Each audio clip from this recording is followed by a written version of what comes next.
long ago in the castle of a kingdom called Daventry.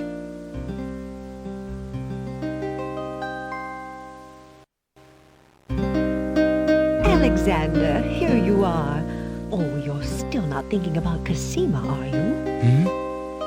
I suppose I am. Son, it's been months. You've got to pull yourself together. After all, you only met her that once. I know. Have you discovered anything about the land of the Green Isles? No. No one's even heard of it. It's like she's just vanished. I wish I could help. Please try to think about something else, dear. I'll try, Mother.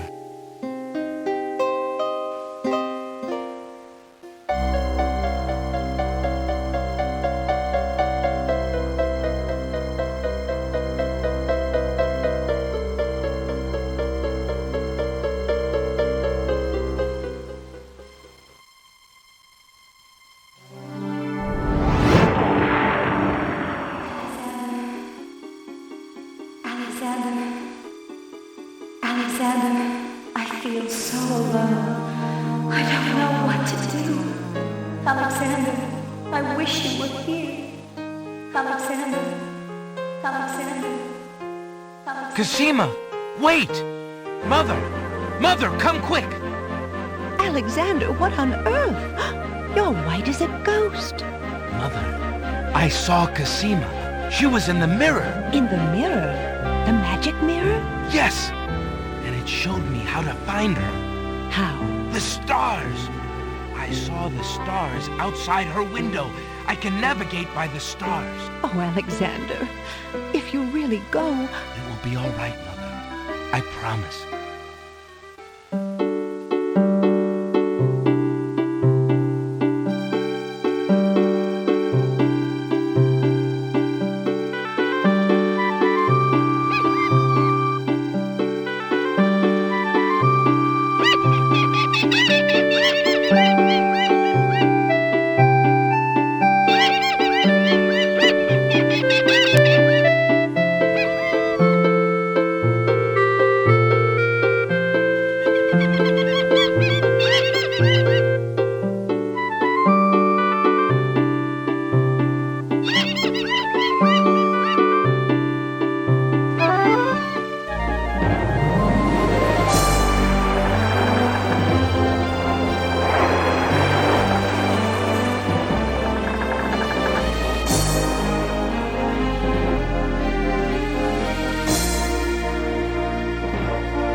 Prince Alexander sailed the known seas and beyond.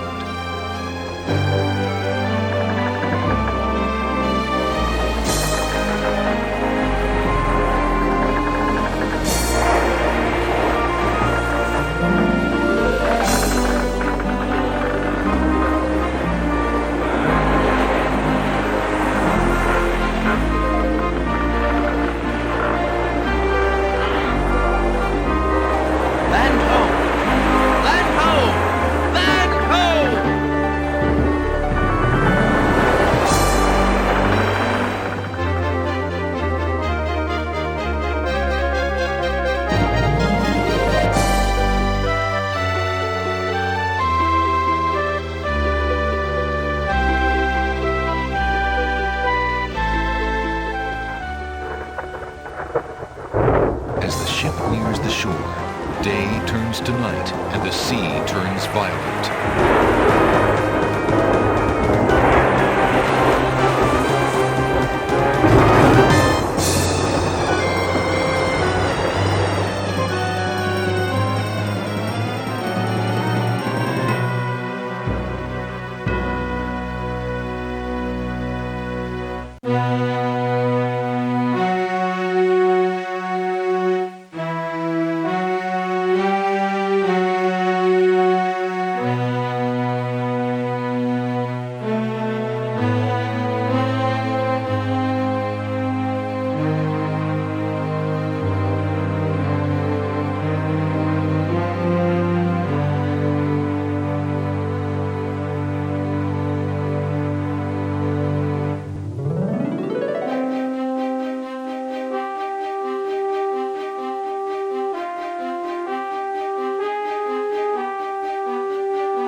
Alexander awakens to find himself on an unfamiliar beach. For a moment, he is too dazed to remember how he got here. Then he does remember. The shipwreck, the sea. Just as he had seen his men safely into the lifeboats, a gigantic wave picked him up and tossed him overboard into the churning sea. That was the last he'd seen of his crew. Debris from the shipwreck is scattered along the shore, but of the lifeboats and his men, there is thankfully no trace. He can only hope and pray that the lifeboats survived the currents, and that his men made their way safely back to Daventry.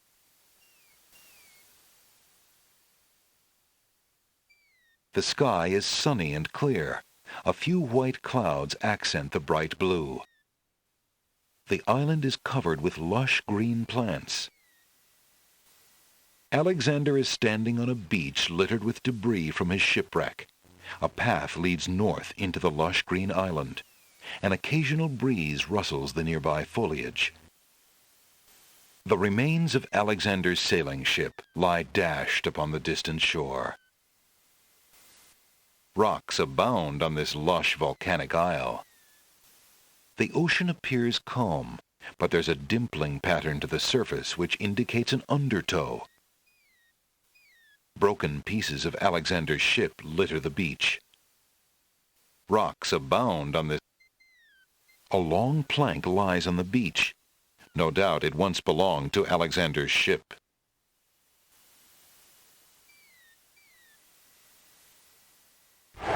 Alexander pushes the plank to one side. A box has been partially buried under sand.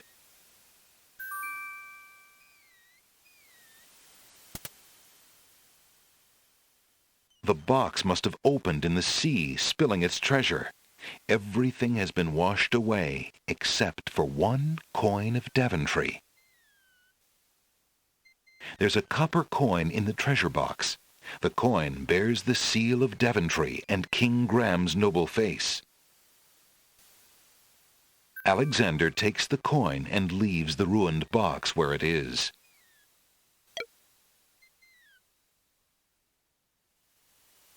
Alexander's royal insignia ring lies abandoned on the sand. It must have slipped from his finger during the shipwreck. Fortunately, it was not lost in the sea.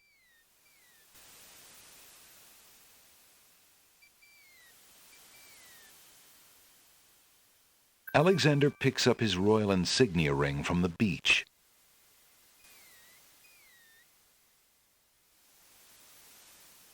Alexander is carrying a copper coin of Daventry. King Graham graces the front of the coin. Alexander's ring is made of the purest gold and has the insignia of the royal family of Daventry on its face.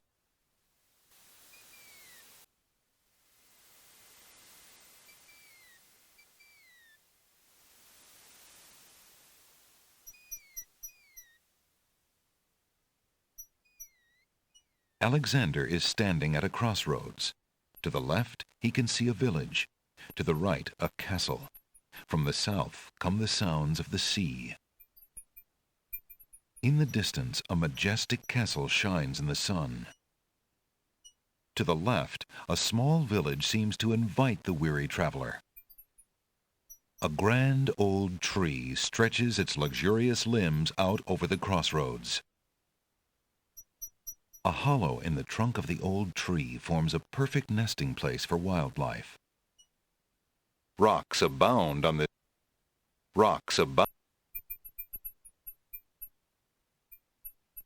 Alexander examines the tree's hollow, but finds nothing of interest.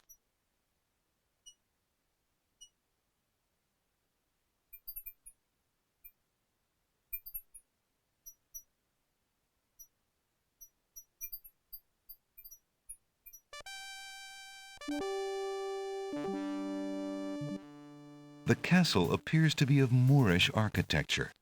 Its marbled walls and delicate inlaid mosaics are unlike anything Alexander has ever experienced before. His own home, though lovely and dear to his heart, seems rough-hewn compared to this delicate beauty. Two guards take their stance in front of the castle doors. they look quite fierce and have the stiff, blank expression of soldiers on formal duty. The castle doors are firmly shut and bolted. There's a little hut just off the path. Perhaps the guard dogs have an occasional use for it, but it looks empty now.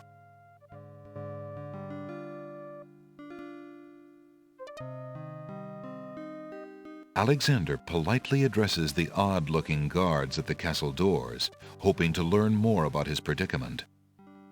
Good day to you, guards. I was cast upon this island in a storm, and I'm a little confused about my location. Could you tell me what place this is and who lives in this castle? Hey, what is that you say? A castaway? A likely story. We haven't had any foreigners in this part since Alhazred arrived. Don't be so rude, Gruff. He's not asking for any secrets. You're standing on the Isle of the Crown, lad, and this is the Castle of the Crown. The royal family resides here. Rather, what's left of the royal family. The Isle of the Crown? But tell me, am I anywhere near the land of the Green Isles? This is the land of the Green Isles. The Isle of the Crown is the main island, foolish boy. Then Princess Cassima must live in this very castle. Aye, the princess is indeed our treasured jewel to guard, and we consider it an honor. Excuse me, guardsmen, guard dogs. I've been traveling for months to see Princess Cassima. I would like an audience, please.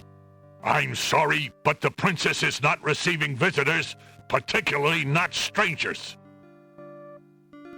I really must see the princess. Could I speak with someone in charge? Who are you that I should bother Captain Saladin, huh?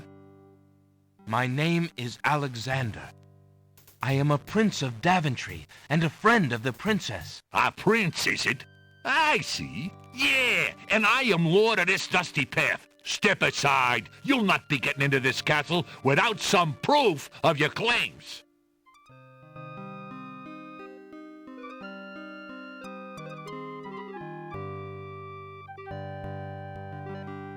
Alexander decides to try his royal insignia ring on the guards. With all of his papers lost in the shipwreck, it is the only possible proof of his identity that he can think of.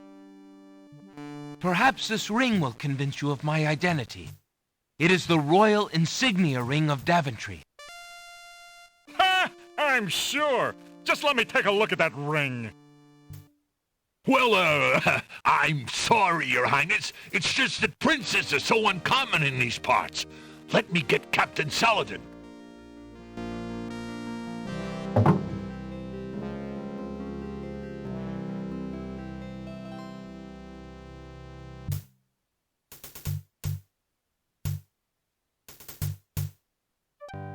The guard returns a moment later with a majestic-looking creature. Captain Saladin speaks with a voice that is gentle, but reflects a will of iron. Prince Alexander of Daventry, I presume. I'm afraid I'm unfamiliar with your country, but I'm sure Wazir Alhazred will want to meet you, if indeed you are a friend of the princess. Please follow me.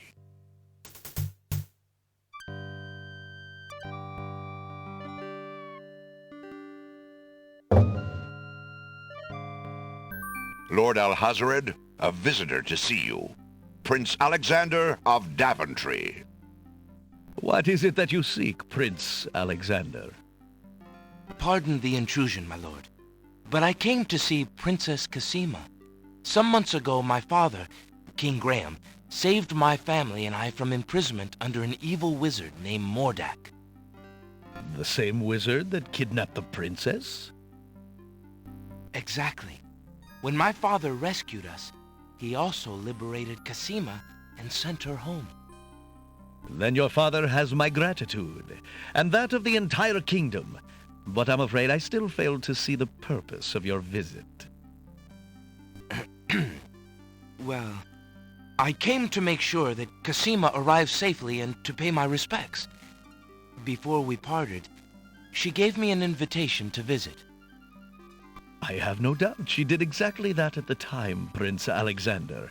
However, things have greatly changed for Cassima since her ordeal in Mordak's castle. Cassima's parents both became ill and died while she was gone. Cassima is sequestered in mourning for them as befits a princess. She is not receiving visitors of any kind. Even if she were, I do not think your visit would be appropriate. You see, it is time for Cassima to take her responsibilities seriously. With her parents gone, she no longer has the luxury to be a carefree maiden. As was her parents' wish, Cassima and I are to be wed. We shall rule the kingdom together. I assure you, our marriage is all Cassima wants now. As a prince and a gentleman, it would be best that you leave before there is any further embarrassment. I see. I suppose that I was mistaken. I thought for certain that Cassima... Well, I apologize. A young man sees what he wishes to see. I'm sorry you've wasted your time traveling to the land of the Green Isles. May your journey home be swift. Perhaps I will take the opportunity to look around your fair land while I'm here. I would advise against that. The kingdom is rather, shall we say, inhospitable these days. But it is your neck. You may risk it if you please. Captain Saladin will escort you from the castle. Good day.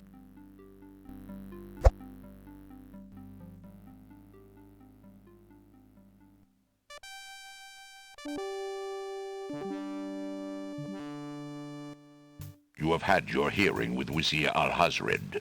I trust you will respect his wishes and not return. I have been instructed not to let you into the castle again. Good day, my lord. Captain Saladin whispers something to the guard dogs at the castle gate, and they nod with understanding.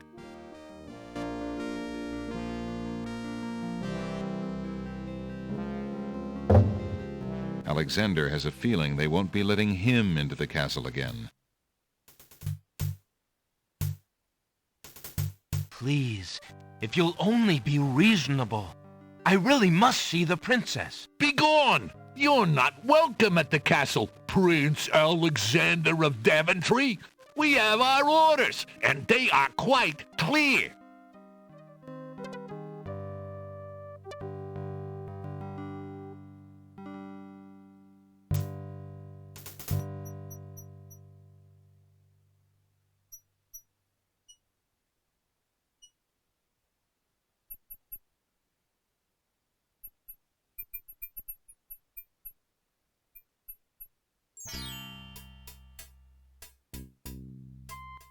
Alexander is standing on a sunny village street.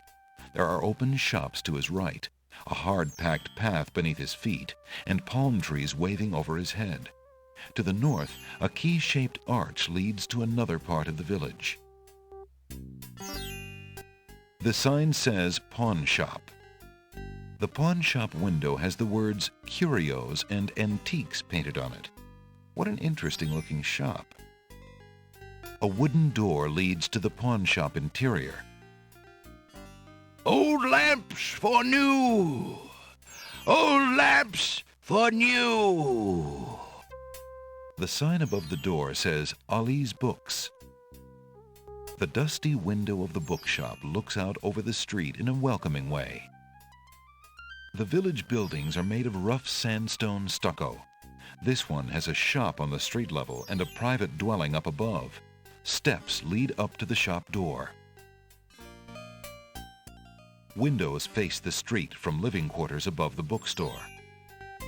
Alexander is standing. A key-shaped archway provides access to another part of the village. The village continues to the north through a key-shaped arch. An old beggar is peddling his wares in the village. He offers a variety of lamps, all neatly lined up on a long pole. Old lamps for new! Old lamps for new! Good day, peddler. Good day, sir. If you would like to get one of my fine new lamps, I'll need an old lamp in trade. Isn't it a rather bad business? Taking old lamps and giving new lamps in exchange? Well, there's always a chance that I'll find a genie. If I had a genie, I'd be richer than a king. Besides, there's always a roaring business in antique luminaries.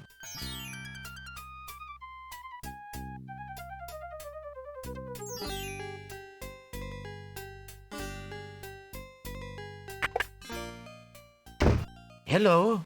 I will be right up. Now, what can I do for you? Alexander is standing in a cozy little shop. Books of every size and shape line the walls.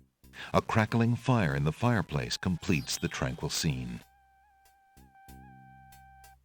A plaque bearing a merchant crest hangs over the doorway. The bookshop owner must be proud of his credentials. There's a small table near the door that bears a sign. The sign has undergone a number of changes. It once read 10 pence, but that was crossed out and replaced with 5 pence, then 1 pence, then free. The sign currently reads, "Take one, please." Only one book remains on the table. It looks like the bookshop owner really wants to get rid of that book.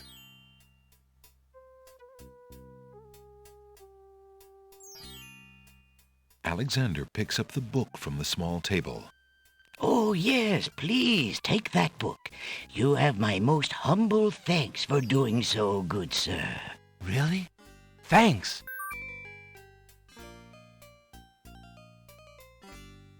Alexander is carrying a book from the bargain table in the bookshop.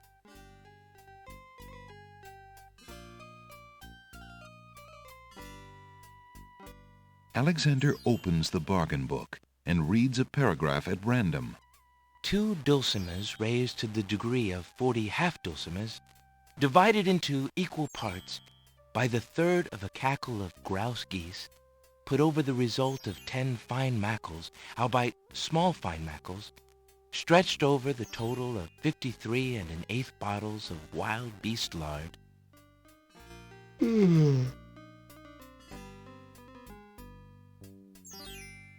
Phew, what an incredibly boring book. No wonder the bookshop owner wanted to get rid of it so badly. An old man occasionally steals sidelong glances at Alexander from under a concealing hood.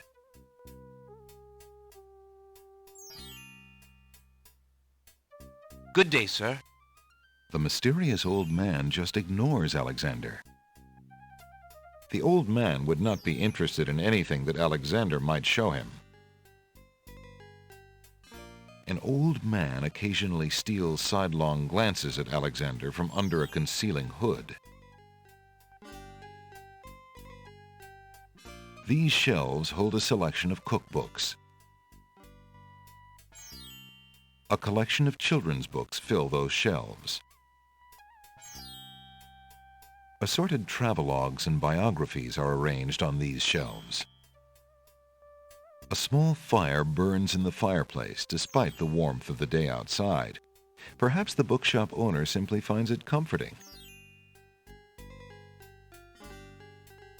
These shelves hold a collection of oddly titled guidebooks. Alexander notices such books as How to Become King with Little or No Rupees Down, Finding the Right Girl with the Right Dowry, and Why Good Princesses Like Bad Wizards. Volumes of poetry are on display on this bookshelf.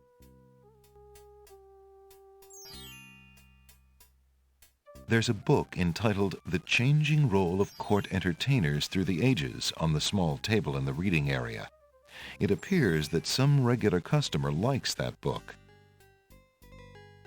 A well-padded leather chair, a small table, and a fuzzy rug have been arranged into a cheery reading area near the fire.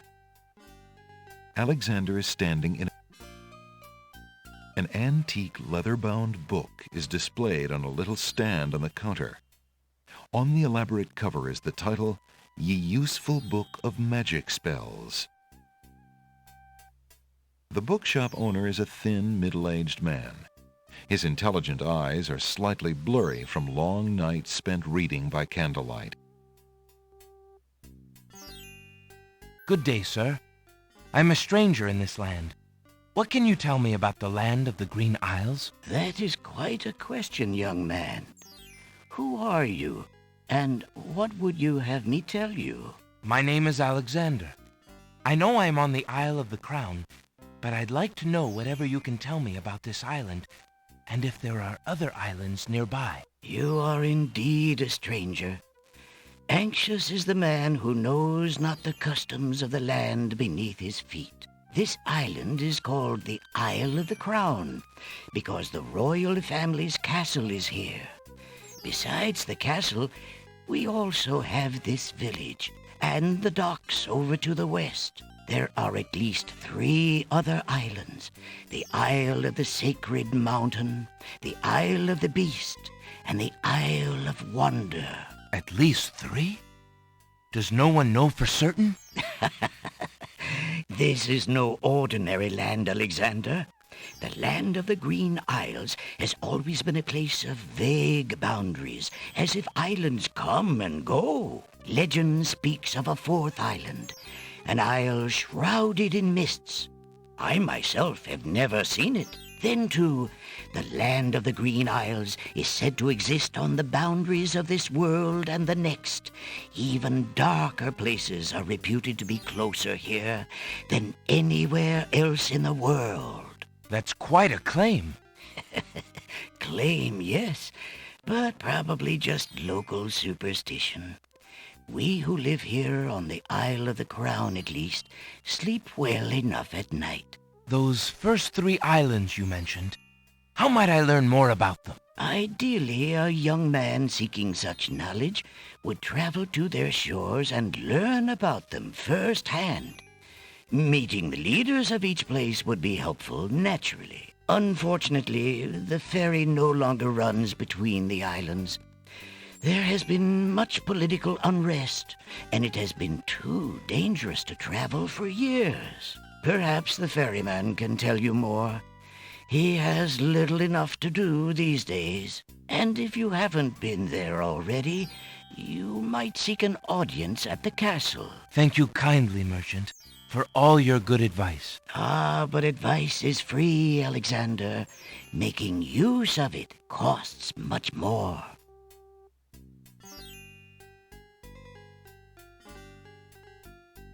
Thinking of Cosima, Alexander decides to leaf through one of the volumes of love poetry. He reads, Thy hair, thy lips, thy beauteous face, and all thy studied female grace have won for thee anon a place within this broken breast. Not bad. And another. Upon the shore the lilies bend, untouched by worldly care, where shadow they her earthly bed, oh, that she were not there. Yikes. And another. What was it when I looked at you? What power has chained me through and through, and binds my heart with links so tight I cannot live without the sight of you? What nameless thing has captured me, and made me powerless to flee? What thing is it without a name that brings my mind e'er back the same to thee? The name of love cannot apply. Its commonness does not decry the haunted, hunted, painful cry that my heart makes for you, that e'er my soul eternal makes for you. A little close to home, that one. Alexander returns the love poem book to the shelf.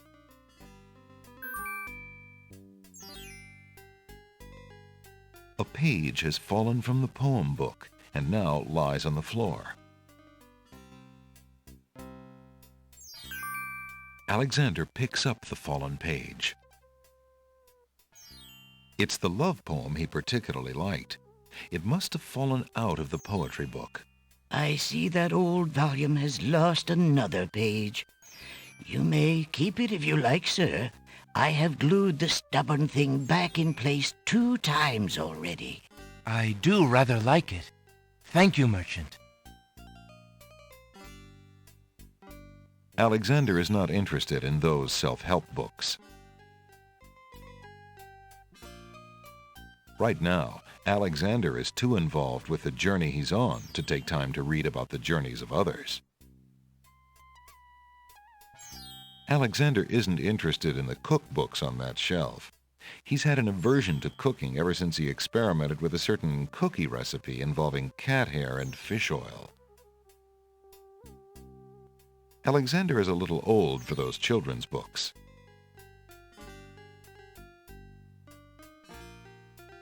How much for that book on the counter, merchant? It is a fine book, is it not? I obtained it from the estate of the one and only magician this kingdom has ever had. Poofed himself into an aardvark in the end, or so I heard. I never found the spells all that useful myself, but then I lead a boring life. I tell you what, if you can find another rare book, something a bit more marketable, I might be willing to exchange the spell book for it.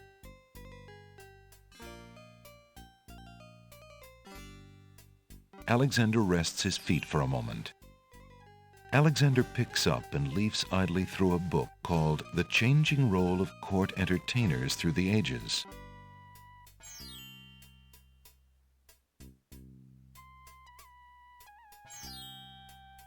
Well, that was refreshing.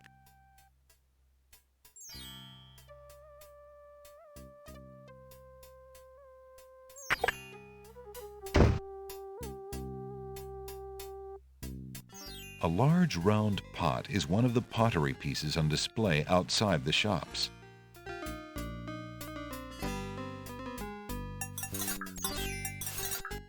Alexander examines the large pot. It's currently empty, but a few scraps in the bottom indicate that it is used as a dump site on occasion. Alexander is not in the market for pottery just now in his life. The battered chest does not interest Alexander. It's probably full of plain earthenware.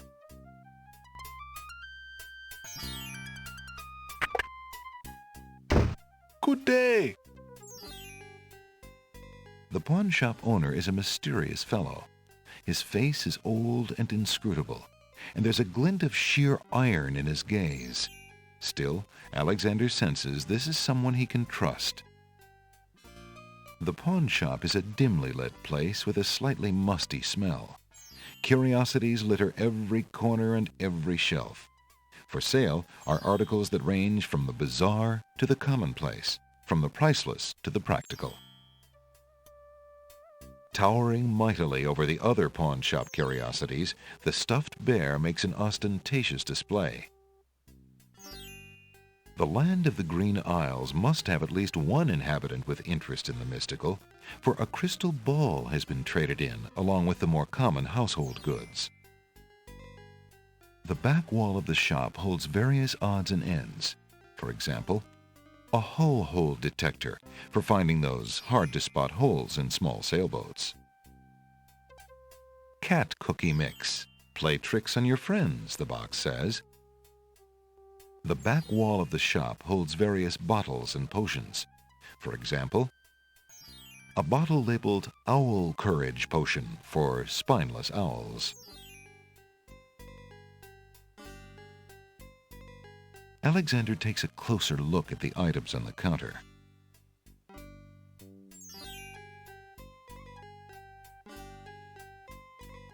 Good day, merchant.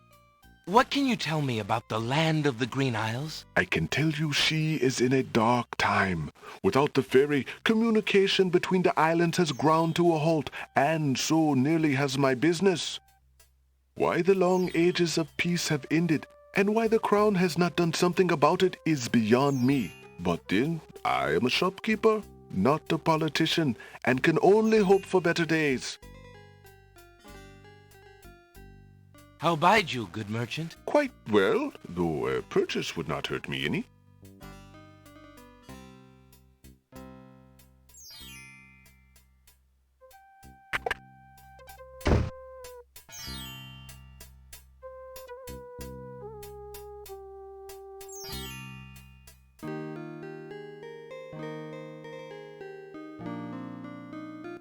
The house is made of stucco in an architectural style native to the island. It is apparently quite old since climbing vines embrace its exterior. There's a young girl in the yard. The girl is dressed in a long, plain orange robe with a thick headdress. From the appearance of her clothes and from a skittish, fearful look about her, Alexander gets the strong impression that she is a servant, or even worse, a slave. The serving girl appears to be stealing a quiet moment tending the rose bushes. Alexander is standing on a dirt street leading through the village. To his right is a fine house with a private yard. The yard is surrounded by a gated fence and is full of red rose hedges. The street continues off to the northwest, from which direction Alexander can feel a light sea breeze. You lazy thing! Get back to work and stay away from those roses! I've told you 1,000,000 times, those flowers are too sweet for the likes of you! You've still got to do the breakfast dishes, make lunch, and clean the stables yet this morning! And get your veil back on! No one wants to look at your face! Yes, stepmother.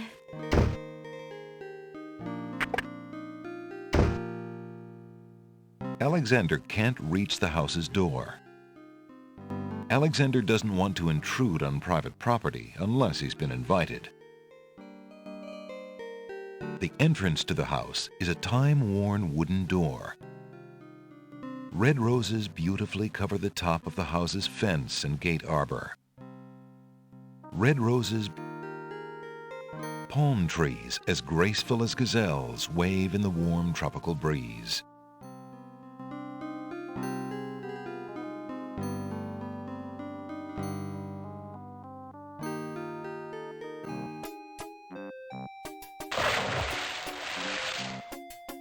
Hey, stranger, come join me. The water is wonderful, and I can show you the way to the next island.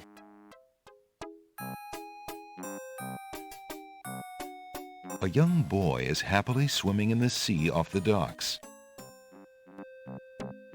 Come on, jump in. A little water won't hurt you.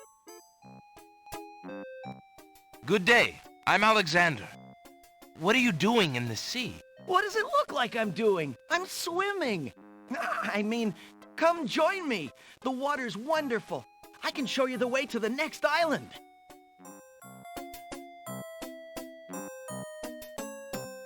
What are you waiting for? I said I'd show you how to get to the next island, didn't I? Alexander is standing at the island's docks. Both the pier and the only boat in sight are in sad repair. The waters in this cove appear calm, but there's a dimpling pattern to the surface which indicates an undertow.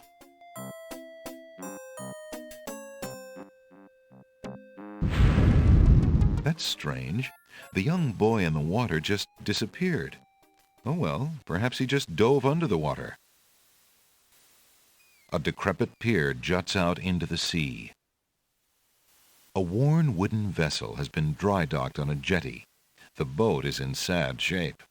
A hole in the hull and the condition of its boards make it obvious that the vessel is no longer seaworthy. A wooden door leads to the interior of the boat's cabin.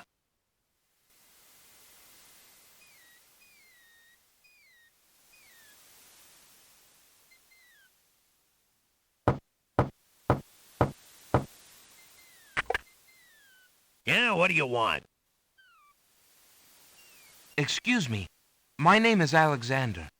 The owner of the bookshop in the village told me you might be able to help me. I hear you used to run this ferry for the islands. I'd like to talk to you if you have a moment. You say old Allie sent you? I can't see why. The ferry's not running, you know. I understand. I'd just like to talk to you about the islands if you don't mind. Well, I guess it'd be all right if Allie sent you. Well, don't just stand there. Come on inside. What is it you wanted to talk about, young man? Alexander is sitting inside the ferry's cabin. The place displays the neatness of a seaman and the sparseness of a bachelor. There are few frills and comforts in the rough wooden environment, but the sunlight shines cheerily on the oaken beams, and the portholes admit a pleasant breeze. The ferryman's bunk looks hard and uncomfortable. No wonder he can be so cranky. Alexander is sitting in a cabinet with a dry sink lines one wall of the cabin.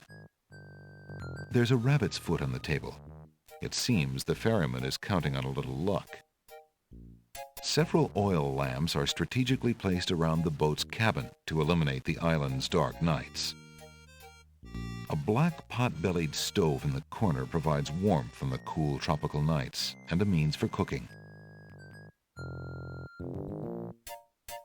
I'm a visitor to these islands. I'd like to learn what I can about the area. So you said outside. What is it you want to know? Well, for one thing, why has the island's only ferry been dry docked? It just ain't safe to sail these days. What with the islands feuding and all. Wazir Al-Hazred ordered the ferry closed till things settled down. Me, I don't think she'll ever see water again. But why are the islands feuding? You got me. Something about stolen property or some such thing. 'Tis a real shame. Things used to be so friendly. Then this unrest is recent. A few years is all, but it's been long enough. Perhaps if the ferry were repaired. This old thing? This ferry's been out of water so long she's no longer even seaworthy. Her boards have dry rot. She'd fall apart at the first taste of seawater. But there must be some way to get off this island. There's only one other way to travel that I know of. A magic map. The owner of the pawn shop can tell you more about that than I can, Alexander. Tell me more about the ferry. I remember when I used to ferry Queen Ilaria and Princess Cosima themselves. There was no thought of danger back then. They used to go visiting to care for the needy and to keep up the friendly relations between the islands. I remember their last trip. Things had started getting nasty by then, and when they came back aboard, I gathered that the Queen and the Princess had been received a bit coldly. Princess Cosima was such a pretty thing, and she was terribly upset. But who could be spreading these lies, she asked the Queen, but the Queen had no answer. What do you do now that the ferry no longer operates? Me? I'm out of a job. The job my ancestors have held for generations. I'm the only one trained to avoid the reef and the rocks. But that knowledge does me no good now. Is there no other boat on the island? One that might be more seaworthy? Boats don't last long on these shoals, as you may have found out if you got here by ship. You can be quite sure that this old ferry is, or was, the only craft on the island.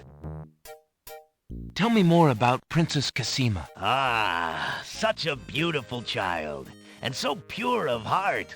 Why, a contrary thought has never crossed her mind. Her mother was the same. The king and queen, they served the islands, not the other way around. Always thinking about the people. They are sorely missed. What else can you tell me about the land? Let's see. The Isle of Wonder's a lovely spot. A bit crazy, mind you. Gotta have a good sense of humor to enjoy a tour there. What else can you tell me about the land? The Isle of the Beast is pretty, but unfortunately, you can't get very far onto the island. What else can you tell me about the land? The inhabitants of the Isle of the Sacred Mountain are the most gorgeous creatures you'll ever see. If you ever get to see them, that is. What else can you tell me about the land? The Castle of the Crown sure is a beauty. She's the finest palace ever built, I'll warrant. What else can you tell me about the land? Some say that the land of the Green Isles is near the edge of the world, and that the deadly currents are a result of a magnetism that sucks life from this world to the next. Of course, that's just silly talk. What else can you tell me about the land? Let's see. The Isle of Wonder's a lovely spot. A bit crazy. I see you have a rabbit's foot. Has it brought you much luck? As you can see, my luck's been out for some time now, despite that old charm. Why don't you take it with you? Perhaps giving the darn thing away will bring me good fortune at last. Perhaps it will at that. Thank you. Well, I think I'll be going now. Thanks for allowing me into your home. Posh, not at all. It breaks the boredom, if you know what I mean.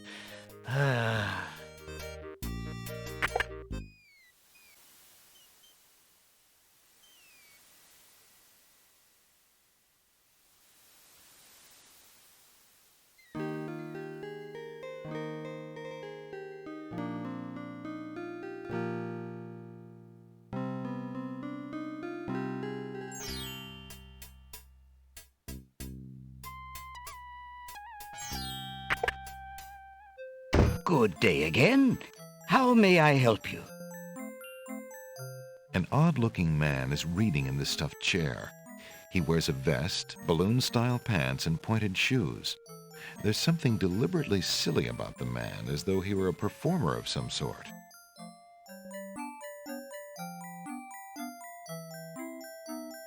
Good day, sir. Is there anything you can tell me about the land of the Green Isles? I'm sorry, but I have no time for idle conversation. I'm too worried about the princess. Excuse me again, sir. You mentioned the princess. I told you I'm not interested in talking to strangers. Determined to learn more about the strange man's relationship with the princess, Alexander shows the man his insignia ring and formally introduces himself. I'm sorry to insist, but my name is Alexander of Daventry, and... I appreciate the offer of the ring, Alexander, but I'm afraid I'm already spoken. Daventry? Where have I heard of Daventry? Flying flit mice. You must be Prince Alexander. Cosima told me about you when she arrived home. How came you here? Why, by a ship now wrecked upon the sand. But you know Cosima? She truly spoke of me? Yes, I saw her briefly when she first returned home. She mentioned a prince to me, the Prince Alexander of Daventry. I'm afraid that was before she was told about her parents' deaths. You see, she arrived home a few weeks too late. The king and queen thought they'd never see her again. It is said they died of heartbreak. I'm afraid she's blamed herself. What a terrible homecoming. If we had only known. Terrible indeed, poor thing. Everyone in the kingdom seems to despair with her these days. The streets are silent. Where is she now? The princess is sequestered in mourning. It's a rather dated tradition, and not required, but the Wazir says she insisted out of respect. I see. You've yet to say who you are, and how you know the princess. I? Oh, pardon me. My name is Jalo. I am clown to the royal court, and have been since the marriage of Cosima's parents, King Calipham and Queen Alaria. Oh, those were the happy days. The pair of them were so full of joy and life, so in love. And Cosima's birth. It would be hard to explain how long they had waited, how they had hoped for a child. I mean, she was such a charming little thing, smart as a whip, kind and sweet. Oh, she means everything to this kingdom, Alexander, and to me. I'm so terribly worried about her. About her grief over her parents, you mean? Well, the truth is, I do not trust the Wazir or his plans for Cosima. I'm still living at the Castle of the Crown as court clown, his clown. But it is more to keep my ear to the ground than out of loyalty. I wish I knew what the princess thinks these days. If only I could find Sing Sing, Cosima's pet nightingale. I might be able to send the princess a message. As it is, I must wait for the end of her seclusion. Now I'm afraid I must hurry back to the castle. I'll try to return to the bookshop again later. Thank you for speaking with me, Jalo. I hope we meet again soon.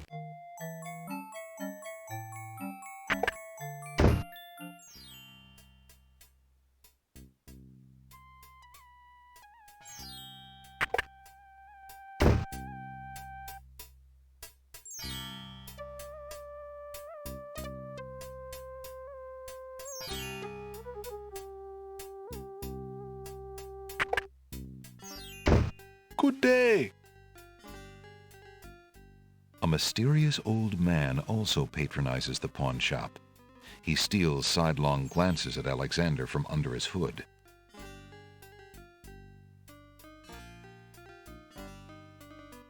An elegant little glass dish decorates the countertop. The dish is full of green mints offered for the enjoyment of the customer. Alexander takes a mint. Excuse me, merchant, but the ferryman mentioned that you might have a magic map of the land of the Green Isles. Why, as a matter of fact, I do. I keep it under the counter. It's been gathering dust so long that I nearly forgot about it. It was quite a few years ago, you see. The estate of a wealthy wizard fell into my hands when he died. It was useless magical junk mostly, which reminds me, I've still got some things of his in the back that I need to dump out. Anyway, the magic map was the one true treasure in the lot. The wizard was quite old and feeble and had enchanted the map to aid in traveling. It is said that one need only desire to be on an island depicted on the map to find oneself there. It is a very valuable map, as you can imagine. Unfortunately, no one is interested in traveling these days. It is far too dangerous with the current state of the kingdom. What would you take for the map?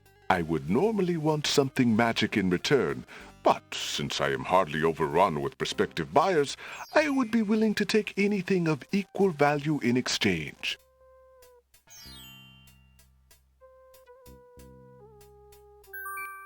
Would you be willing to take my family ring in exchange for the magic map? Daventry, are you a king then? No, that's my father, King Graham. I'm just Alexander. Well, Prince Alex, she is a beautiful ring. Are you sure you can part with such a unique family heirloom? The ring does mean a lot to me. I didn't always have a family, you know. Still, it is only gold. There are more important things at stake now. Then you now own a magic map, Prince Alex. I will keep your ring out of sight for a few days. If you find anything else of great value in your travels, you can come back for your ring. I would hate to see it melted down for gold. Ah, and a warning about the map. It will only operate when you are out in the open and within sight of the sea. The limitation has something to do with the teleport spell ingredients. You might try the beach. Thank you. You are very kind, and I'll remember about the map. Suddenly, the old man in the concealing cloak sneaks past Alexander, and with a sneaky dart of his hand, steals a mint from the candy jar. The old man stuffs the mint into his mouth and wobbles unsteadily out of the pawn shop.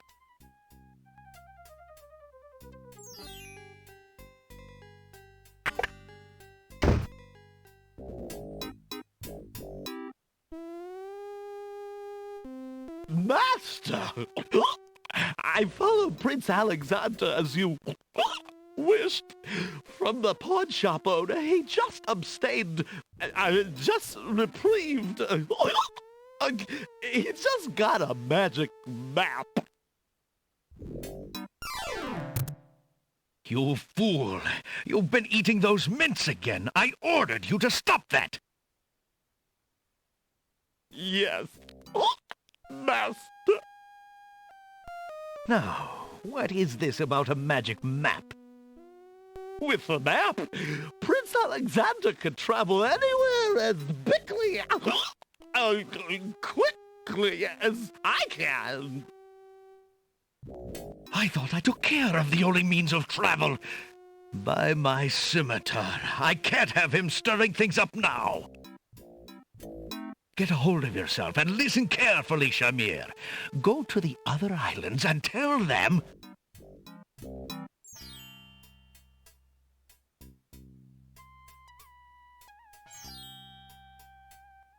The magic map is made of thin leather and has lifelike drawings of the islands on its uneven surface.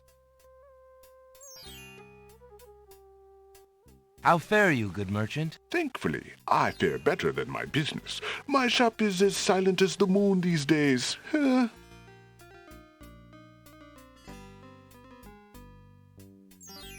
I have this copper coin. Is it of any value to you at all? Most interesting. I have never seen a Daventry coin before, but it is copper genuine enough. I might even find a buyer who is interested in foreign currency. The items on the front counter are the only things in the store that I can let go for the price of 1 copper. You may make your choice from there. Alexander looks at the items on the counter to make his selection. I see you have noticed my mechanical nightingale. She is made of plain tin, but she sings the sweetest song you can imagine, barely distinguishable from the real thing. The flute is only made of plain wood, but its notes are fine and true. Ah, yes, the painter's brush. It was well used by one of the island's best painters. There's a lot of creativity in that brush, and its bristles are still in good condition. Have you an interest in tinder boxes? This one is only slightly battered. It holds a good supply of flint, a sturdy striking pad, and even a candle in case you find yourself with naught else to hold the flame. That mechanical nightingale looks intriguing. I believe I'll take it. Very well.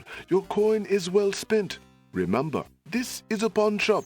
I am always willing to take back my own goods in trade. I'll remember. Thank you.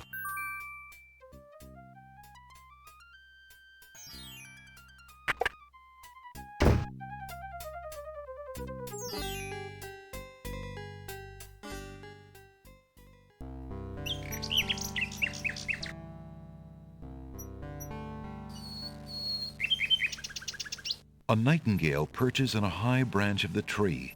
She sings the most beautiful song Alexander has ever heard.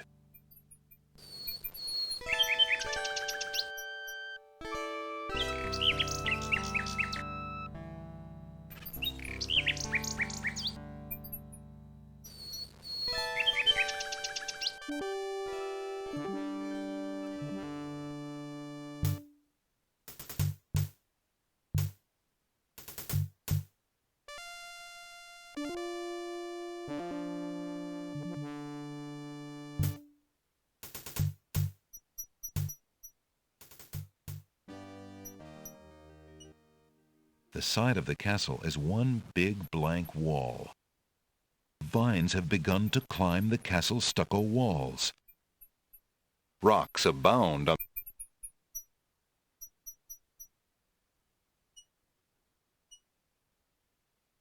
the narrow path ends abruptly at a pile of boulders.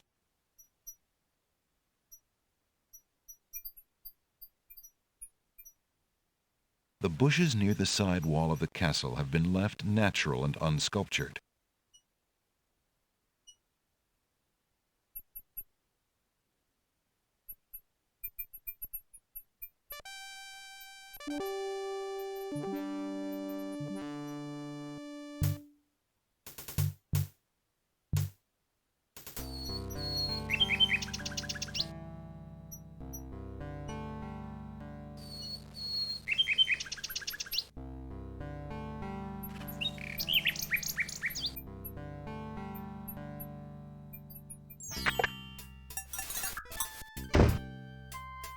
A large round pot is one of the pottery pieces on display outside the shops.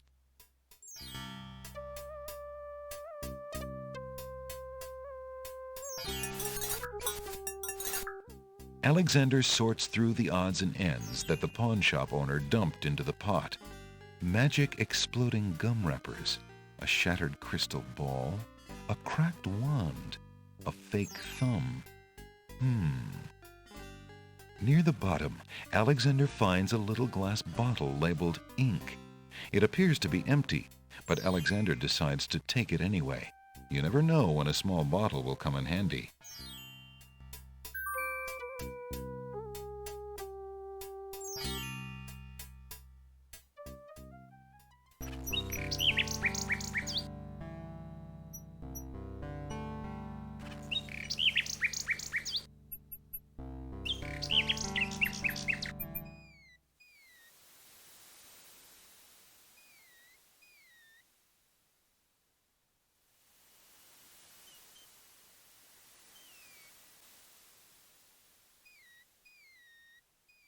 Alexander pulls out his magic map.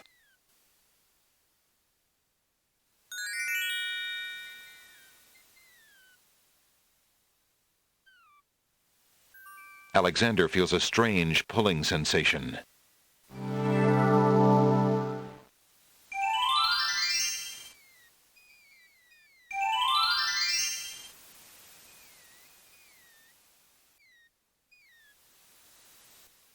Alexander notices an unusually large coal-black feather lying on the beach. There appears to be no way past the cliffs.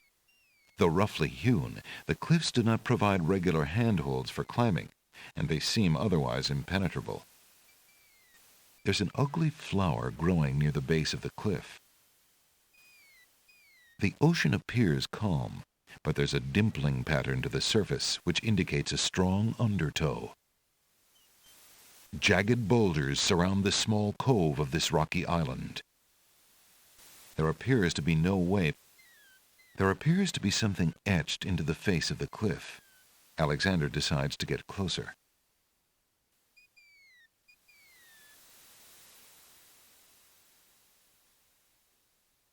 The rock has been etched by some unknown hand. One may need to read about the Logic Cliffs in the guidebook to the Land of the Green Isles in order to understand this mystical inscription.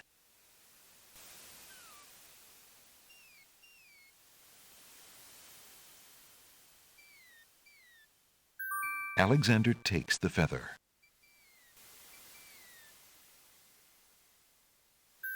Alexander picks the flower and is startled by its hideously strong skunk-like odor. For a moment he can smell nothing else.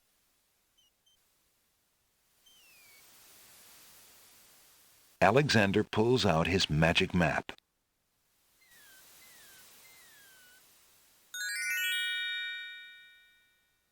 Alexander feels a strange pulling sensation.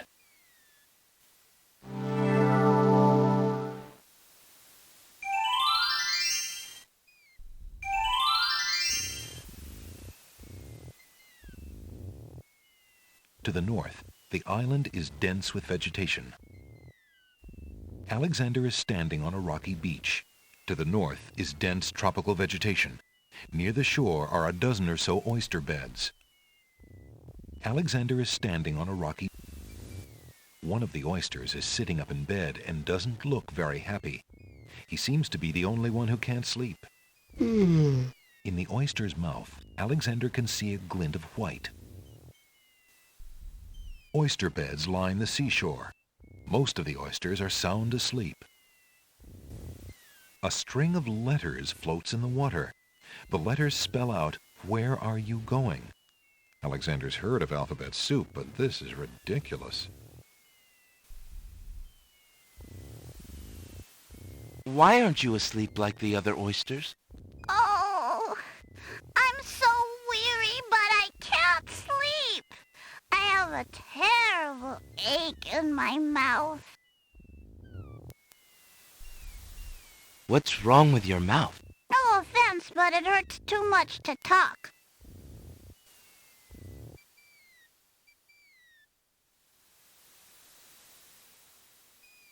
Alexander is carrying a book from the bargain table in the bookshop.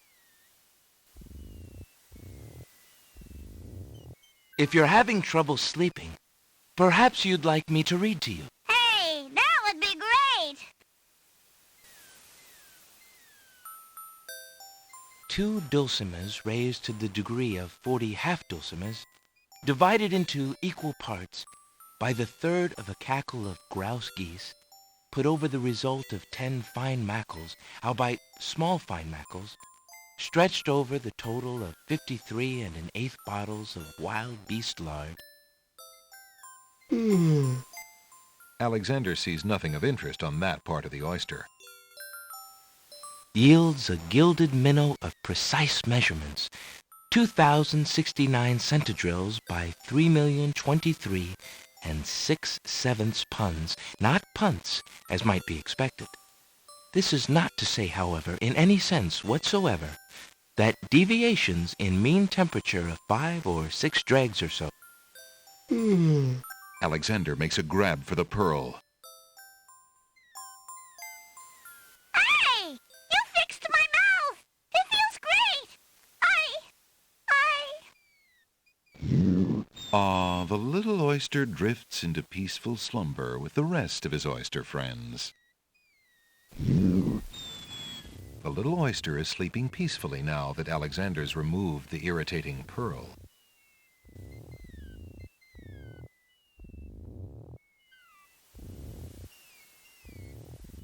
Alexander hears someone coming.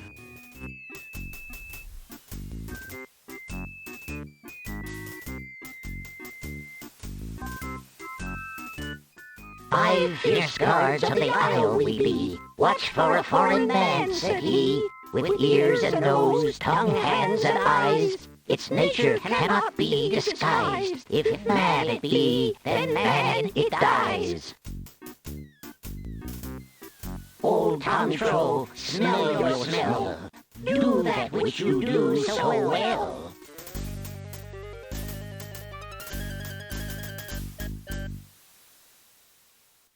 Colors of flame burst from the center of the incredibly stinky flower and drip onto its petals. The flower's appearance is as flamboyant as its smell. Alexander holds the flower of stench out to the gnome with the jumbo nose. Tom Troll I am, that's all I'll be. My nose knows all on land and sea. A flower of stench has washed ashore. A flower 'tis all, and nothing more. Listen, hark you, broken oar. Do your duty as you swore. With your ears, please tell us more.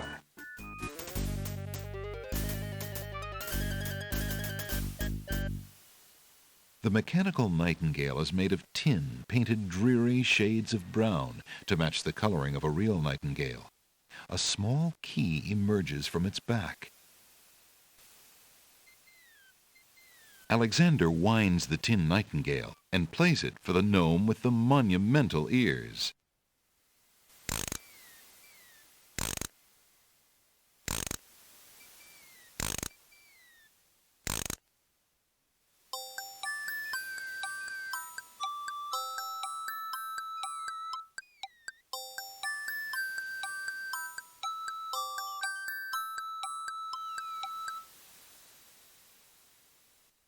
A nose is not a way to spy. My ears cannot be told a lie. A nightingale is all there be. No man is near, and so say me.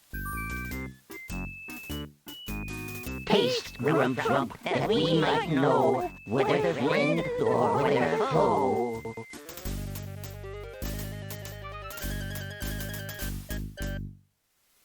Alexander holds the mint out for the gnome with the gigantic mouth.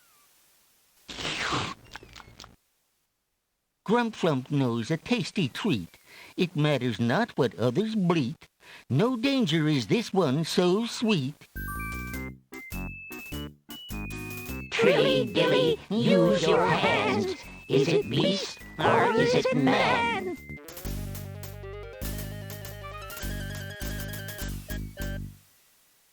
Alexander holds the rabbit foot out for the gnome with the huge hands.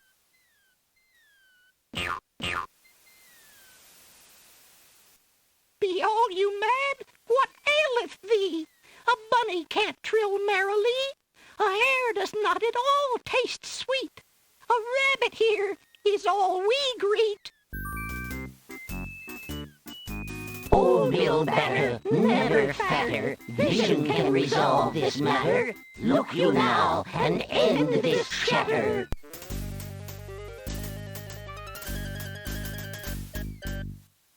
Alexander's carrying a little ink bottle. It appears to be empty. Alexander pours the contents of the empty-looking ink bottle over himself.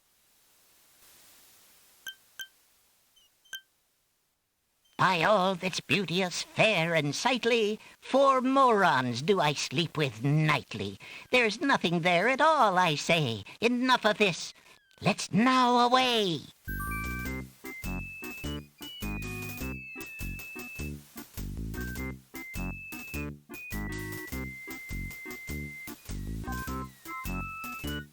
Alexander did it! He's fooled the guards!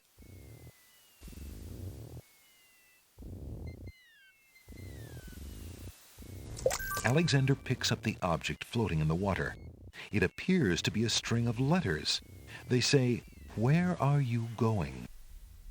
Alexander decides to keep the odd sentence, even though it is incomplete.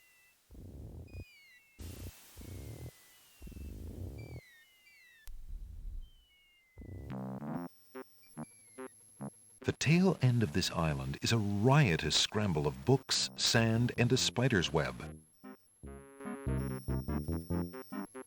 Piles of stacked books, looking ready to topple at any moment, have been arranged haphazardly on the sandy ground.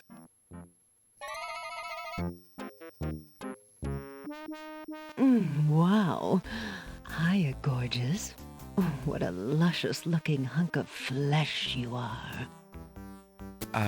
Thank you, I guess. Who are you? How charming of you to pretend not to know. I'm Black Widow, of course. The femme fatale of all femme fatales. Know what I mean? You know, I was just thinking it was time I found my 50th, another husband. It would be quite a horror, an honor to have me as a bride. Just look at my beautiful weaving. It's so light, so delicate. You'll never want to leave my little nest.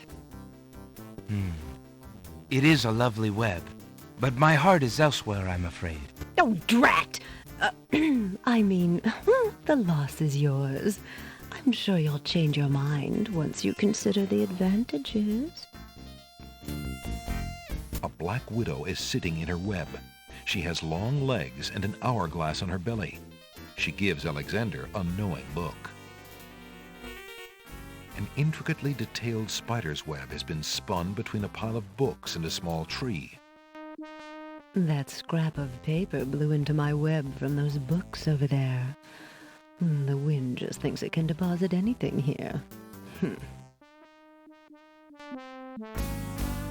Hey, don't touch that thread! Alexander snatches the scrap of parchment, curious to see what's written on it.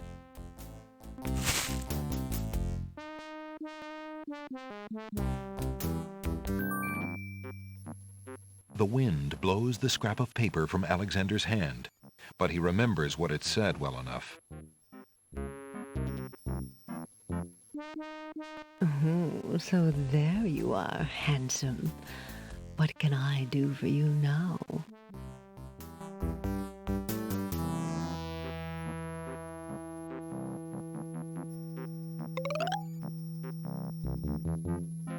What do you think you're doing? I'm sorry. I didn't realize these books had an owner. I'm in need of a rare book. No owner? All books have owners, my good man.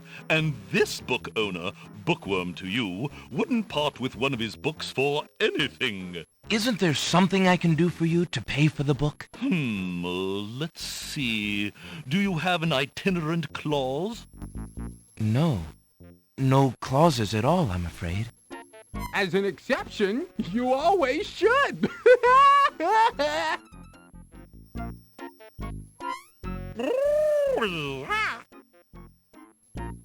Don't mind oxymoron and diphthong. They're fairly limited grammatical principles, you know. Let's see. A marsh pig that does Texas? No. I'm afraid not. A dangling participle? I'm fresh out. A purple fiddle whacker? No, I don't think so. Sorry. An idiosyncrasy, perhaps? Afraid not. Ha! Then what good are you?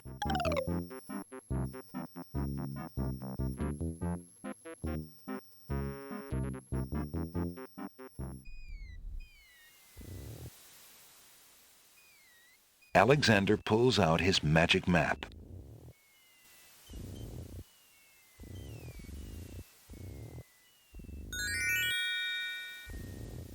Alexander feels a strange pulling sensation.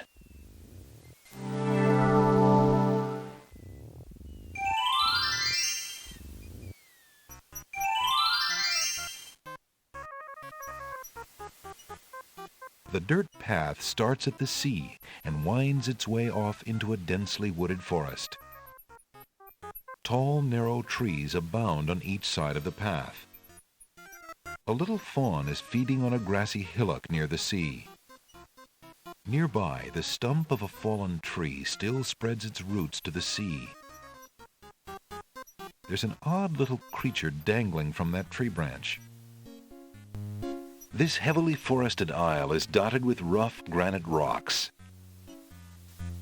The water seems tranquil at the moment, but a dimpling pattern on the surface indicates a strong undertow. Hello, friend. Aren't you an odd-looking little fellow? I'm not. Odd-looking you are. Oh, I'm sorry. I didn't realize you could speak. Speak not. Funny is, speech I am and nothing but. You speak strangely, friend. Strange my speech is not. Eloquence I speak with. But who are you? And why are you here? Away I fly my home from. Lost I am therefore. Has my name too? Can you guess not? It's what I do this branch with, and the way I speak of. If you're lost, perhaps I can take you home. Take me home too? Think not I do. Know you I do not. Are you sure you don't want me to try to find your home? Trust you I do not. Stay here I will.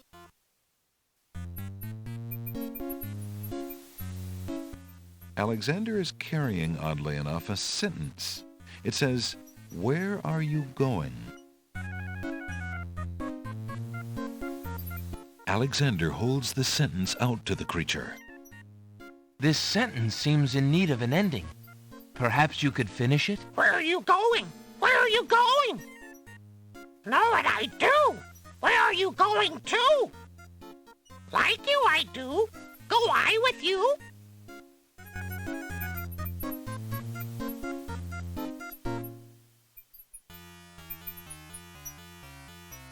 Well, that was certainly interesting.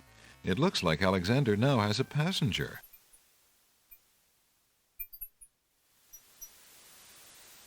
One end of the creature resembles a miniature dragon, while the other looks like a possum. What a strange-looking fellow. Alexander pulls out his magic map.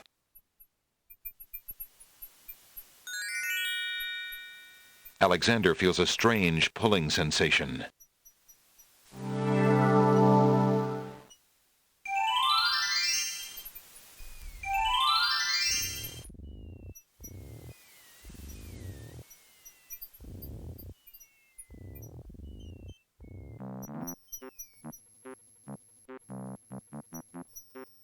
Are you there, most venerable bookworm?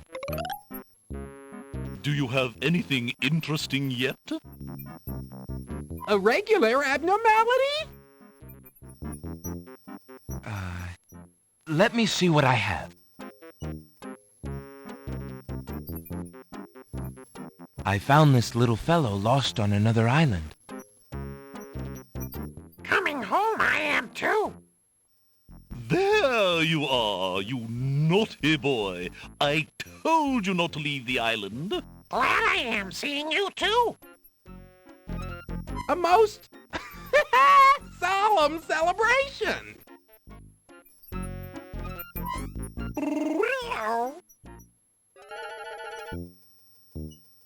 So, you found my dangling participle. I suppose I'll have to give you something. Let's see now. Was it a rare book you wanted? Yes, sir. Well, then none of these will do.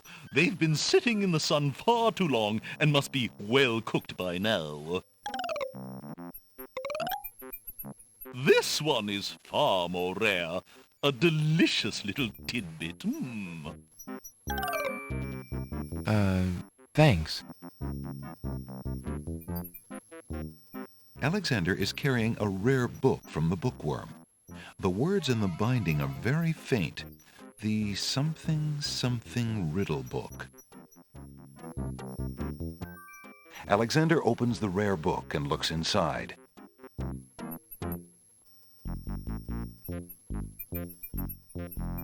The book contains riddles and has a page missing. Alexander glances at a few of the conundrums, but finds himself more curious about the one that is missing. What was the riddle, he wonders? More importantly, what was the answer? The book contains riddles and has a page. What was the book? What?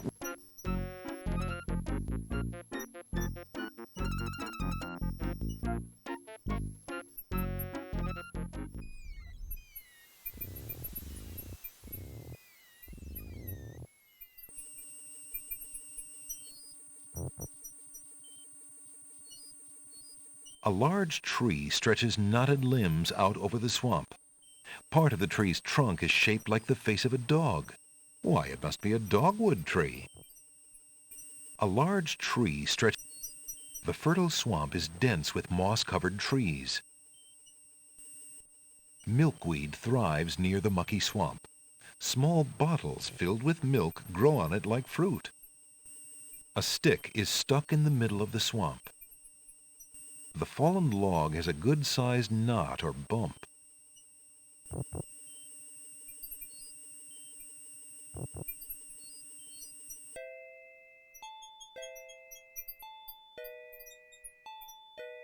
Alexander is standing in a delectable garden.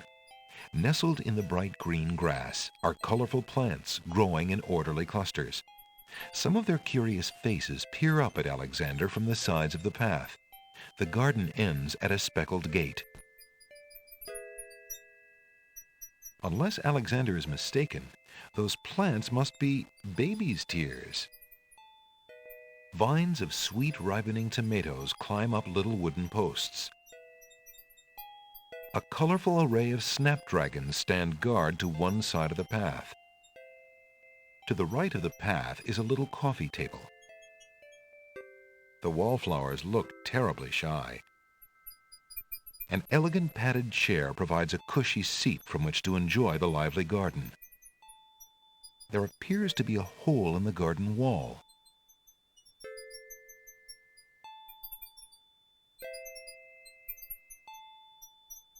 Through the hole in the wall, Alexander sees a land that resembles a giant chessboard.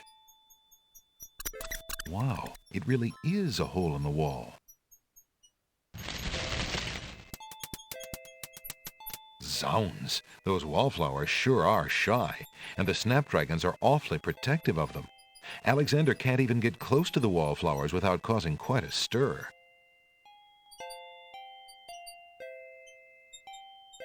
A curiously speckled gate marks one end of the garden.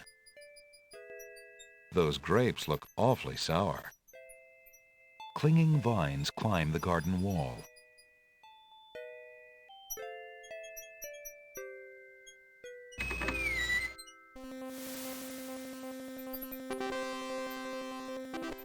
Alexander is standing at the edge of a strange land with rolling checkered hills.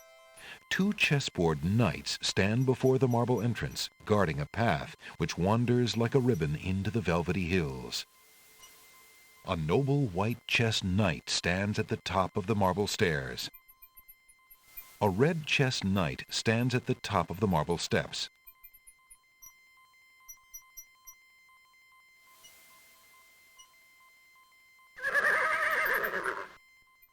Checkmate! Only chess pieces allowed in chessboard land? That's right. Humans aren't allowed in and never will be. Stay out!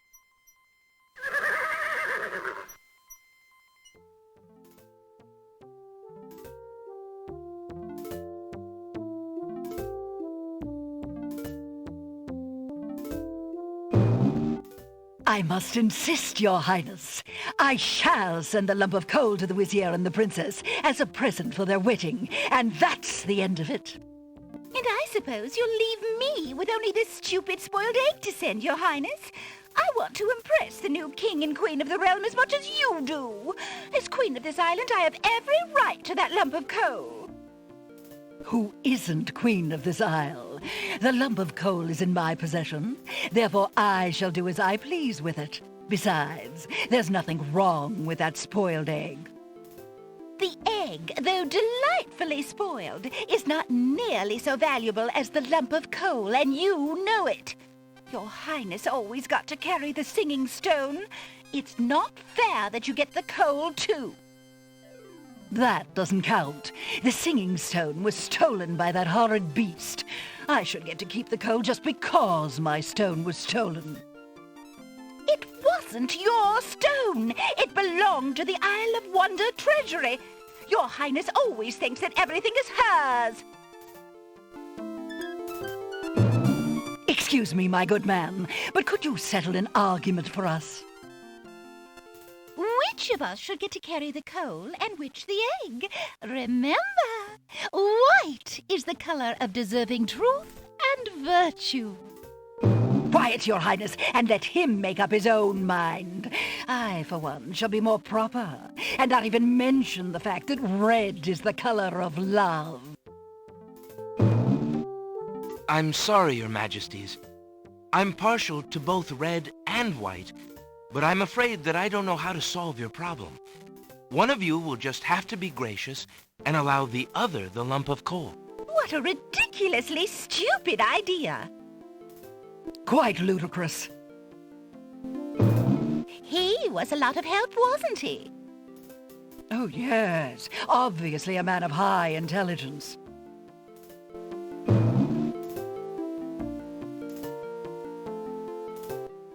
The lump of coal goes much better with my gown anyway. Black and red are imperial colors. That's the silliest thing I ever heard. Red does not go with anything, being much too self-conscious. White is the perfect accompaniment to any color.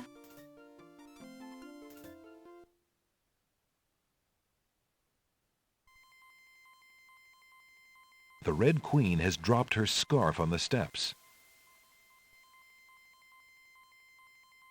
Alexander picks up the Red Queen's scarf.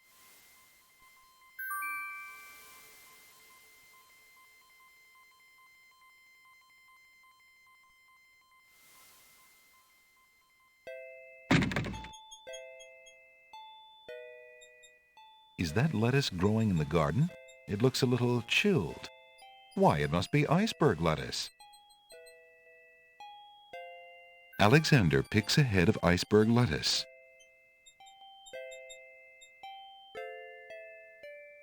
Ye gads! Is that cold?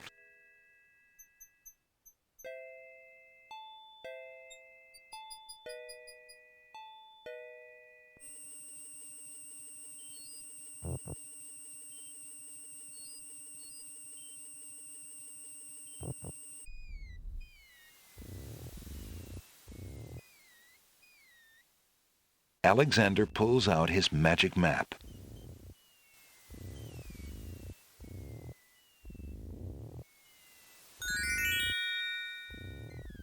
Alexander feels a strange pulling sensation.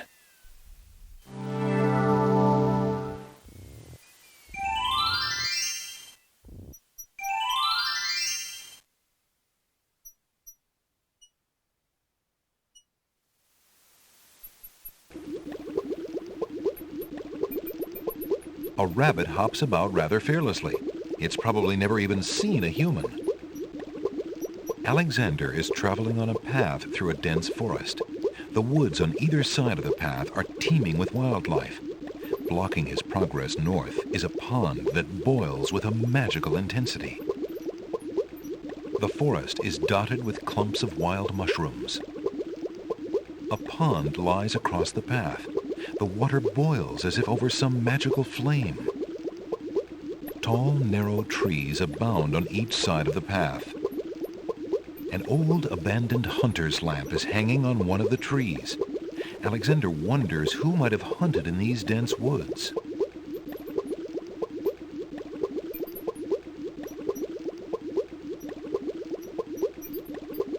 Hoping to cool down the boiling pond, Alexander throws in a head of iceberg lettuce. The pond's water slowly stops boiling, cooled by the ice. It still looks hot, but bearable. Alexander decides to brave the steaming pond. Ouch! Ow! Ooh, ooh, ooh, ouch! The pond is no longer boiling, but it's hardly bathwater.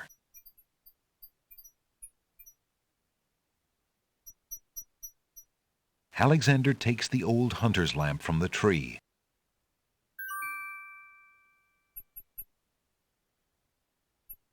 Alexander is carrying an old, battered hunter's lamp. The lamp is empty.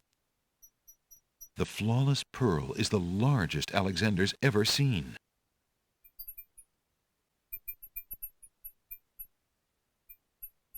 As Alexander continues down the path, he gets the strange feeling that he's being watched.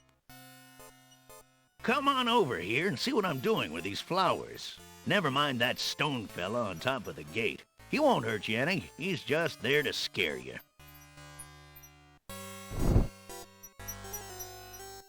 A pleasant-looking middle-aged man is busy tending a small garden just past the wall.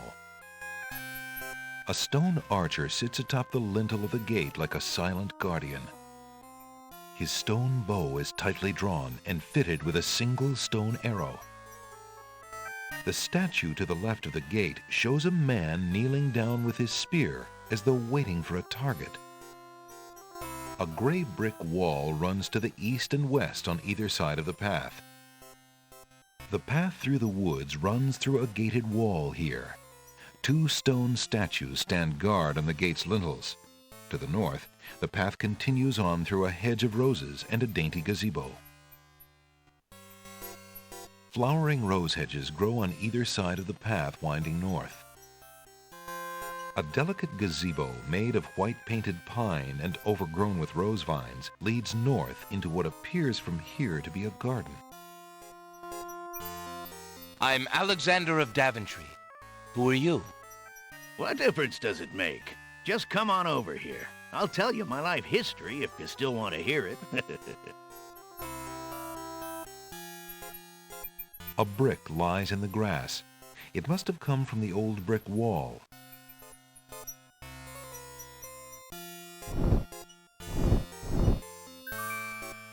Alexander picks up the brick.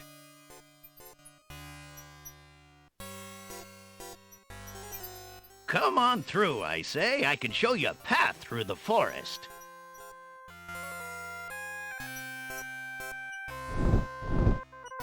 You aren't going to listen to me, are you? Well, we'll just see about that. That's odd. The gardener just disappeared.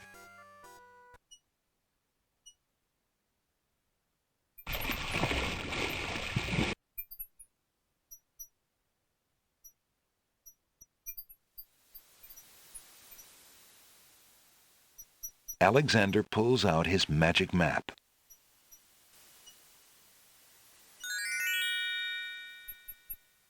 Alexander feels a strange pulling sensation.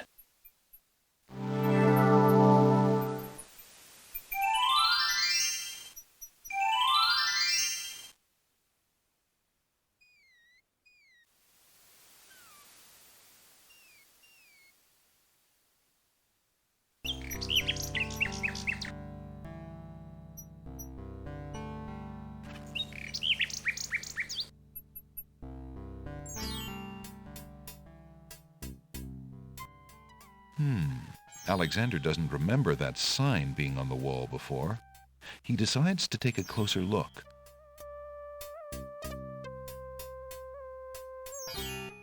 It's a proclamation. It reads, "Citizens rejoice, announcing the royal wedding and coronation of Wazir Abdul al-Hazred and Princess Kasima. For reasons of security, the wedding will not be open to the public. Long live the new king and queen of the land of the Green Isles. Alexander feels his stomach turn at the thought of the dread event. If he doesn't do something soon, Cosima will be another man's wife.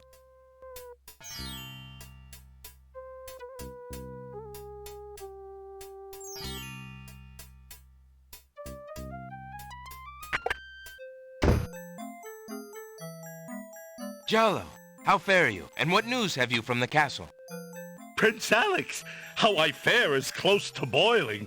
Have you seen the wedding proclamations around the village? I've heard rumors of the wedding, of course, but I didn't want to believe it, and I never thought it would be so soon. Cosima. Married. Oh, it is an unpleasant thing to swallow, friend. If only I knew Cosima wished it. Tell me about the Wazir, Jalo. The Wazir? Now there's a dangerous subject. His name is Abdul al-Hazred.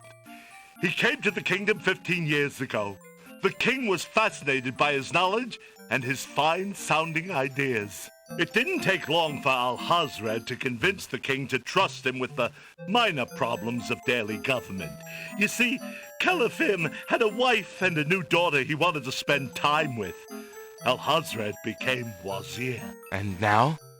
Well, he's had his eye on Cosima ever since she was a young girl. And she is the only thing between him and the throne. Do you think he means to harm her? Oh, I honestly don't know. I think he'd rather keep her as wife. But whatever his plans for the princess, he will use her to his best advantage. That's his way. Perhaps he has charmed her. Perhaps she cares for him now. The Wazir is capable of anything. And Cosima must be vulnerable and lonely right now. Still, she has always instinctively distrusted him. Cosima has a good head on her shoulders. I'd be surprised if she's truly fallen for his words of love. I must return to the castle, Prince Alex, and you to your wanderings. May we both fare well.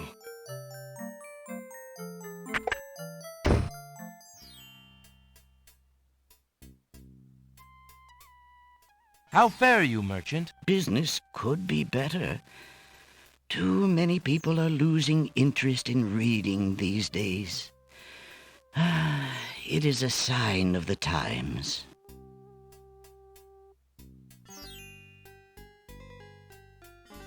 I found this rare book, and I thought of your offer. Very interesting. Oh, it is a wonderful riddle book. Riddles are much more marketable than spells these days. I guess people believe more in mirth than in magic. Here is the spell book you wanted, and a fair trade it is, I must say. Enjoy it. I certainly hope so. We shall see how rusty my spell-casting truly is.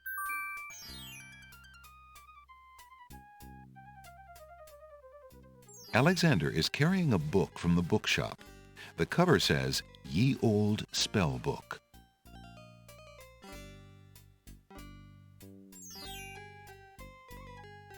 Alexander carefully reads the instructions for a spell entitled Magic Paint Spell.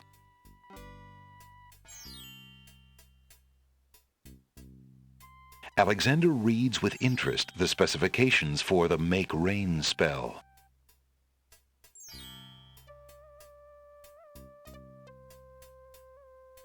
Alexander browses the details of a spell that claims to be able to charm a creature of the night.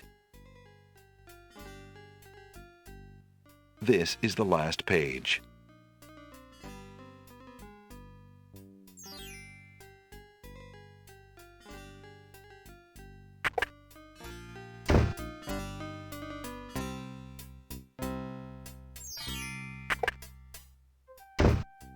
Your candy dish is empty. I am sorry, sir, but I have no more mints. Somebody has eaten them all. Well, get some more then. I fear that is impossible.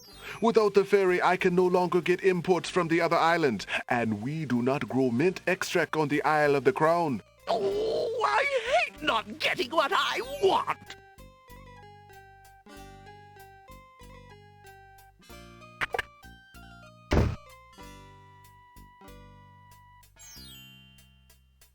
The flawless pearl is the largest Alexander's ever seen.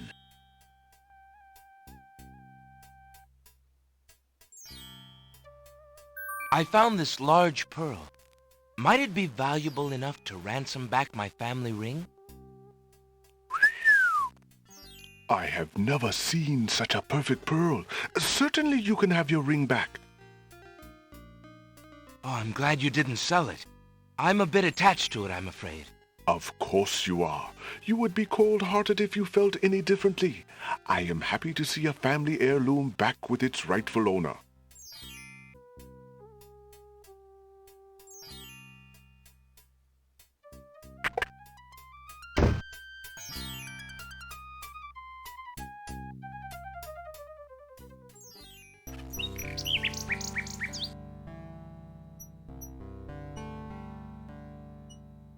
The mechanical nightingale is made of tin painted dreary shades of brown to match the coloring of a real nightingale.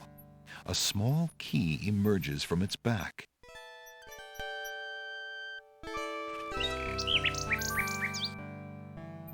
Alexander winds the mechanical nightingale and places it on the ground.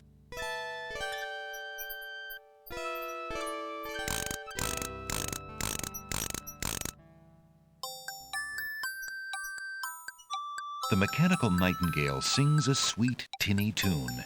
The real nightingale in the tree cocks her head and listens intently. The nightingale flies to a lower branch and looks at Alexander curiously, as if she were deciding that this human might not be so bad.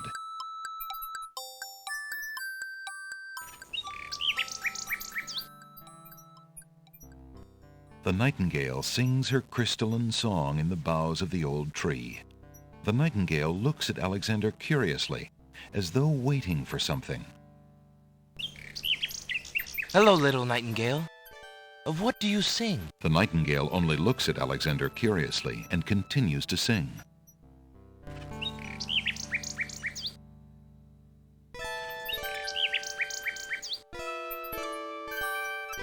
Alexander holds out his insignia ring to the nightingale, hoping she perhaps is the nightingale that Jalo spoke of, and that she might be able to take the ring to Cosima.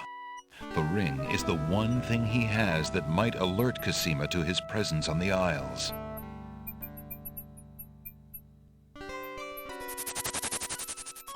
The nightingale swoops down and grabs the ring. She flies off towards the castle, perhaps to Cosima. Sing, sing. What have you got in your mouth, my pretty? A gold ring? Sing, sing. Where did you get this? Realm of Daventry. But this is Alexander's ring. Oh, my soul. He must be here. Sing, sing. I wish you could tell me what you've seen. Is he really here, then, on this very island? Oh, if only I could leave this castle as easily as you. Take this ribbon, Sing Sing. If you know where he is, return it to him. Please be careful, Alexander. It is so dangerous, and yet I could not wish you away.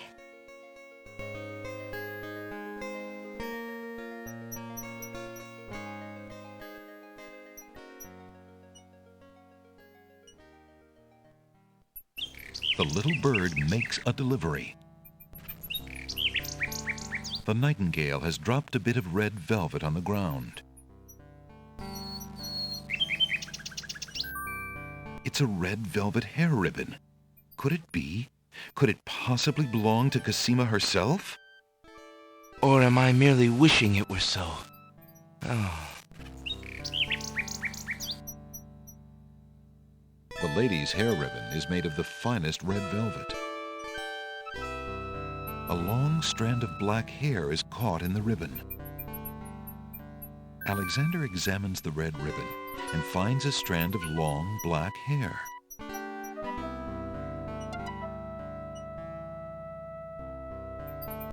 The strand of hair from the red ribbon is the color of midnight. Alexander can only hope that it belongs to his true love.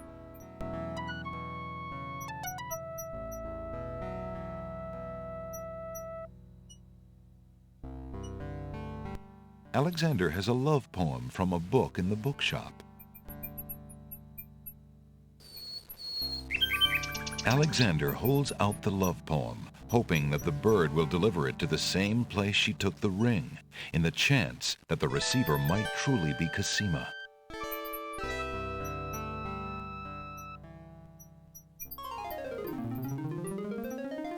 The nightingale swoops down, grabs the love poem, and takes it towards the castle. Sing, sing, my sweet, you bring another present. Let me see. It is a poem, Sing Sing. What was it when I looked at you? What power has chained me through and through, and binds my heart with links so tight, I cannot live without the sight of you? Oh, Alexander. I was hoping he'd return to you. Take this to him while he waits. Hurry, my fleet one.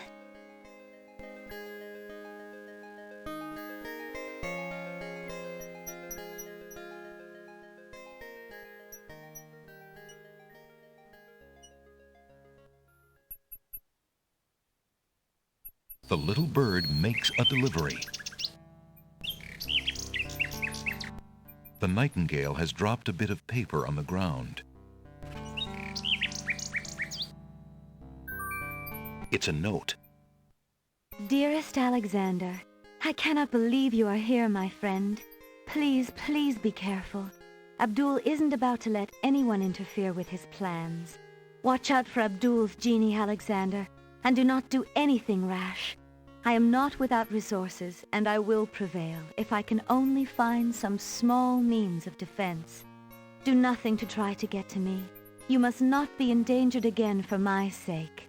Greatly in your family's debt, Cosima. Alexander's hand trembles as he reads the note. For the first time in his long search, he has heard her voice again, if only in writing. No words of love, only friendly concern. Friend. Is the maiden merely shy, or does she regard him only as a brother?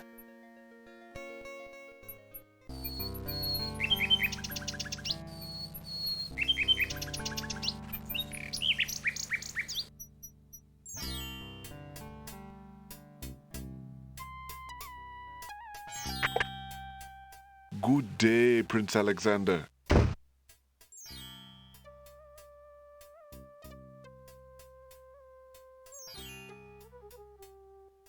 Would you mind if I traded this in? Of course, Prince Alex. Please choose something in exchange for the items on the counter. Alexander looks closely at the items on the counter to make his selection. I'll take the flute. The flute? Very good, Prince Alex. May its music always be sweet. Feel free to trade it back at any time. Thank you.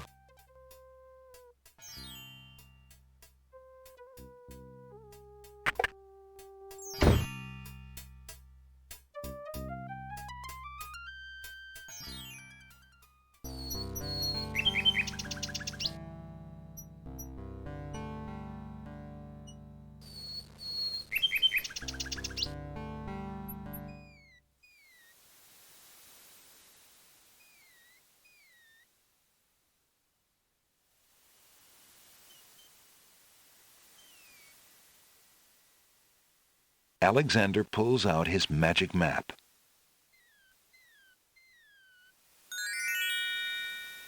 Alexander feels a strange pulling sensation.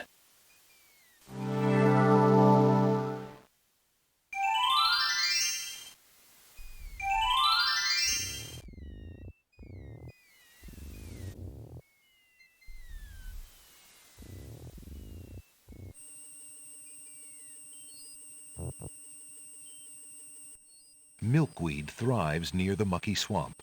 Small bottles filled with milk grow on it like fruit.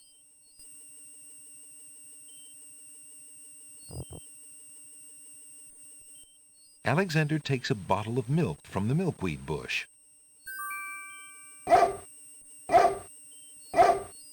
Apparently, the dogwood tree doesn't like Alexander standing that close.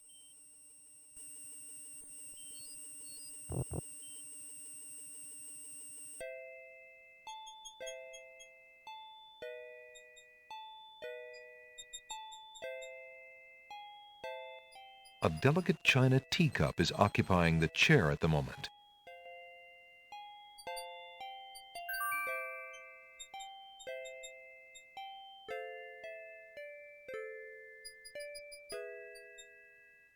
Alexander takes the teacup.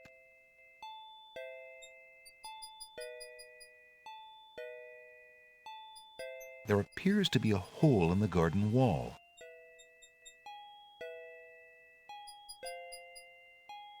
Through the hole in the wall, Alexander sees a land that resembles a giant chessboard. Wow, it really is a hole in the wall.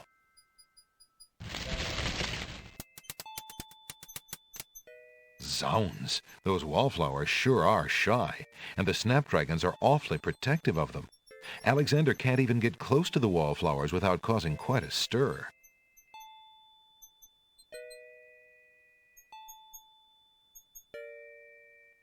Alexander decides to pick up the hole in the wall. A hole in the wall could be a very useful thing.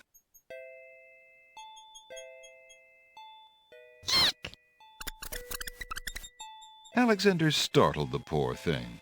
It's run off to hide behind the wallflowers.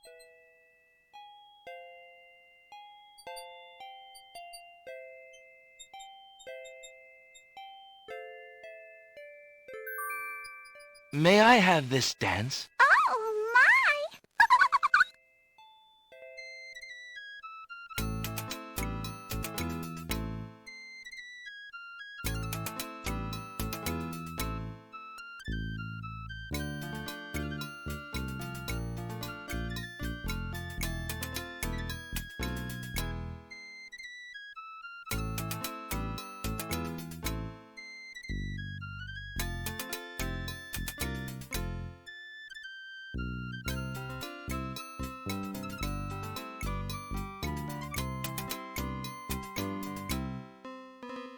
Alexander stops playing the flute, but the wallflowers and snapdragons continue to dance, caught up in the music and oblivious to everything around them.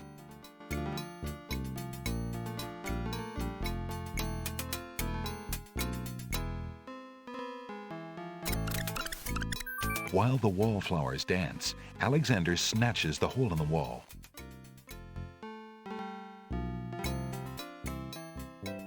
Unless Alexander is mistaken, those plants must be baby's tears.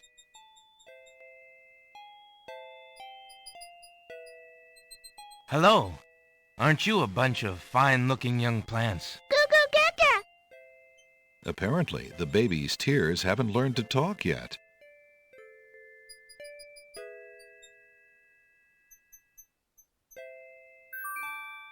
Alexander gives one of the baby's tears a bottle of milk. The other baby's tears seem to resent Alexander's gift for some reason.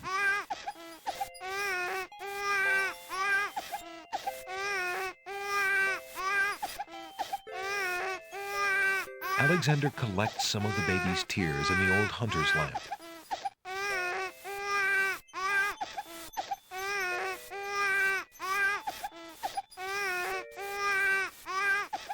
Alexander takes a close look at the tomato on the ground.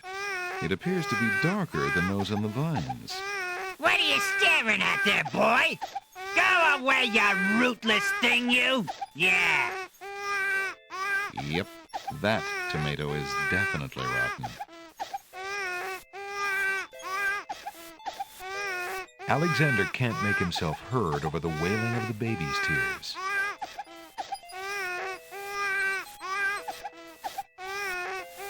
What a grip! The baby is not at all willing to let go of that milk bottle.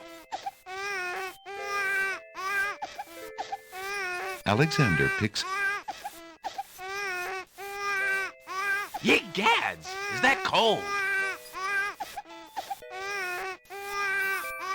Hey! What do you think you're doing there? Get your hands off me! Hey!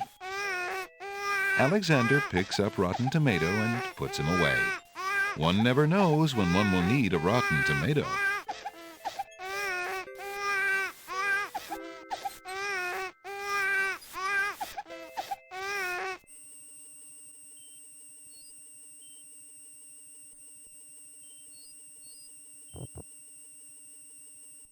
A mushy swamp lies just off the path.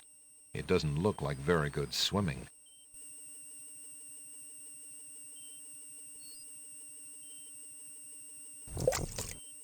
What do you think you're doing? You startled me. I was just getting some swamp ooze. Well, you certainly won't get it there! That's not swamp ooze! That's swamp slime! He's right, you know. But he could be a little nicer about telling you.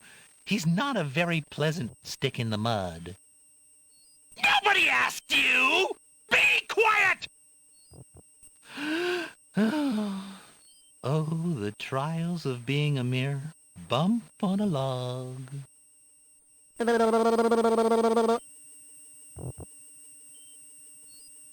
Perhaps you could toss me some swamp ooze, since you seem to be able to recognize it. I can only reach this bit by the path. Well, hoity-toity, look who's Mr. Wants so much! You think I got a job here passing around precious swamp matter? You should be so lucky! He's an utter waste of oxygen. I'd save my breath if I were you. Who are you? I'm Bump on a Log, and that's my brother, Stick in the Mud. We've had this thing about each other ever since our childhood. Mom always liked me best. She did not! That is absolutely not true! He's a bit lazy, you see. He's got the only swamp ooze in the swamp right next to him. But do you think he'd move a finger to help you get some? Hardly. He'd try to brain you with it more than likely. His temper's about the only thing that ever gets a workout, and that on yours truly. Oh, like you've moved at all in the last century! Like you're Mr. Physical Activity! Just because I can't reach anything, he thinks he can throw gushy swamp matter at me and just say whatever he likes. If only I could turn the tables on that heckler, he might learn some respect. But as you can see, I'm a mere bump on a log and must be content with my lot. Oh, shut up! You couldn't hit the broadside of a barn even if you had something to throw! Just shut up! You see how he is?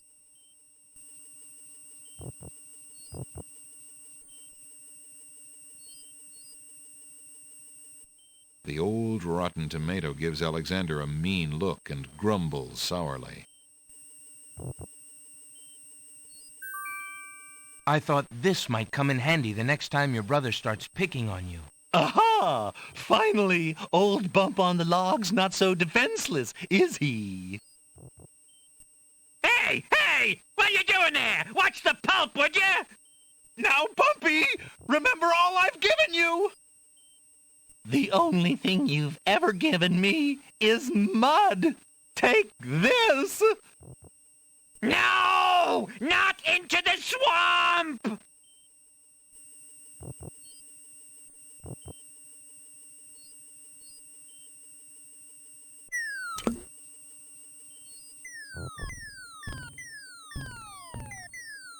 Hey, okay, I give up. Geez, sorry. Well, I guess it's not very pleasant having things thrown at you. I'm sorry. You mean it? Really? Brother. Brother! Stick in the Mud and Bump on a Log, exhausted from the battle, immediately doze off into naps. Rotten Tomato, being equally lazy, decides to join them. A glob of swamp ooze tossed during the brotherly fight has landed on the log.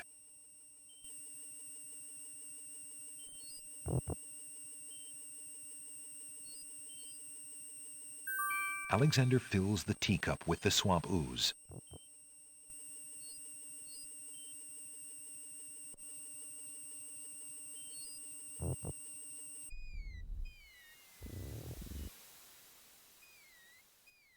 Alexander pulls out his magic map.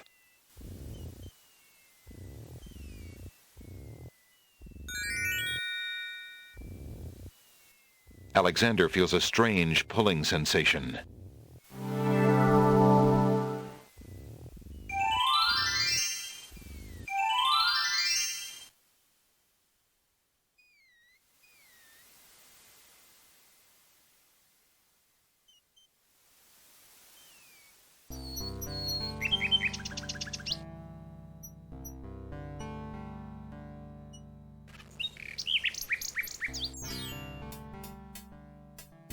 Alexander.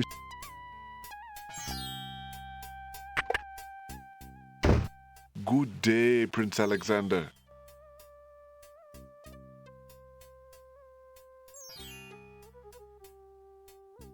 Would you mind if I traded this in? Of course, Prince Alex. Please choose something in exchange for the items on the counter. Alexander looks closely at the items on the counter to make his selection. I believe I'll take the tinderbox. Very good, Prince Alex. Enjoy your tinderbox and bring it back anytime. Thank you.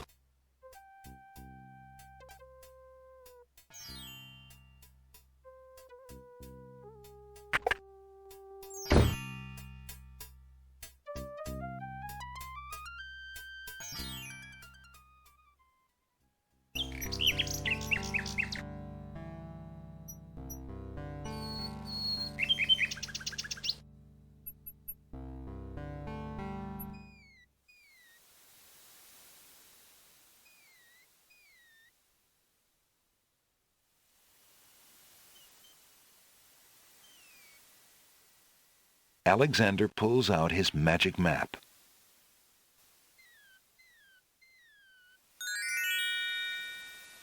Alexander feels a strange pulling sensation.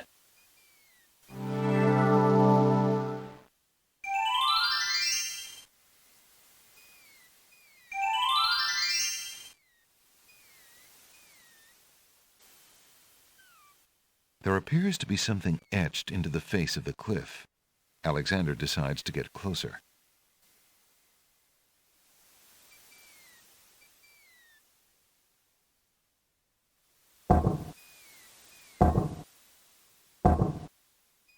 Huge blocks of stone erupt from the granite cliffs.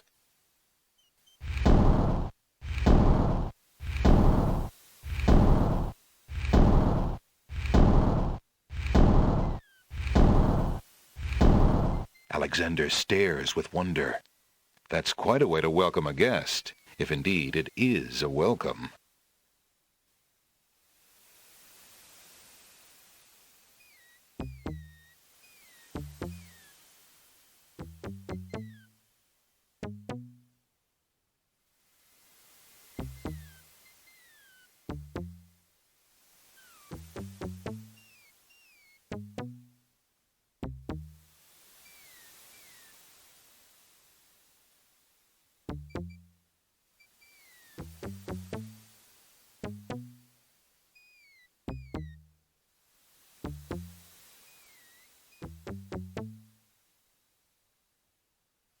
Alexander examines the strange etchings in the face of the cliff.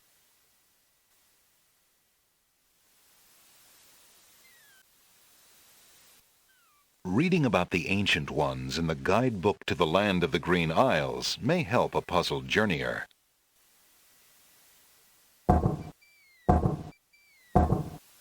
The stone beneath Alexander's feet trembles as more steps emerge from the granite cliffs.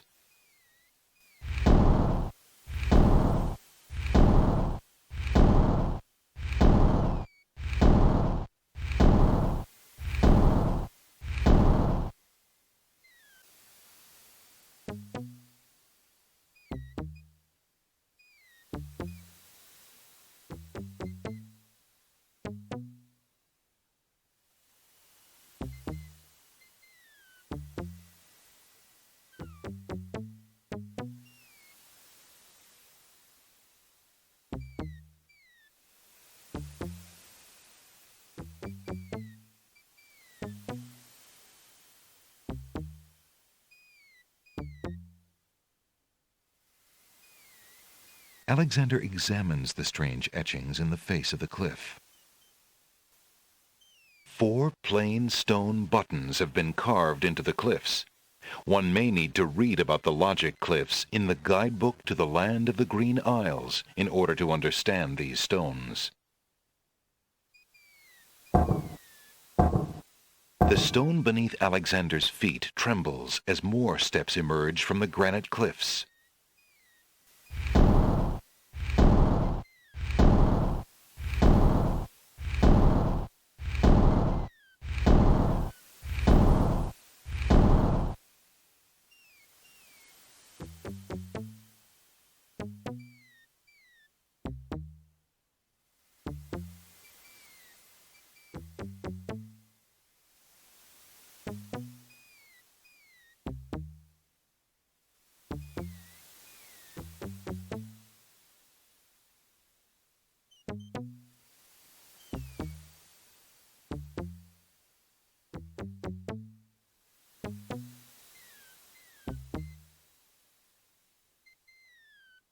Alexander examines the strange etchings in the face of the cliff.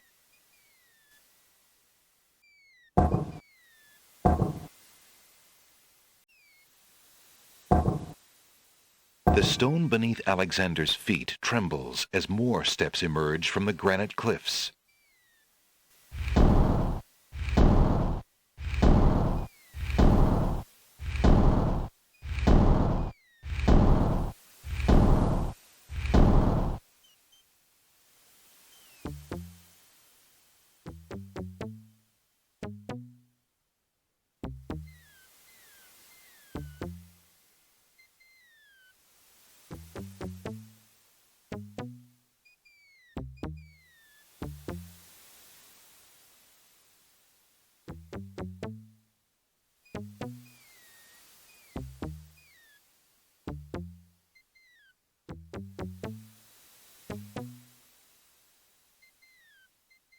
Alexander examines the strange etchings in the face of the cliff.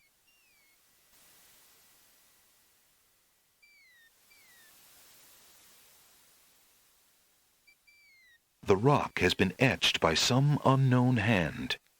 One may need to read about the logic cliffs in the guidebook to the land of the Green Isles in order to understand this mystical inscription.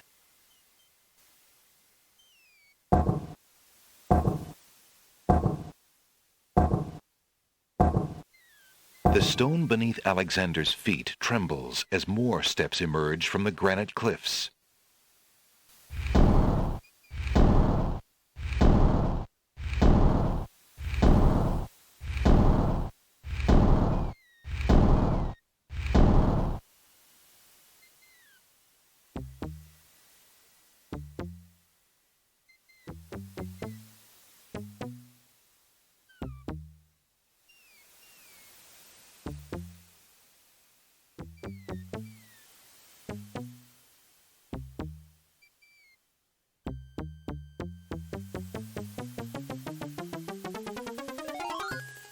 Alexander finds himself, finally, at the top of the cliffs.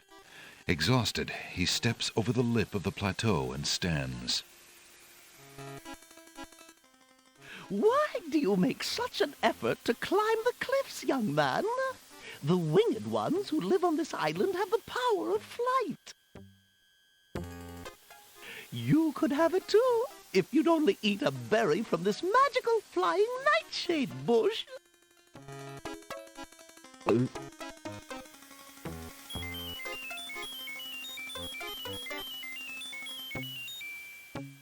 See?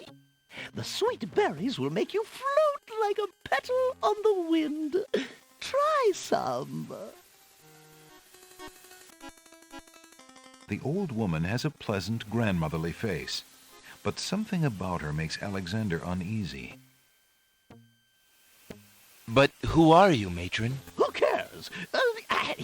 I mean, I am only a poor old woman who wishes you well, handsome stranger.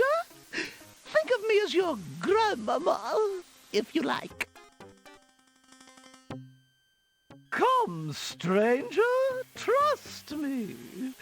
Think of what I'm offering you. How can this plant give the power of flight? Listen, son, I'll be happy to answer any questions you like, but only if you at least taste these delicious berries. How can this plant... Listen, young man, you offend me. I try to help you and you insist on being rude. How can this... Listen.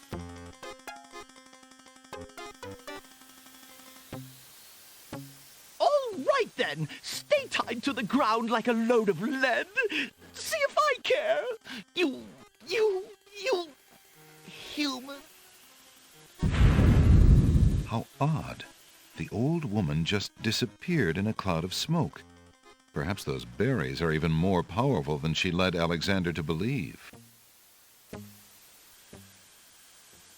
Black berries grow only at the top of the bush, as though straining towards the sun. Alexander is standing at the top of tall cliffs. To the north is the peak of a mountain, rising to meet the clouds. To the left is an ominous set of bolted doors. In the distance, Alexander can see the peak of a majestic mountain rising into the clouds. Alexander is standing at the top of... Huge doors are set into the solid rock of the mountain. Alexander is... There's a natural opening in the rock near the nightshade bush.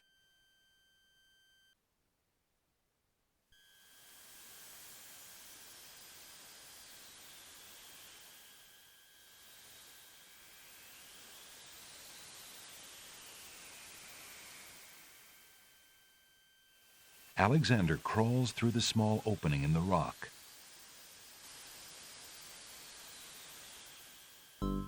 Alexander finds himself in a dark cave. Alexander can't see much of anything in the dark cave.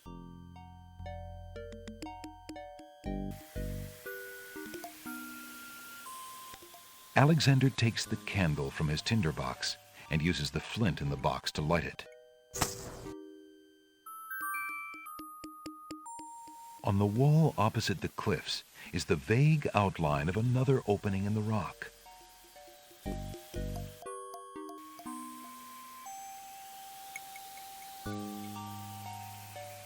Alexander crawls through the opening in the rock.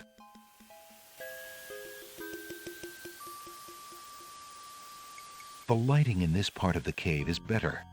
Alexander extinguishes the candle's flame and places it back in his pack. A natural window-like opening in the rock provides a view to the outside world. A peppermint plant grows on the window's ledge.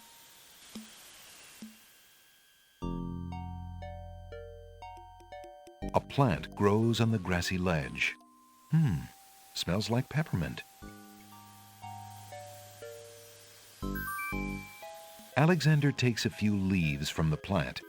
As he does so, a strong smell of peppermint is released. Ah!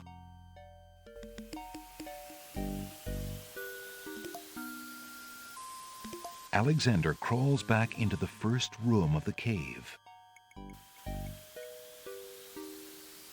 Alexander can't see a thing. Alexander takes the candle from his tinderbox and uses the flint in the box to light it.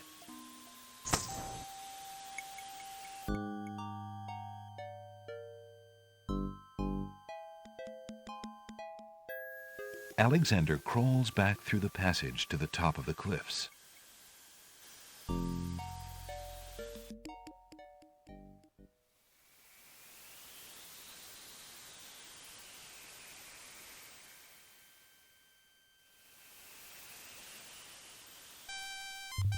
Look, an intruder!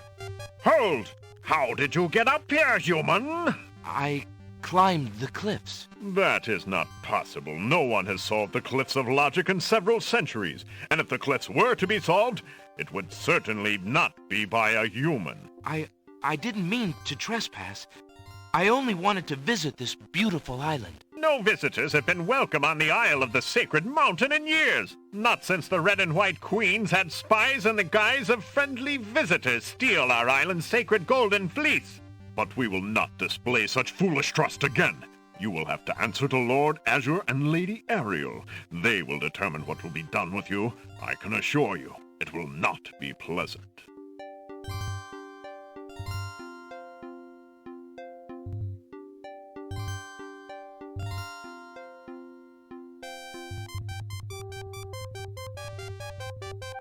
With what trickery did you master the cliffs of logic and reach the city of the Winged Ones? Only the magic of clear thought, my lord. I meant no harm. The cliffs of logic. It is the sacred oracle's prophecy, Azure. Yes, Ariel. It is lucky for you, human, that climbing the cliffs of logic is part of a prophecy that I cannot ignore. We have just been ordered by Wazir Al-Hazred himself to dispose of any strangers that might land on our fair isle. But the prophecy would have a different fate befall you. The prophecy predicts that whosoever climbs the cliffs of logic will defeat the Minotaur. The Minotaur has violated our sacred catacombs and eats our young in sacrifice. Our own daughter, Lady Celeste, was taken there only this morning as his most recently demanded offering. A dilemma, then. Whom shall I obey in regards to your fate, the oracle or the crown? But since Al-Hazred did not dictate how I was to dispose of intruders, and since you cannot possibly survive the catacombs, your imprisonment there should serve both purposes quite admirably. I will not resist you in this, my lord. I shall do my best to save your daughter. First, I must tell you that the catacombs are a labyrinth of rooms, a place of exceeding danger. You will need many tools and clear wits to survive it. I am ready. Very well. My guards will take you there now. You seem courageous enough, but the catacombs will determine how brave you really are.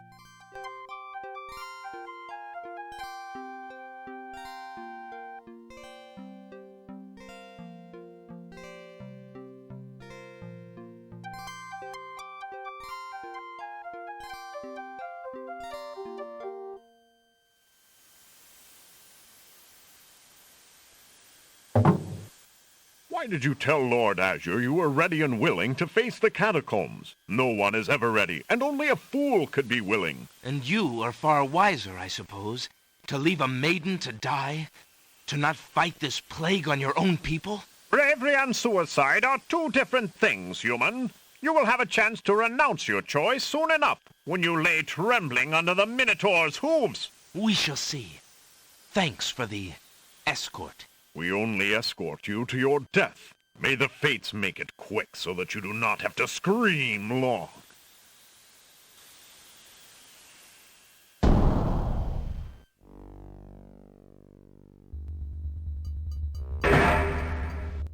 The catacomb's entrance door is locked from the outside by the Winged One's guards.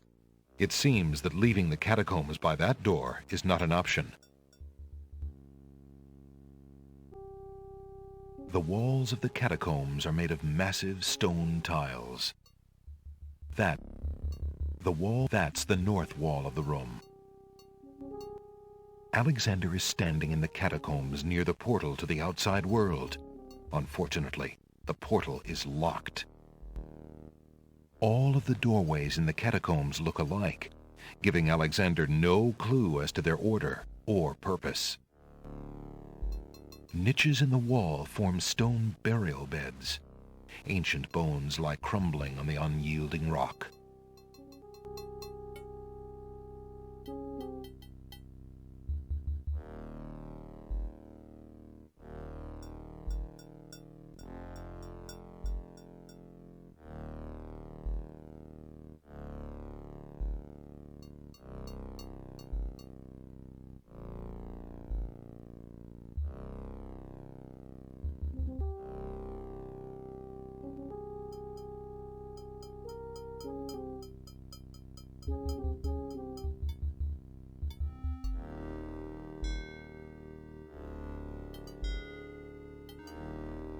Niches in the wall. Niches in... The remains of several unfortunate souls haunt the room. These bones seem more recent than the ancient catacomb bones that Alexander has seen so far. Perhaps they were victims of the Minotaur, or perhaps they died while wandering lost in the maze. 3 of the skeletons are completely intact. A lone skull lies on the ground among the skeletons. Where the skull came from is a mystery, since the other remains seem to have their skulls intact.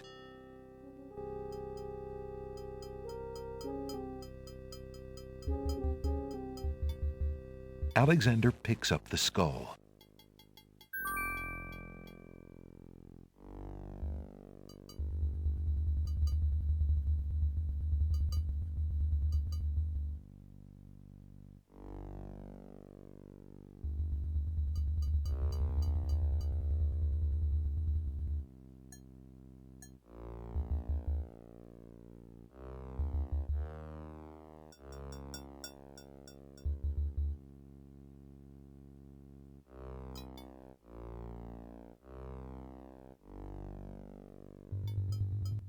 That tile bears the image of a dove. Alexander is standing in a room with a tiled floor. Except for the tiles directly in front of the doors, each tile bears an engraving. Alexander has the feeling that the unique floor isn't merely decorative.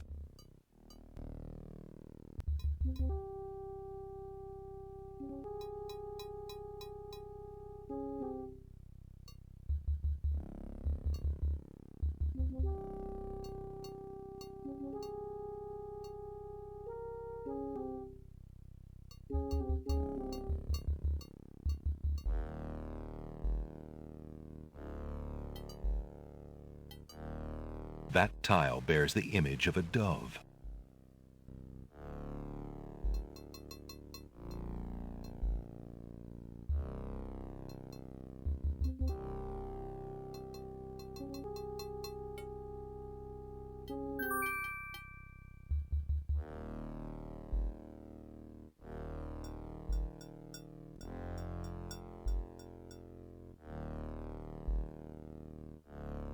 An old wooden shield hangs on the wall.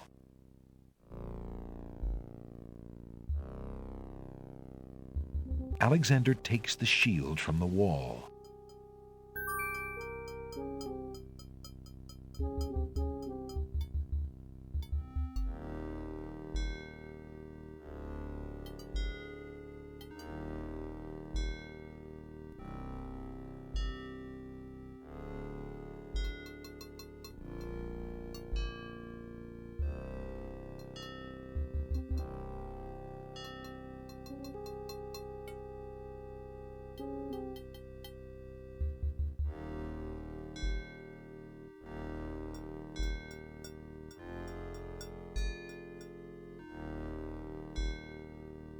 Niches in the wall form stone. Alexander notices that this skeleton has old coins over its eyes.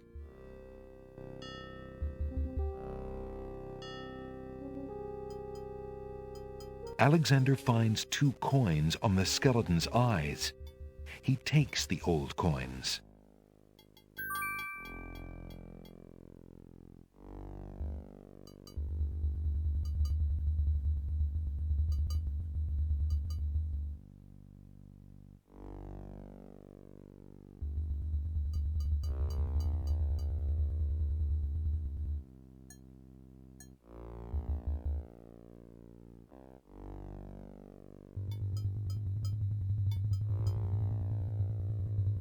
It's a trap.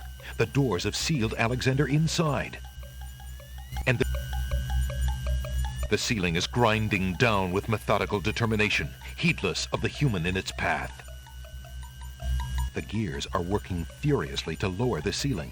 Their great cogs interlock perfectly.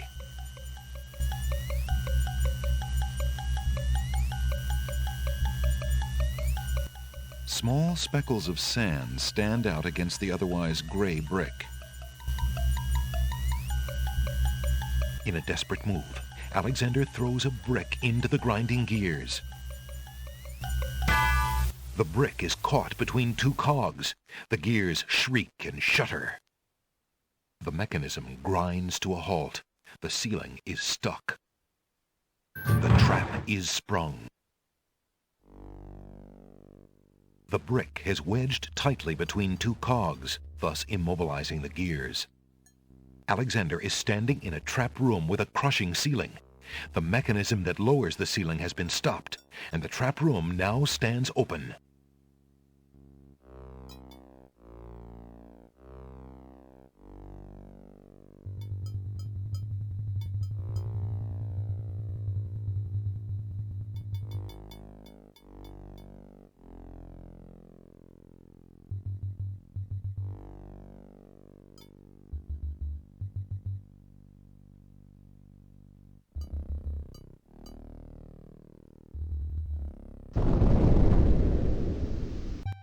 Sounds! A trap floor!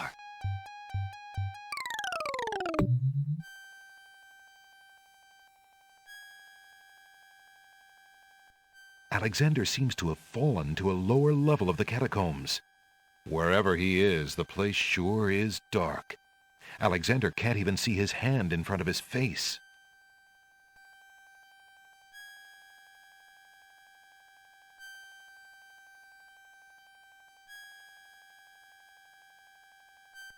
It feels exactly like a tinderbox.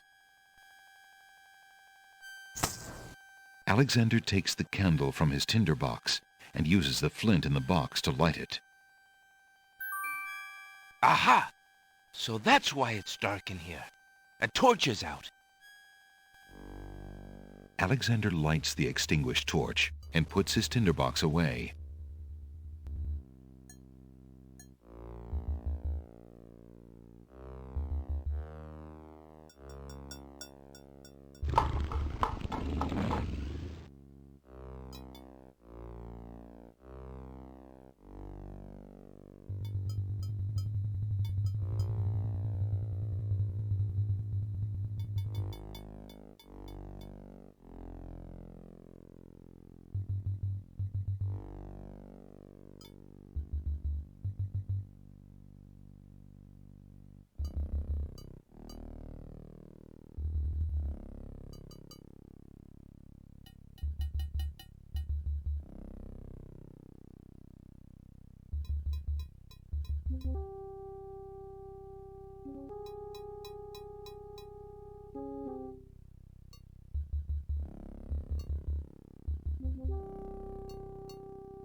Alexander hears the sound of a wild beast again, this time so loud that the creature itself seems to be in the same room with him.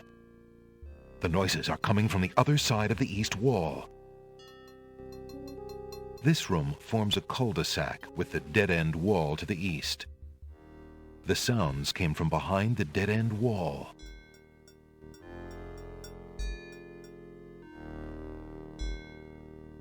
Alexander examines the wall closely, but sees only a solid rock wall. The hole in the wall has 4 legs and a curly tail. He's all limbs with only a hole for a body, but that doesn't make him any less whole. Alexander puts the hole in the wall on the east wall. The hole in the wall trembles slightly with dread at the clammy feeling of the stone. Alexander peers through the hole in the wall and sees just another room in the catacombs.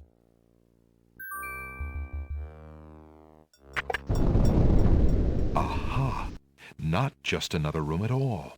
So that's why Alexander couldn't find the Minotaur's lair. At least Alexander now knows the lair exists, somewhere in the maze on the other side of this wall.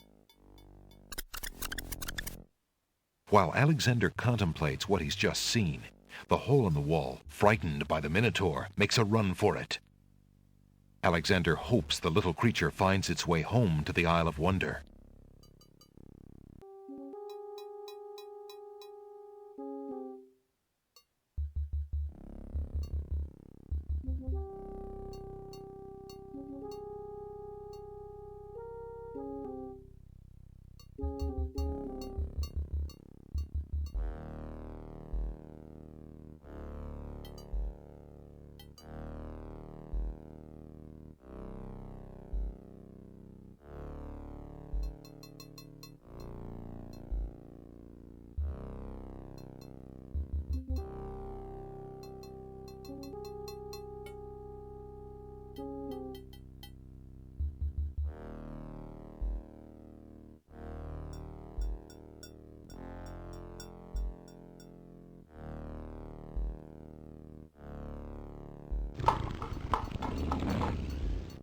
Alexander hears the distant sounds of a wild animal somewhere in the maze of rooms.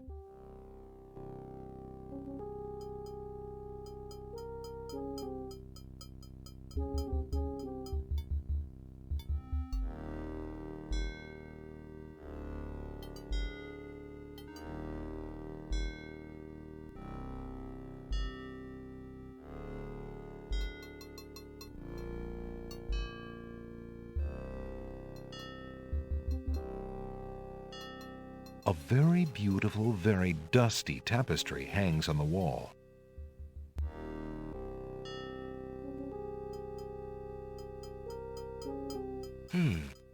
This tapestry looks familiar. Now let's see. I don't feel anything. Aha! A hidden latch. Alexander triggers the little latch. A secret door rolls open.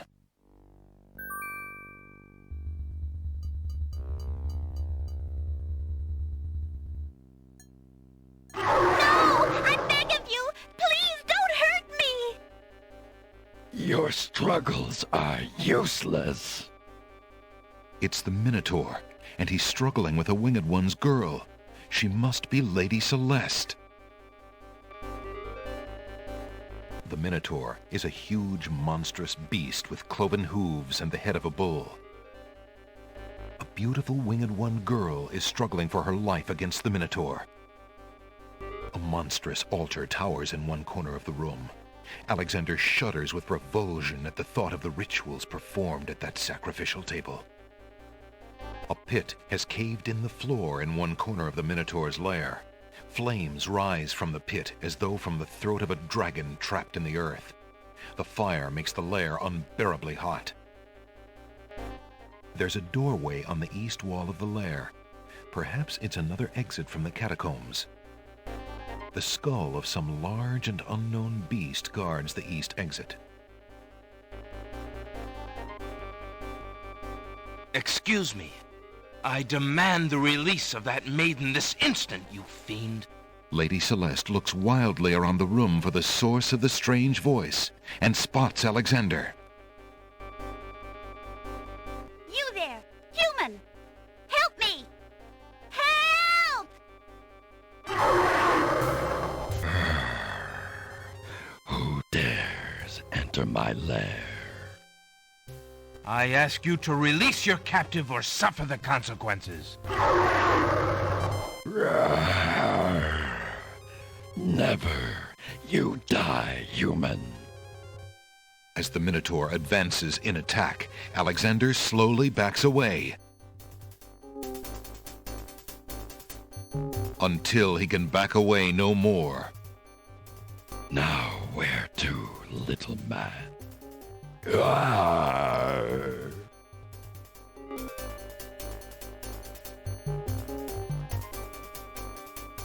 The scarf is made of red silk. Alexander, his back inches from the fiery pit, tempts the Minotaur with the Red Queen's scarf. Look here, you bully. Nice, bright red. Red. Now you die.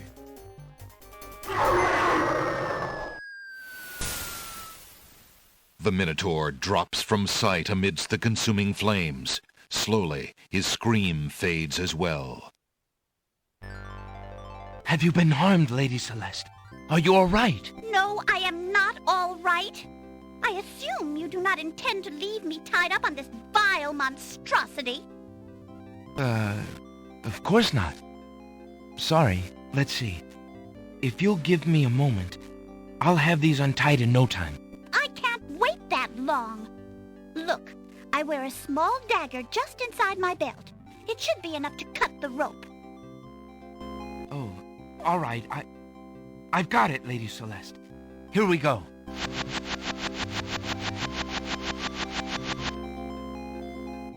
Thank you. You may keep the dagger as a gift for saving my life. That's very generous. Forget it. Do you mind if we just get out of here now?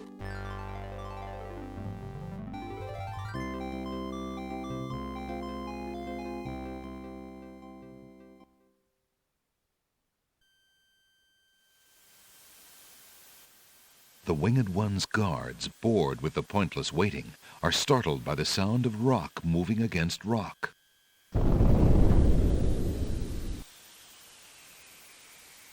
Lady Celeste, quite thee well? I'm quite well, thanks to the bravery of a mere human. So much for your superior intellects. Yes, milady. Now bring him along. I'm going home.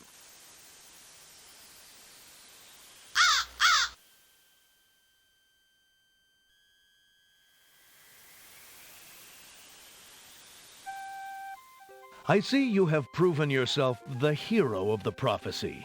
Well, I am expected to thank you for saving my daughter's life, so I thank you.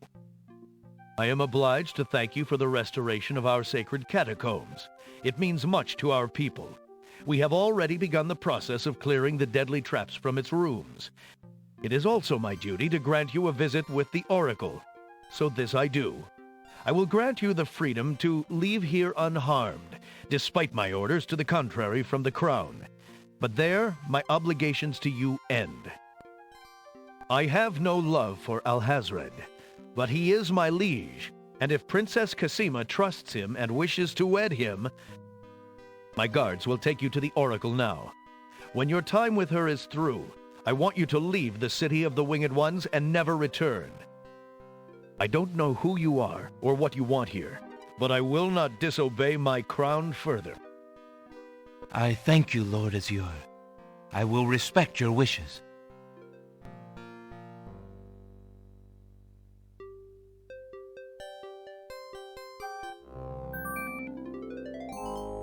Hail to thee, great oracle. Lord Azure sends you this wingless mail. It appears that he solved the cliffs of logic and... defeated the Minotaur in his lair. So I have seen. So this is the one that haunts my pool of late.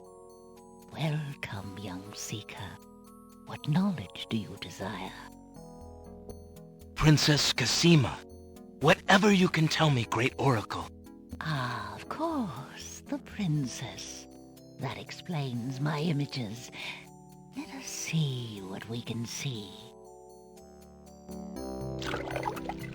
I see a maiden, lovely and pure, but surrounded by evil. She is a rose set amidst bitter thorns. It is her fate to be the pawn of dark powers, and yours to try to redeem her. How? How do I redeem her? Fate is not like the cut of a blade, young one. but rather like the myriad of paths formed when a hammer cracks ice. I will tell you what I can, but what will actually come to pass is up to you. I see that any attempt to reach the girl will force you into battle, a struggle against a dark force. If you lose, your life will be forfeit. Who must I fight? A great darkness surrounds your adversary, preventing me from seeing clearly. I can only make out the shape of a black cloak. But before this final struggle, I see an infiltration, a dangerous game of hide-and-seek in corridors filled with enemies. The risks are high, but it is the only way to reach the one you seek. There is more than one way into this place. Your choice will dictate much. What else do you see, mighty Oracle?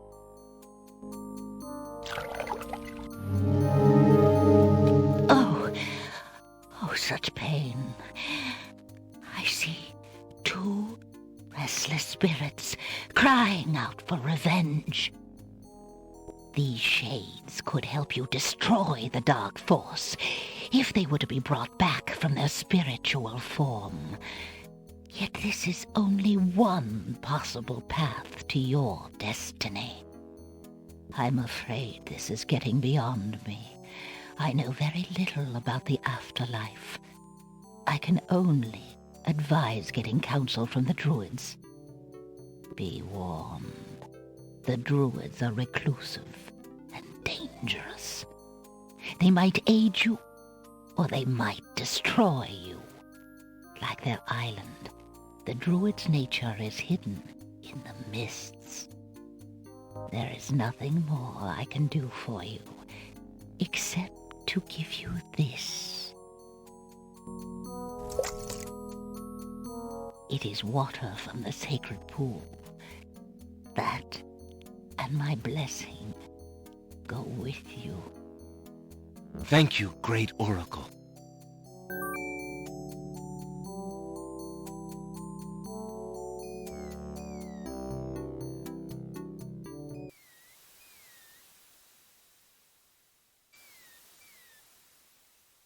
Alexander pulls out his magic map.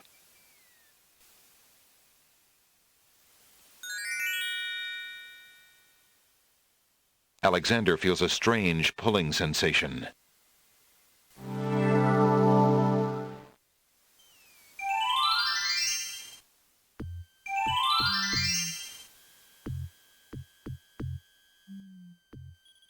Alexander is standing on the beach of a shrouded island. From here, two paths lead into the island, one to the northwest and one to the northeast.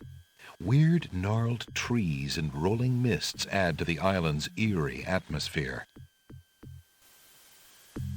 The island's trees are gnarled and eerie-looking. Grayish moss growing fervently in the damp, sun-blocking mist coats the trees' knobby branches.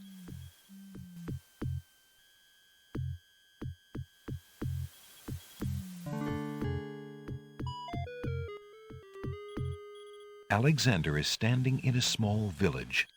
Arranged around him in a circle are houses built into the hollows of huge trees. In the center of the village is a fire pit. Steps lead up to the treehouse's entrance. The steps are sheltered by a worn animal hide. As Alexander peers into the dark entryway, he can make out a well-bolted wooden door. A horned animal skull is on display in the center of the village. Based on its central location, it may perhaps serve as ceremonial protection against danger. A grove of giant trees has been hollowed out to make houses. The trees look cozy and dry, if a bit primitive for Alexander's tastes. A communal fire pit occupies a place of honor in the center of the little village. The fire pit, naturally enough, contains coal. The coals are cold. That's odd, because Alexander definitely smells the smoke of an open fire close by.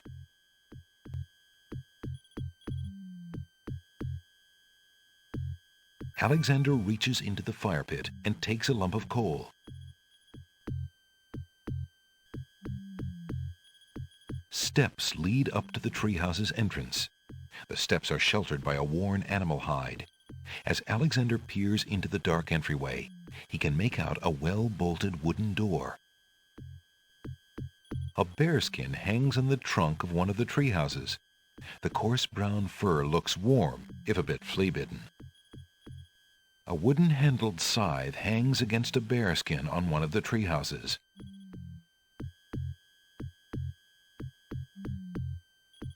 Alexander takes the scythe.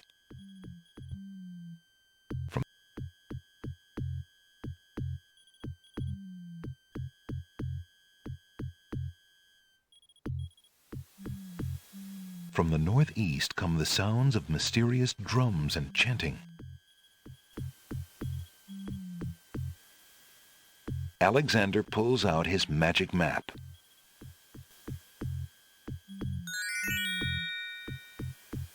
Alexander feels a strange pulling sensation.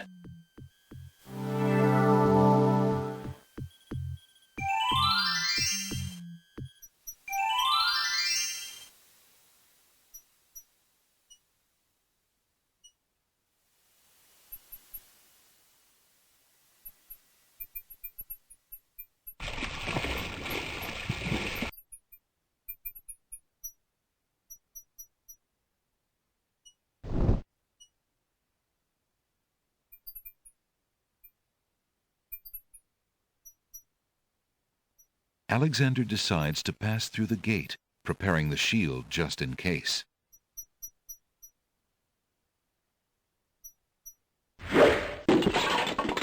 The magic arrow completely shatters the shield. Good thing the arrow didn't hit Alexander. The archer's bow is empty, his lone arrow spent.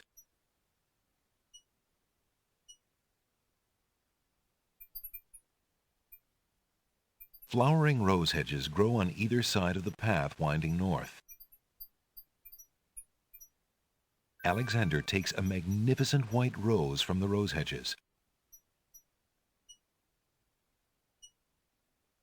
Alexander walks forward to step onto the gazebo. But the rose hedges on either side of the path, sensing an intruder's presence, reach out their vines and blend together. The path is blocked.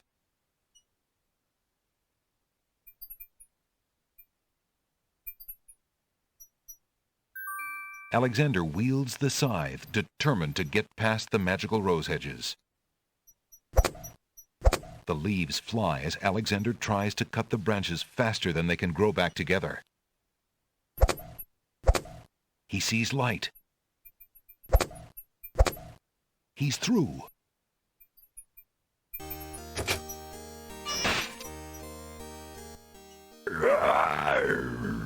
Who dares enter Beast's garden? My name is Alexander.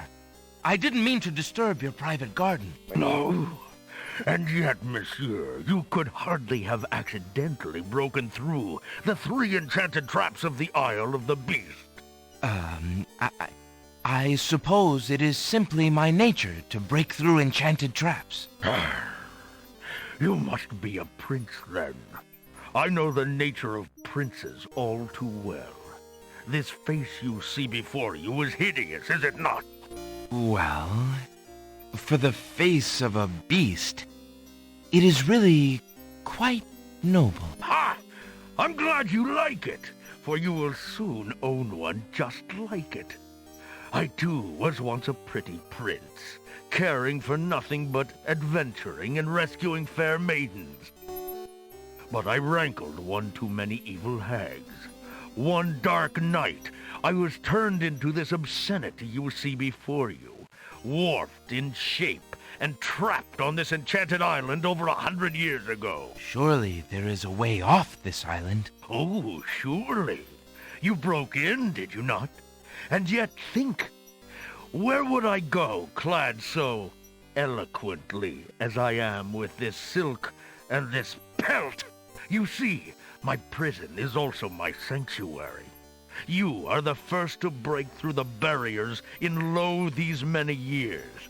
That is, except for the druids who stole my heirloom coat of arms. If there's any way I can help. Help? You? I'm afraid you don't understand. The enchanted barriers were a warning and protection for you more than for me. Your prize for forcing your way past them is to join me in this dire life. By the laws of this sorcery, you are doomed to be trapped in the form of a beast. Your reward for broaching this garden is to be my slave, a slave as beastly as I am. You have only a few hours of humanity left. But that's not possible. There must be some way to break the enchantment. Spells always have a weakness somewhere. The enchantment you are under is tied to my own. Oh, the sorceress left me a way out. But I'm afraid it was only her final bitter joke. You see, I need only find a maiden to join me here, to share my castle, my life, willingly. Take another look at me. You can't help but admire the hag's terrible cruelty and cunning. I shall try to find such a maid, for Casima's sake. Truly? How determined of you.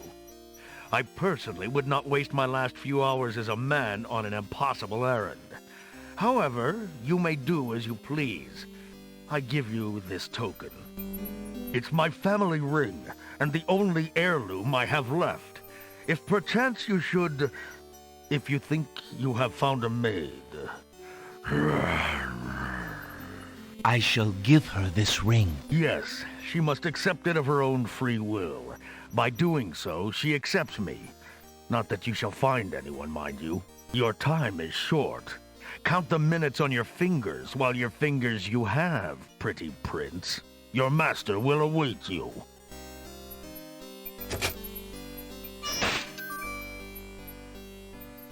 The path ends here at a small clearing. A gushing fountain dominates the clearing, and an iron gate leads off into a maze of hedges. In the distance, a castle stands out majestically against the sky.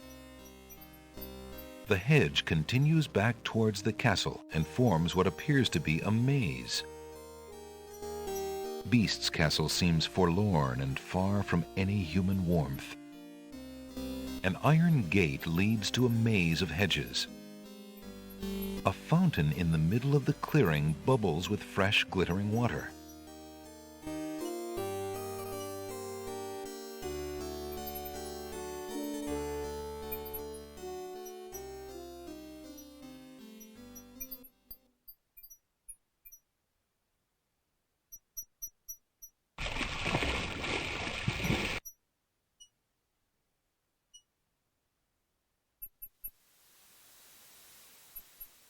Alexander pulls out his magic map.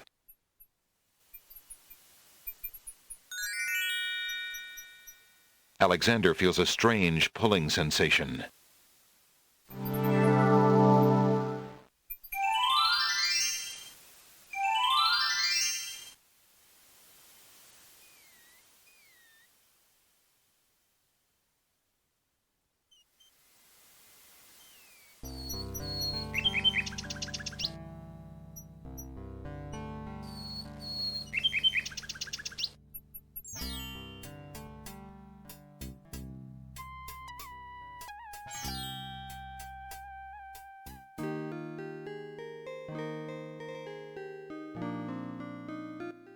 Looking at the serving girl reminds Alexander of the years he spent as a slave under the evil wizard Mananan. He wishes there was some way he could help her. She looks very shy and nervous as she tends her roses.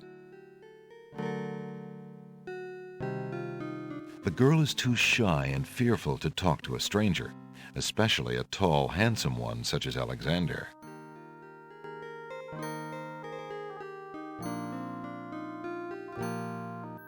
Pardon me, maid. I hope you don't think me forward, but I see that you like roses. I thought you might, perhaps, like a fresh white rose. Alexander can see the conflict in the girl's pretty face as she fights between her distrust of him and her desire for the white rose. The rose wins. Oh, I shouldn't, sir, but it is so lovely. I've never seen a rose of white. It looks so pale and delicate. Wherever did you find one of such a color? There are many hedges of them on the Isle of the Beast, and they grow together like magic. Oh, truly? What an adventure that must be to see them. But I should not speak so, especially to a stranger. Thank you for the rose, though, kind sir. Do you live in this house, maid? Well, my stepmother and her children live here. I live out back in the stables. Your stepmother? Then you're not a... well, I thought you were... A servant? I am, I suppose. You see, my mother died and my father remarried. He passed on shortly afterwards. My stepmother has no obligation to feed and clothe me. I only try to repay her for my upkeep as best I can. I see. Is there anything I can do for you, maid? You look tired and hungry. I'm just fine, sir. Tell me, why do you not leave this place? Where could I go? What would I do? Besides, I don't really mind the work, and I would miss my roses. I'm sorry, sir, but I don't want my stepmother to see me talking to you. She would be upset with me.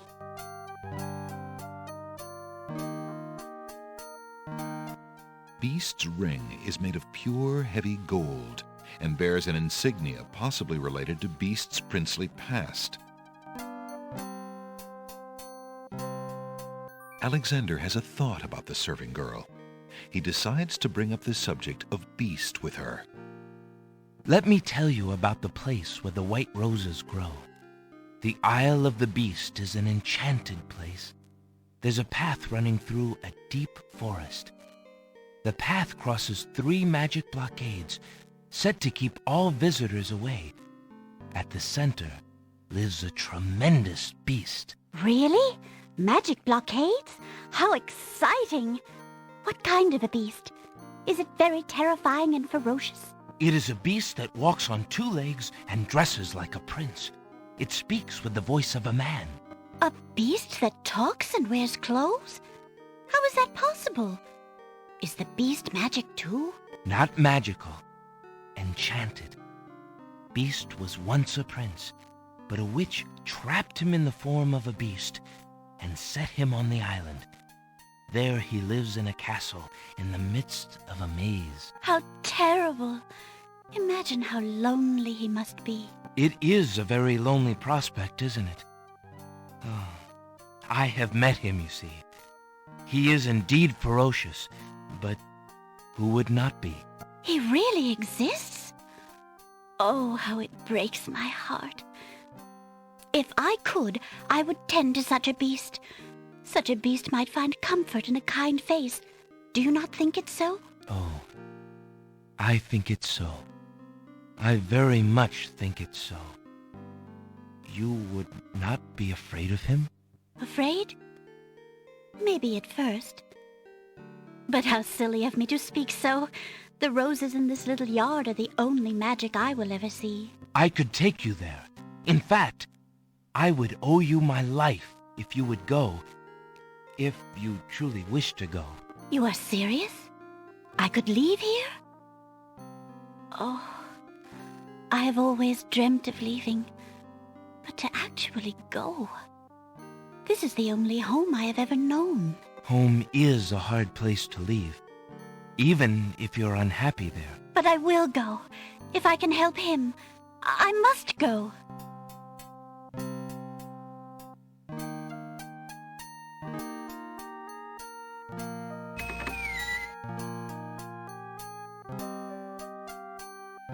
Is there nothing you wish to take with you? There is nothing.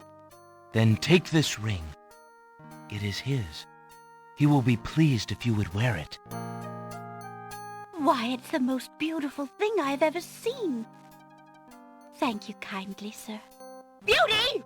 Where do you think you're going? To a place where roses grow, and to someone who truly needs me. I see you wear my ring. You willingly agreed to spend your life here with me? Do you know what that means? Yes, my lord, I do. I have been touched by your story. Pity alone need not sentence you to endure this face. Oh, but it is a gentle face, and kind. You look at me so sweetly and are not repulsed. Oh, by the light of your eyes, my spirit soars. The enchantment! It is broken! I am pleased to have served you, my lord. Do you still wish me to stay? What? Speak not such nonsense, Beauty. Do you think that I learned nothing of true love during my time here? You are my queen. Oh, my clothes! This gown! How well it suits your noble heart. Alexander, how can I ever repay you? I have nothing to offer except my gratitude. But please, take these old clothes. Perhaps you'll find someone in need during your travels. You have already repaid me by your example of courage, Beauty, and by your friendship, I hope.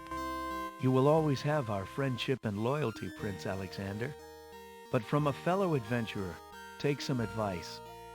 If you find your true love, protect her with your life.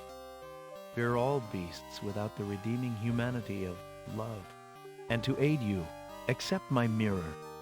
Now that my life is no longer hung in false shadows, I have no need for it. Give it to someone with nothing to fear from the truth it reveals. Thank you. I wish you both well. Come, Beauty. Let me take you home.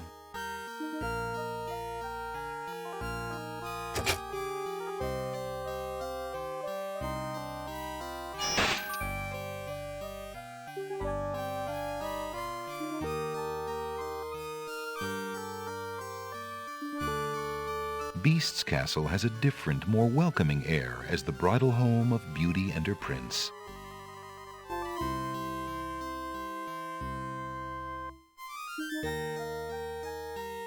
The small vial contains the oracle's sacred water. The water has a crystalline appearance. Alexander pours the contents of the oracle's vial into the hunter's lamp with the baby's tears. The vial, now empty of its sacred fluid, disintegrates.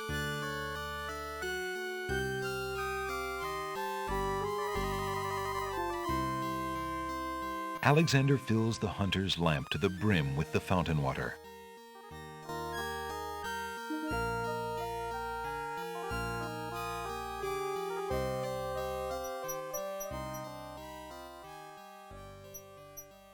Alexander takes a magnificent white rose from the rose hedges.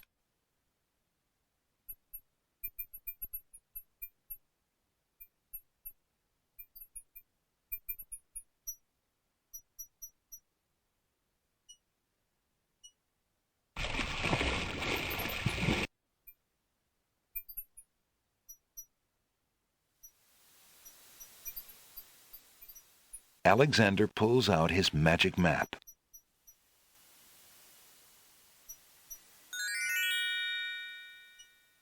Alexander feels a strange pulling sensation.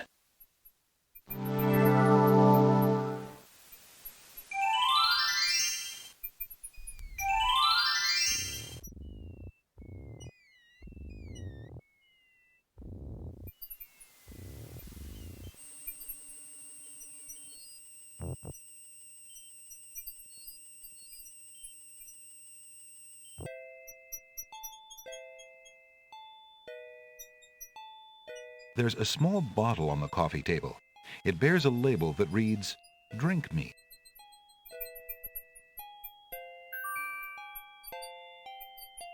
Alexander picks up the bottle.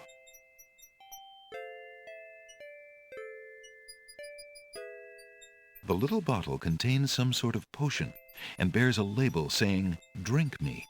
That's rather forward of it.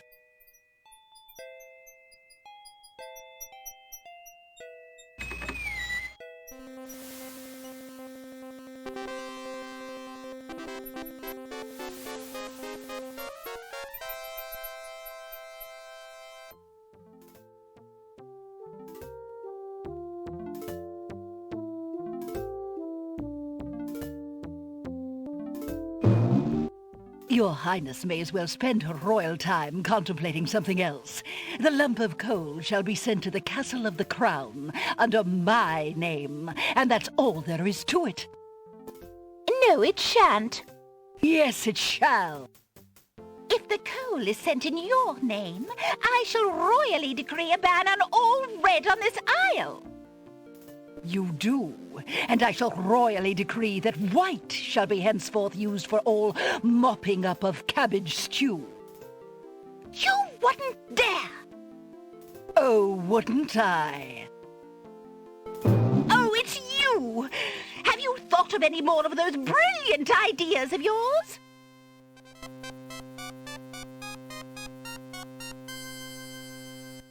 Alexander has a pitch-black lump of coal that he found in the Isle of the Mists.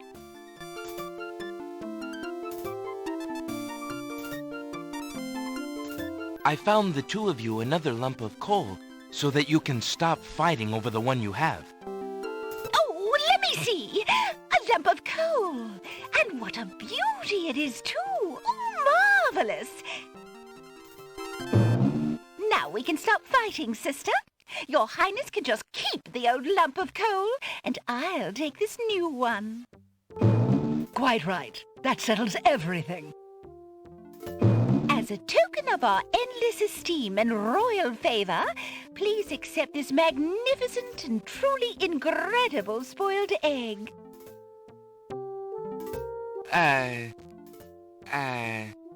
Thanks.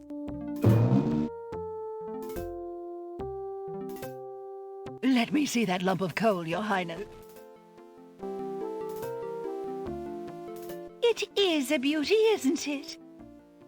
Why, it's bigger than my lump of coal. Let me have it immediately. Over my dead body, Your Highness. It's my lump of coal, and it is indeed larger and much grander. Just look at that sheen. I demand you exchange with me immediately.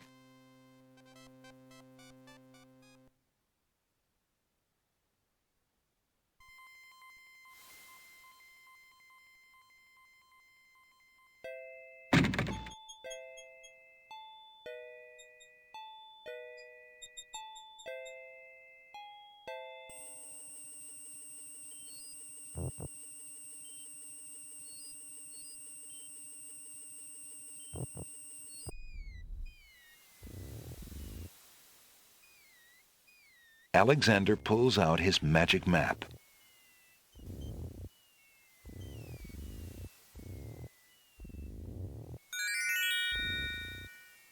Alexander feels a strange pulling sensation.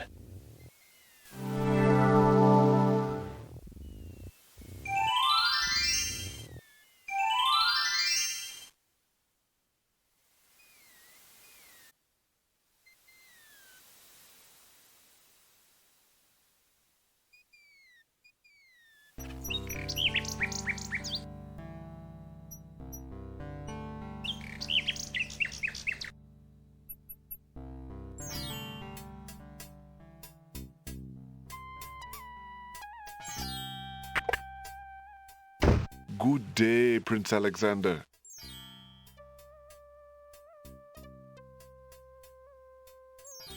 A mysterious old man also patronizes the pawn shop. He steals sidelong glances at Alexander from under his hood.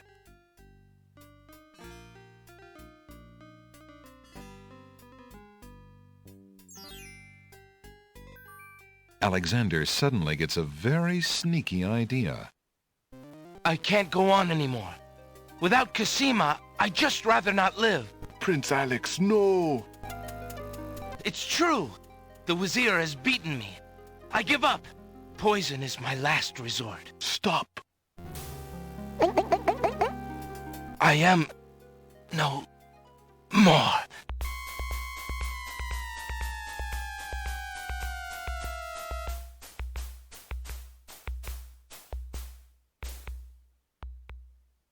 Oh, what a waste. The poor young fool.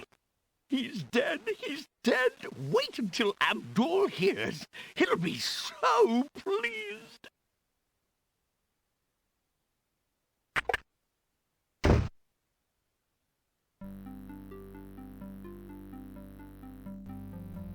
I told you not to pop in like that. You can learn to knock like everybody else. Sorry, Master. I couldn't help myself. I have great news. Well, what is it? Prince Alexander is dead. He killed himself in despair over losing Cosima. What? Are you positive? That young man has proven to be most devious. I saw the whole thing myself, Master. He was really and truly quite dead. If what you say is true, it shall be most convenient. You've spent enough time on that little irritant. We must start thinking about the wedding. Anything, Master. Oh, I do love weddings. Well, we do want you to look your prettiest, don't we? Now, Shamir Shamazel, to the lamp with you. Prepare yourself, as we discussed.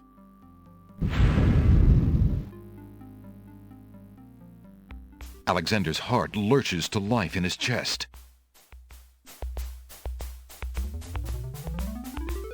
Prince Alex! But you were... Sorry, friend. I was doing a little acting, I'm afraid. Ah, of course, the strange cloaked man.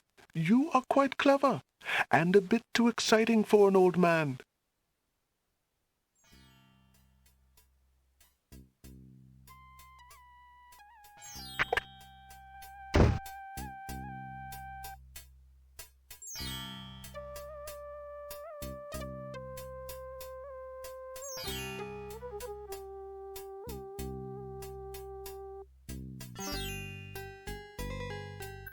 Alexander prepares to enchant the hunter's lamp with the Make Rain spell incantation.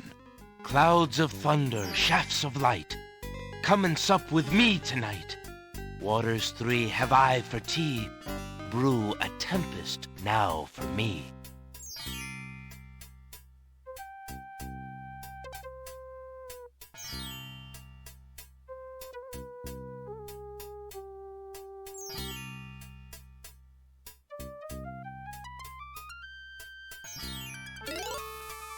The lamp in Alexander's hand gives a little perk. He hopes the spell works despite his makeshift teapot.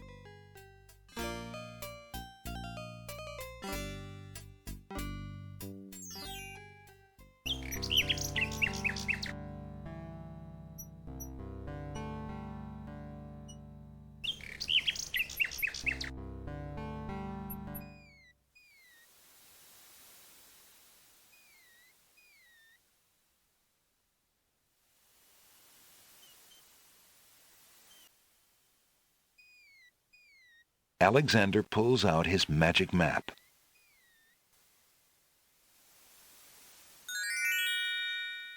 Alexander feels a strange pulling sensation.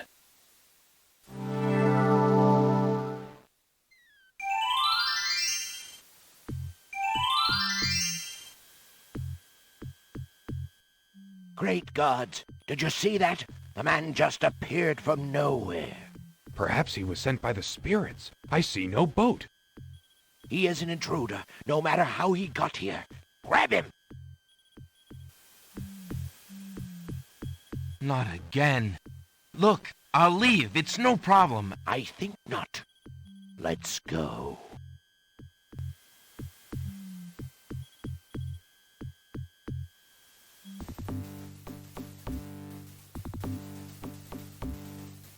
Alexander is frozen at the spectacle before him. Robed figures are gathered around a bonfire. Some mystical ceremony is taking place, but as to its purpose, Alexander has no clue. We found a trespasser on the beach, Archdruid. Uh-oh. Archdruid. Now what has Alexander wandered into? This must be the foreigner we were warned about. How appropriate that he should come during our rain festival. Place him in the sacrificial cage. Wait! I must rescue the princess! There's an ancient druid saying, a man who would save others must first save himself. Alexander is pushed into the confining wicker cage.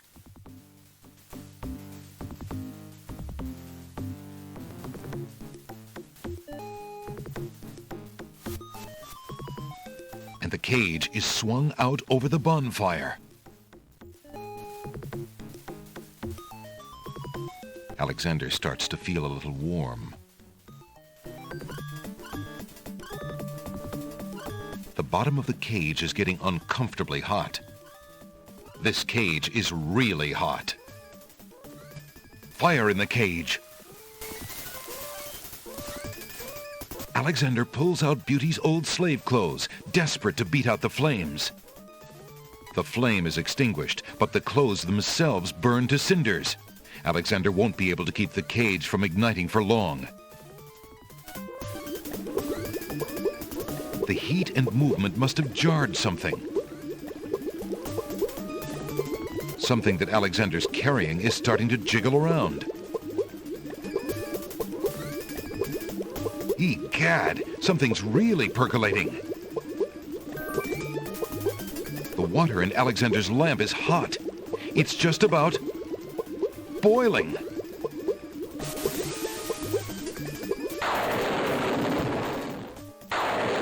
Alexander feels a drop. It starts to rain.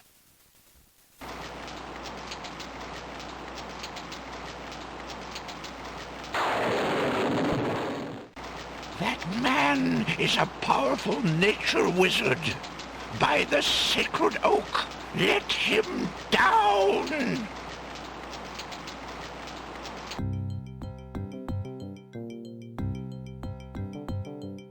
I must apologize for our rude welcoming committee.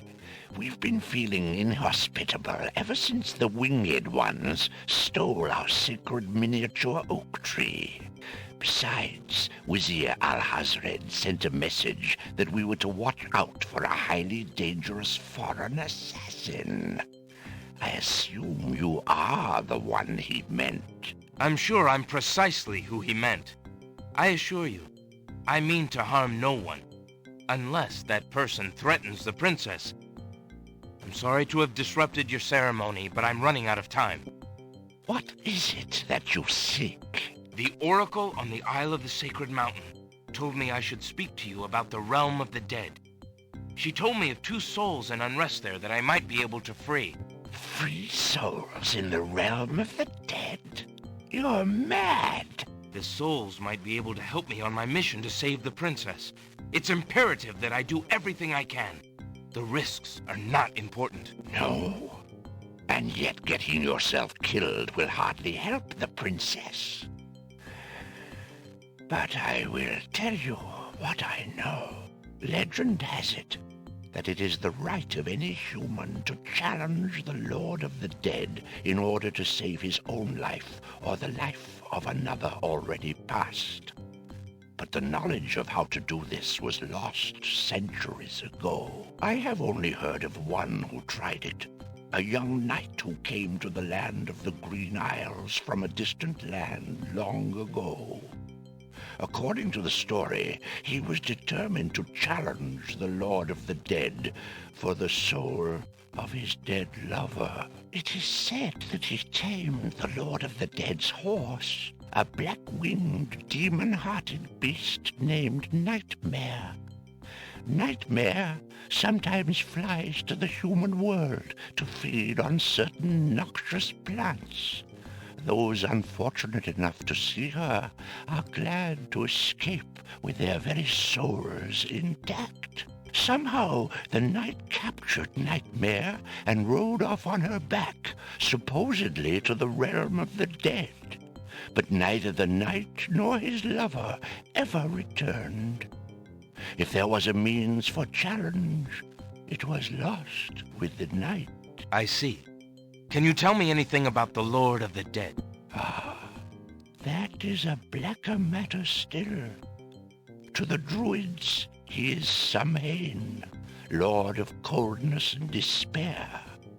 Samhain was once a man like you or I, but he insulted the gods and was sentenced to rule the underworld. Immortal he is and mateless, robbed of sleep, robbed of movement, robbed of companionship. It is said that he hates all mortals even more for the mortality that he lost. That is all I know. Interesting. I shall remember. Now look how the oak embers of our bonfire still glow hot despite the rain. If you're bent on your course, you'll need courage that's just as impervious to the chill.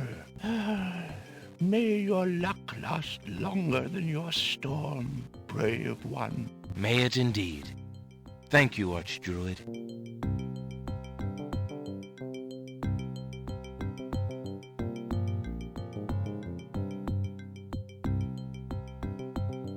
Alexander is standing in the Druids' circle of giant stones. The rain festival has ended, and the Druids have returned to their village to sleep. The bonfire still smolders in the center of the circle. Alexander is standing. The wicker cage that was to be Alexander's fiery coffin is now lying on the ground. Alexander is glad to be out of that cage. The embers from the bonfire are still smoldering despite the rain.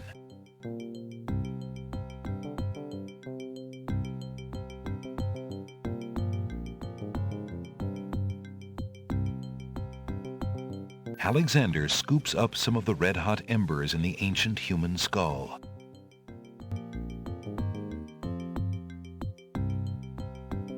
Alexander is carrying a human skull filled with embers.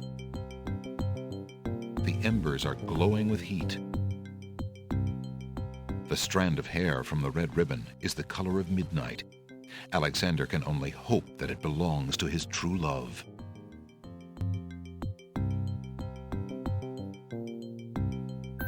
Alexander puts the strand of hair into the skull.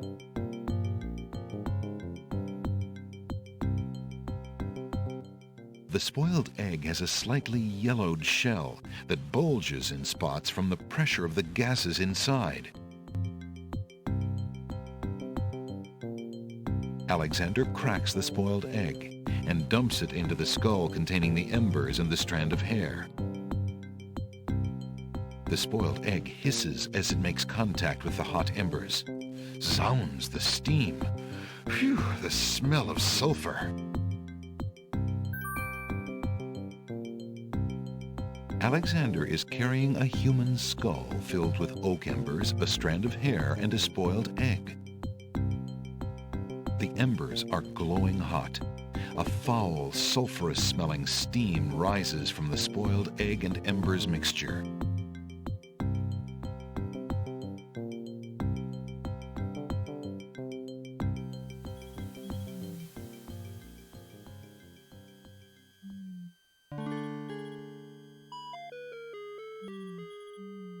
The Druids, exhausted after the bonfire festivities, are asleep in their treehouses.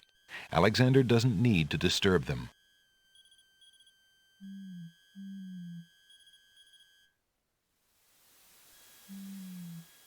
Alexander pulls out his magic map.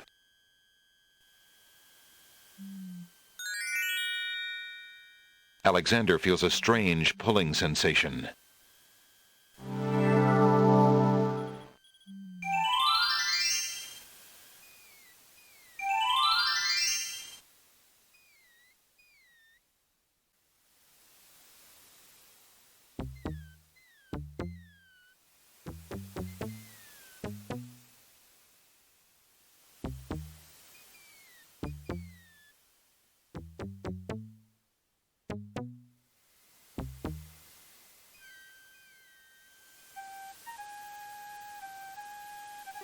Alexander arrives at the top of the cliffs, somewhat winded after his long but uneventful climb. The doors to the catacombs have been flung open now that the Minotaur is dead. The boulder that hid the Minotaur's secret entrance has been pushed aside now that the catacombs lie open. A mighty winged horse, the color of midnight, is feeding from the nightshade bush. The creature must be Nightmare, the one the Druids spoke about.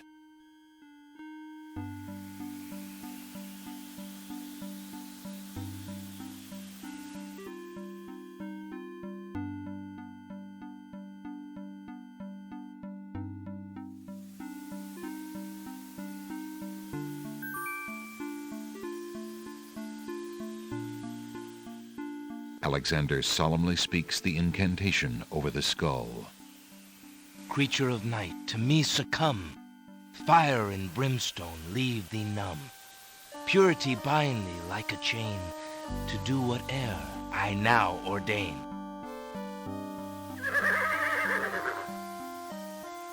Nightmare flares her nostrils at the scent of the fire and brimstone. That's it! Come on! I need passage to your homeland, fiery one. Unable to resist the power of the enchanted smell, Nightmare approaches Alexander. Her eyes appear glassy and sightless. In her hypnotized state, she is unaware of the humans so close to her flank, or of anything at all except that marvelous smell. Now ride!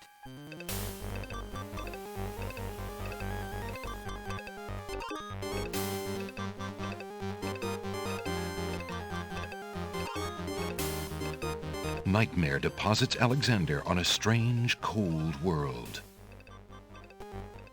And some of the inhabitants don't look too friendly. Restless spirits are bound to the surface of the underworld. Chained by earthly cares, they are unable to go below. These two spirits wander together. The spirit of a beautiful and noble-looking woman floats silently alongside that of a desperate-looking man. Alexander is standing on the surface of the realm of the dead. The barren, surreal landscape is cold and gray. Twisted shapes loom on the horizon. The surface is haunted by the ghoulish shapes of the undead and by the chained, tormented spirits of mortals unable to rest in peace.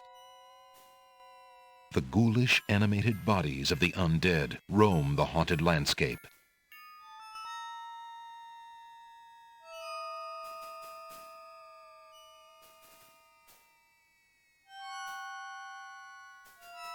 Who are you, grieving spirits? I am Queen Ilaria of the land of the Green Isles, and this beloved spirit is my husband, King Caliphan. We were murdered in our beds by our trusted Vizier. Like a viper, he snuck in during the night and stabbed us in our sleep. Now my husband's soul is broken, and he will not speak. Then you are the ones I seek. Are you not the parents of Princess Cosima? Our daughter!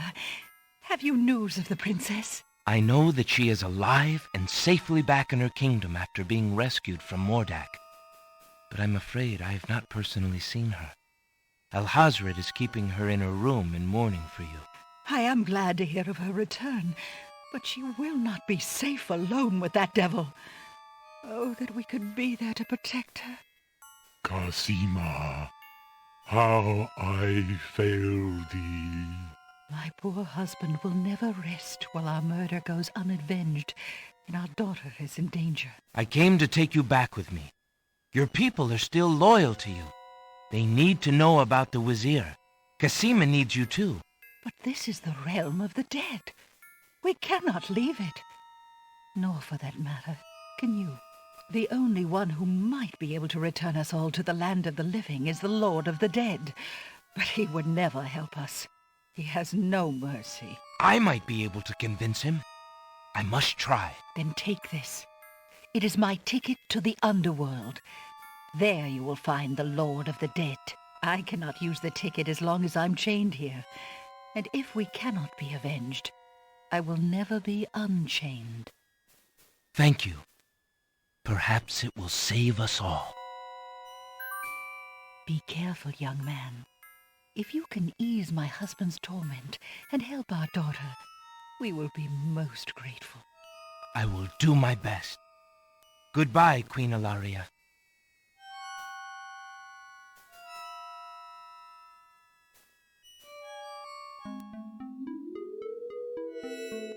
The otherwise dark sky is faintly illuminated by a full moon. Alexander has the feeling that it is always nighttime in this realm. He cannot imagine the light of day touching anything in this dreary place. A monstrous skull looms at the end of the twisted path. The passing spirits are all heading for it as though it were a magnet. It must be the entrance to the underworld. The spirit of a woman hangs like a puff of smoke in the air. She is weeping and appears to be very distressed about something. Why do you not rest, sad spirit? Rest? I cannot rest. My son is lost. Lost? You mean in this realm? No. His spirit is stuck in the land of the living, probably looking for me.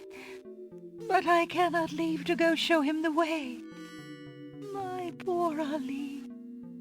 Is there anything I can do? Take this handkerchief. If you get back to the land of the living and find him, tell him that his mother is waiting for him here.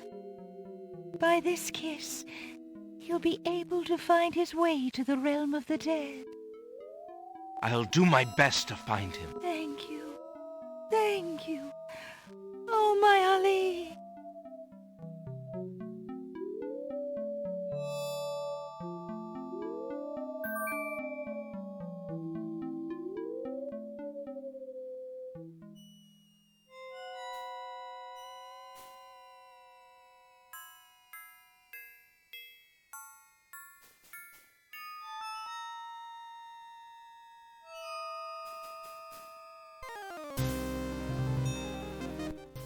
The skeleton to the left of the path hands something to the spirits that approach the underworld entrance.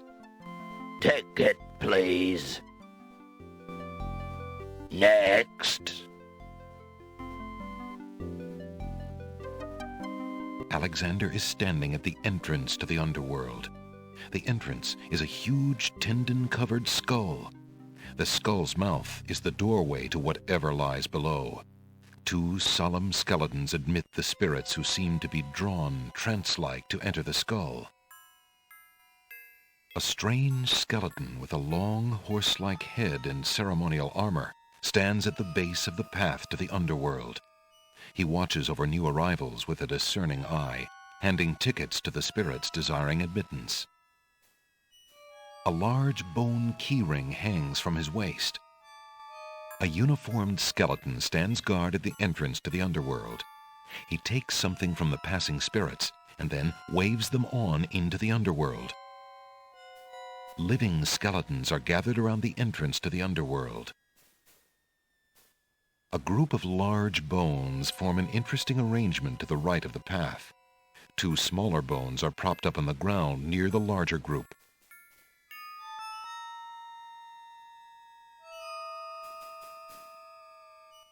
Alexander picks up the two bones on the ground.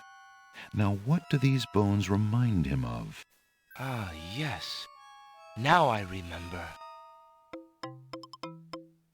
The skeletons are overcome with the musical call of the bones. They begin to jiggle, then to dance.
Alexander finishes his tune, and the skeletons resume their posts.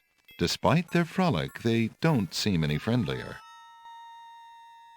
A key made of bone has fallen from the skeleton's keyring, and now lies on the ground.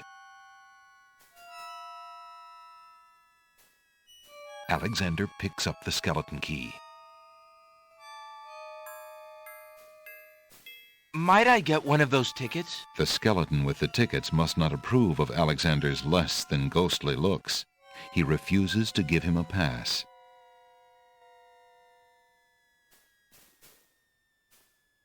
I must see the Lord of the Dead. Please let me pass. Tickets only. The skeleton at the door seems quite determined.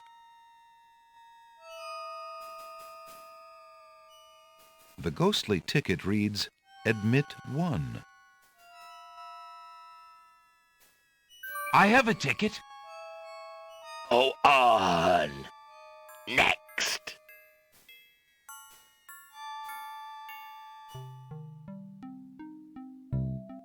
Alexander is standing inside the underworld. Organic walls form an oppressive passageway from which a spiraling path emerges and descends into the darkness. Far below, the surface of a black, glassy river eerily reflects the glow of flickering torches.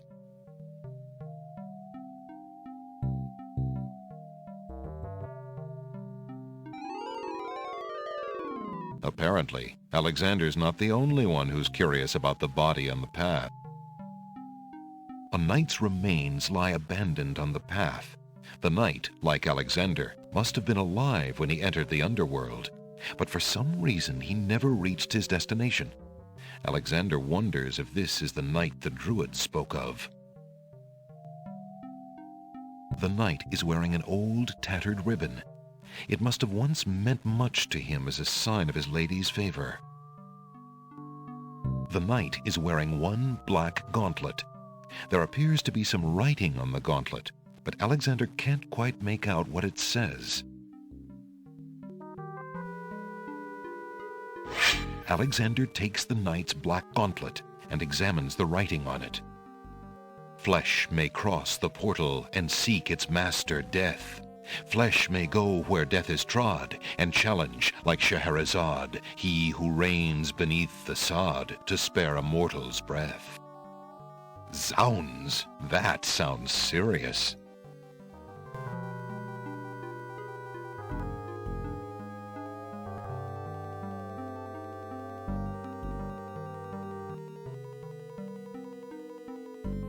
Alexander stands on the banks of the river Styx.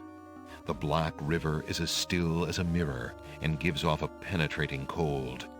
Charon, the ferryman, and his eerie ship wait on the shore to shepherd souls across the river. Charon stands in his boat, eternal ferryman of the dead.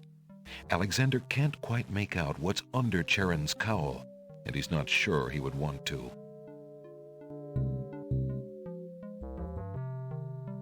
Charon stands in his boat, eternal.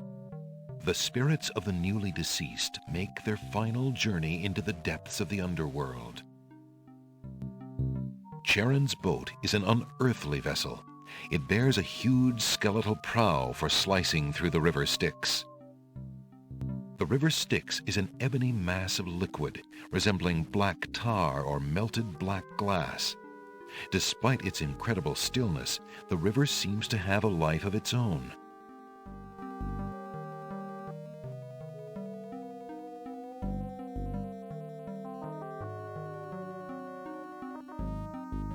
Alexander scoops a little of the river Styx into the teacup with the swamp ooze, being careful not to get any of the black water on his skin.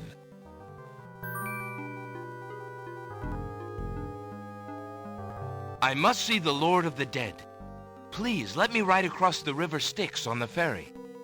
Charon apparently has rules as strict as those of the skeletons at the underworld's entrance.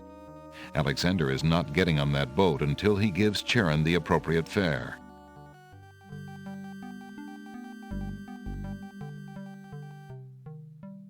Will these coins do as fare for passage? Charon accepts the fare and waves Alexander onto the boat.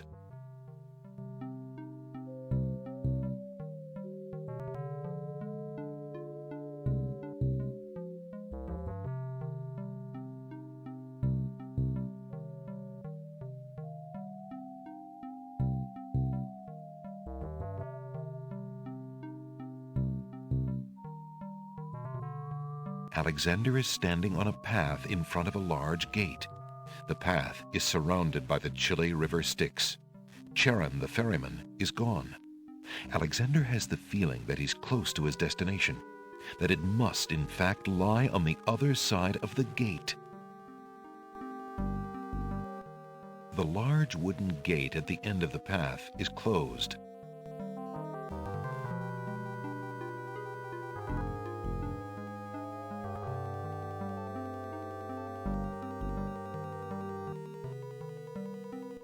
Alexander reaches out to open the gate. Suddenly, the wood trembles beneath his fingertips.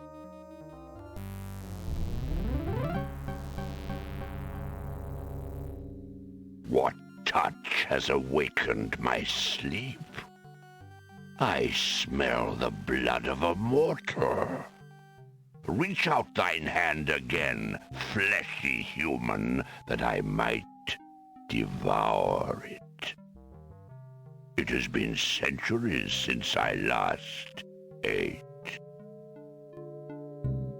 Gate is a malicious-looking wooden gate. It eyes Alexander hungrily.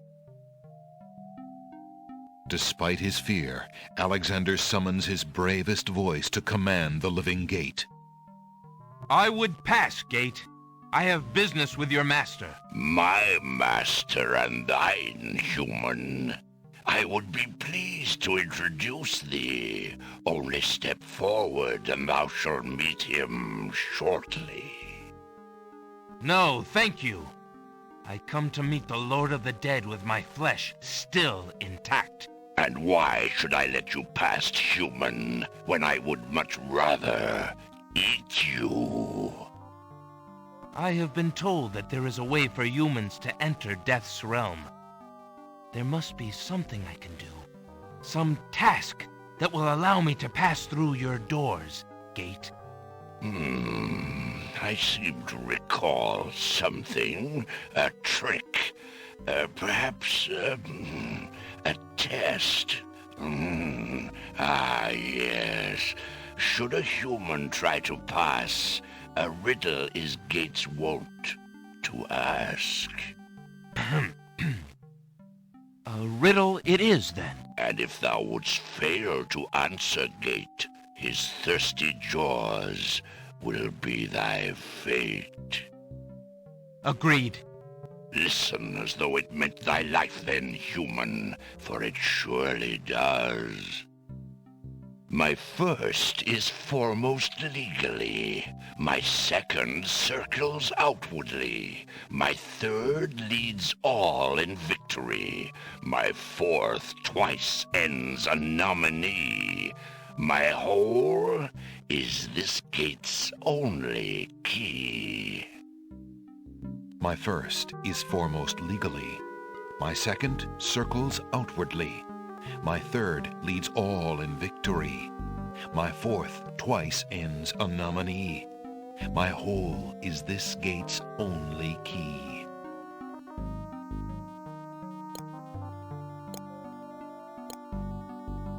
The answer is love. Ah, thou traitor of the mortal plane! How didst thou guess love? That riddle should never have been solved. Love is unknown in this realm. Love cannot be banished, even from this place. There are spirits still pining of it on the surface above. Still less can it be banished from my heart. Enough! Burden me not with thy poetry.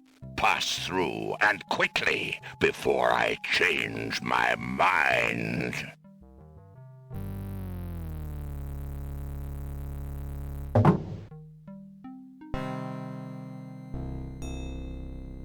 Alexander is standing in the hall of the Lord of the Dead.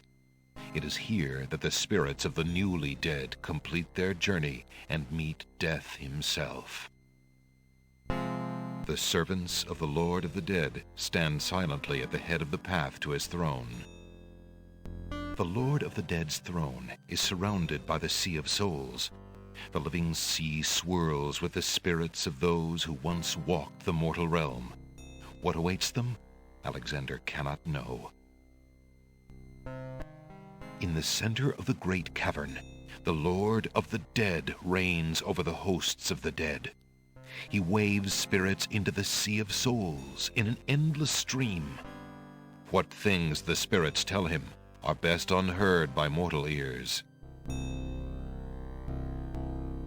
Alexander approaches the throne of the Lord of the Dead.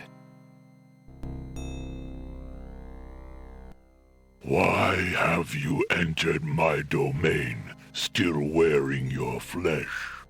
If you are so anxious for death, you might have found it easily enough in the land of the living. But since you are here, you are most welcome to stay. Kiss my hand, and you will be one with the spirits. There will be no pain. The Lord of the Dead is a huge, grotesque figure. He and his throne are one, grown together over the centuries till he can no longer move. Chains further bind him, pinning him to his endless, weighty task. If he was once human, as the Druids claimed, Alexander can see no sign of it in his merciless, fathomless eyes. I seek a boon, my lord. Why should death grant you anything, mortal? I seek a boon, my lord. Why should death grant you anything, mortal?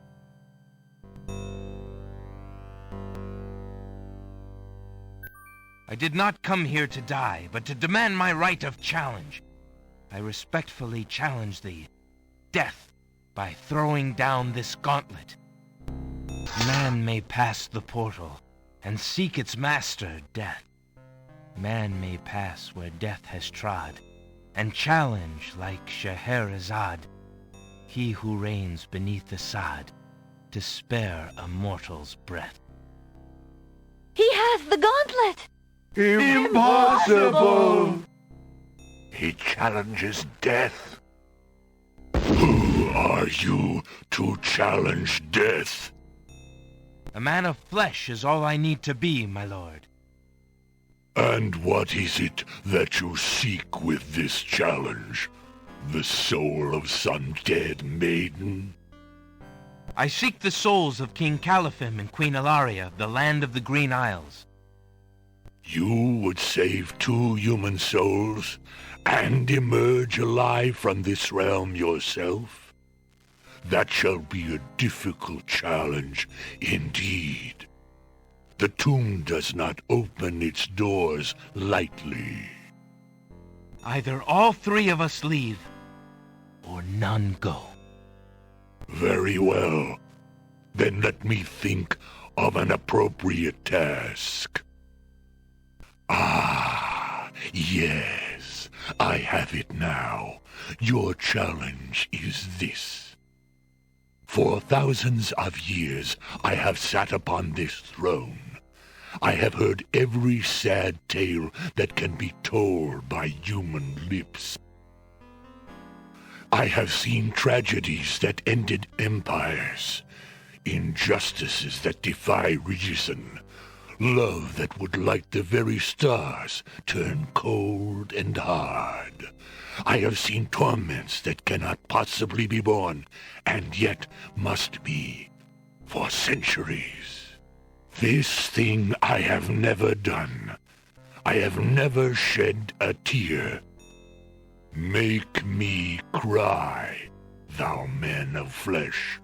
That is my challenge. Make death cry? Sooner could he turn sea to stone, or fire to ice.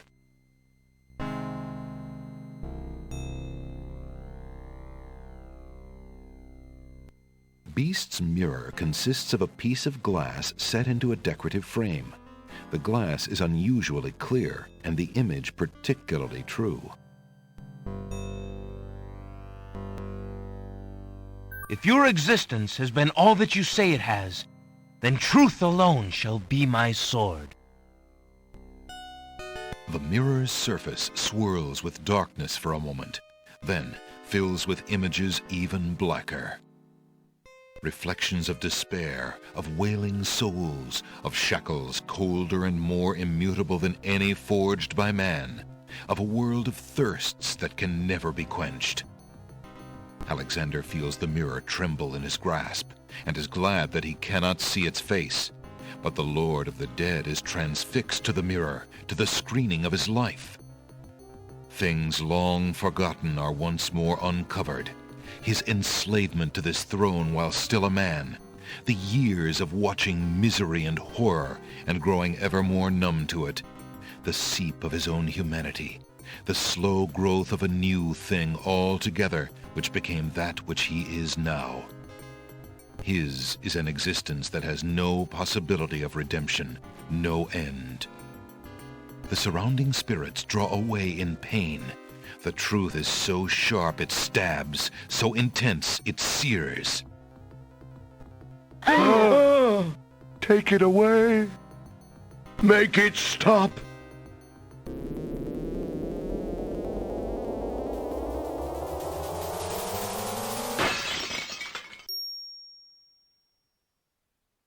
The mirror of truth cracks from the strain, and death sheds a single gray tear.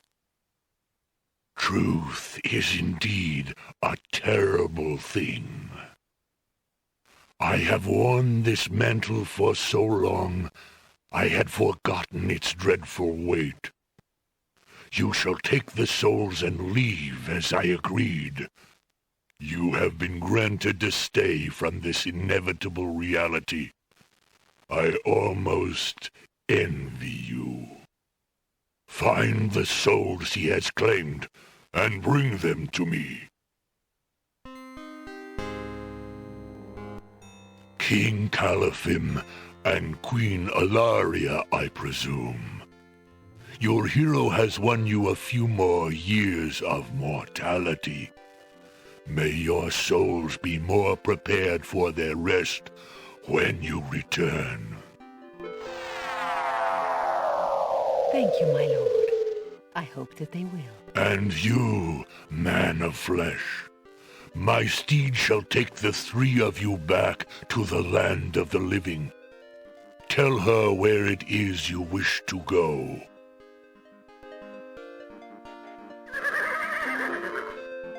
Until we meet again, then, I assure you, we will meet again. No offense, my lord, but I hope that will be many long years from now. It is never as long as you might wish, mortal. Now, begone. Yes, my lord.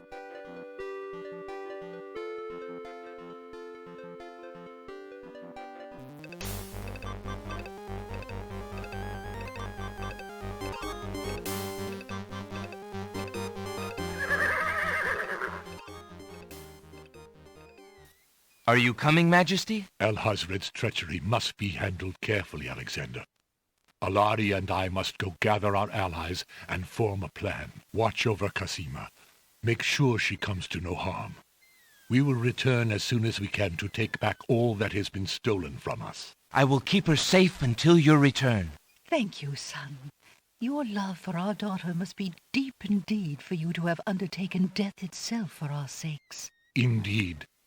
May we succeed in what awaits us, and live long together as a family.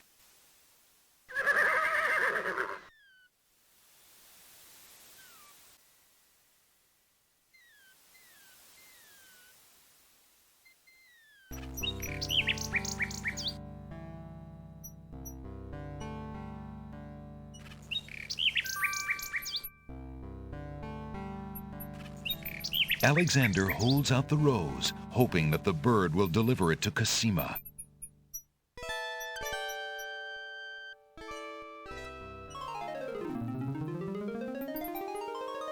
The nightingale takes the rose and heads for the castle once more.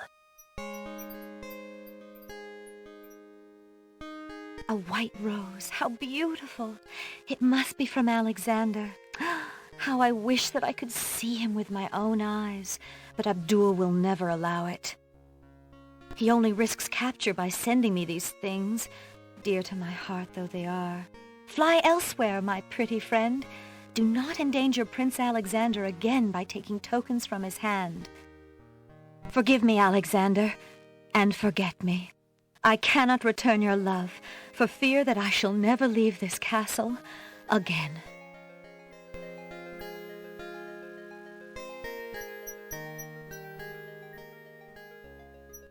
Alexander waits in vain for Casima's nightingale to return, but the bird does not.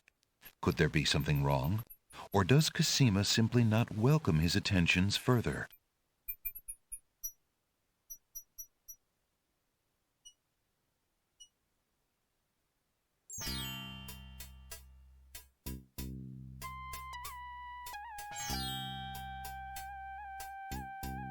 Good day, peddler. Good day, sir. If you would like to get one of my fine new lamps, I'll need an old lamp in trade. Isn't it a rather bad business? Taking old lamps and giving new lamps in exchange? Well, there's always a chance that I'll find a genie. If I had a genie, I'd be richer than a king. Besides, there's always a roaring business in antique luminaries.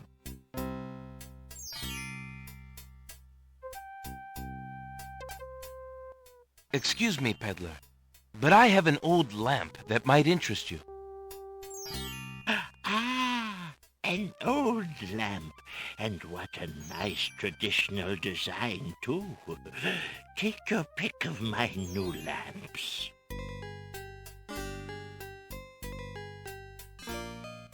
One of the lamps is made of blue-colored glass and has a tall, thin neck and a cork-like cap. A fine choice, my son. Here is your new lamp. Good day, and I thank you, sir. Good day.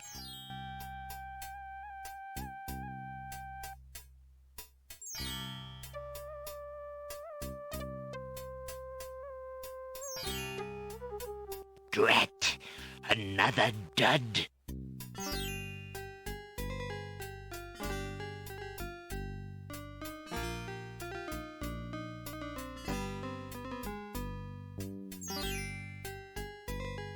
Alexander dips the large black feather into the teacup and stirs the contents gently.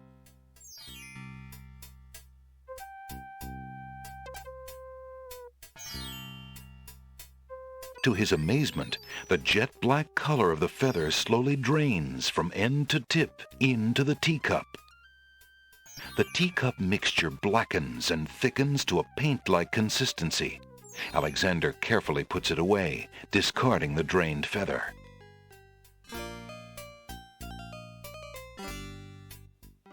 The villagers bustle about their chores. They seem a busy, if somewhat subdued lot. The woman seems preoccupied with her chores and doesn't notice Alexander.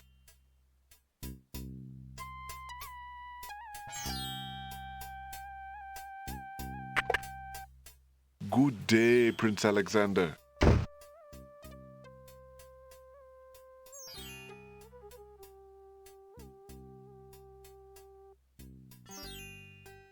Would you mind if I traded this in? Of course, Prince Alex. Please choose something in exchange for the items on the counter. Alexander looks closely at the items on the counter to make his selection. I think I'd like the painter's brush. Very good, Prince Alex. The painter's brush it is. May your painting go well. Feel free to bring back the brush at any time. Thank you.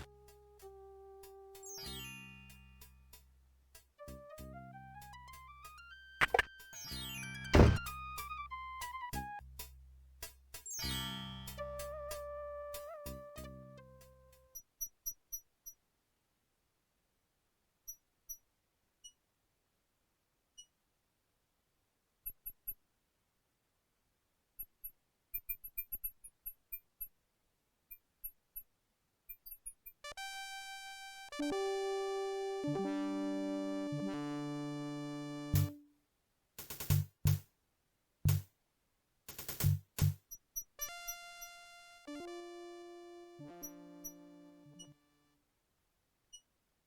side of the castle is one big blank wall.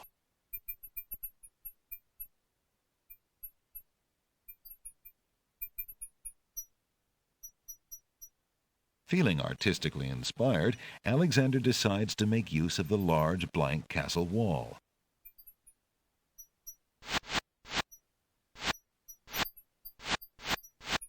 Ah, a doorway. Just what Alexander was thinking this wall needed.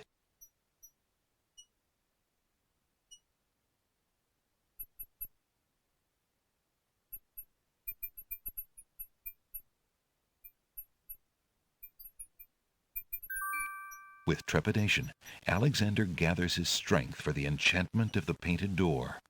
Magic paint, black as ink, bring to life what I think, make it real what I draw, according to this spoken law. The spell worked.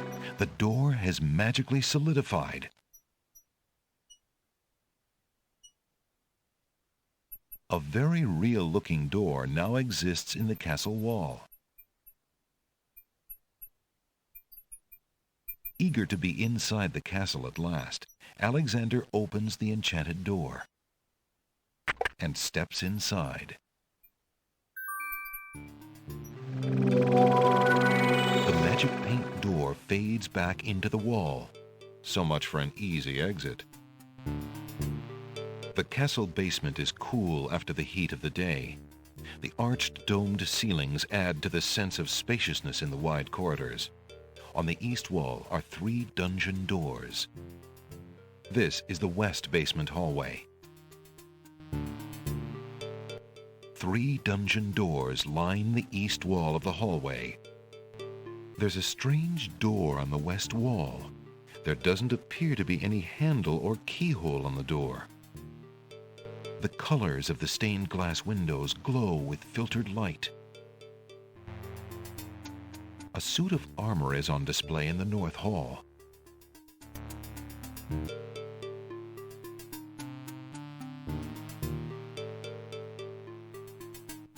Alexander opens the dungeon door and slips inside.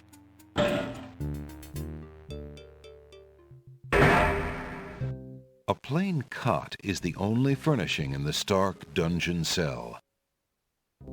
A single burning torch dimly lights the dungeon. A gargoyle peers maliciously down on the cell's occupant. It grins as though it were gleefully guarding the door. Alexander looks out the small window. The hallway is empty. Alexander sees nothing of interest in that part of the dungeon. Alexander has no need for the torch. The castle is well lit, with the exception of these dank rooms.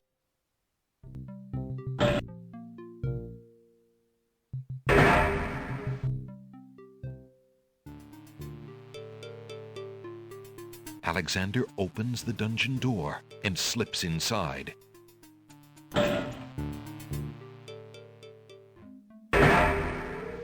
Mother? Mother, where are you? A spirit weeps inconsolably on the cot. The spirit appears to be the ghost of a little boy. A shackle comprised of a thick iron chain set into a heavy stone block protrudes from the wall. It is perhaps used with particularly difficult prisoners. What's the matter, little boy? I'm lost. I can't find my mother. I don't know why she would just leave me here. I've been alone ever so long. Mother? Mother, where are you?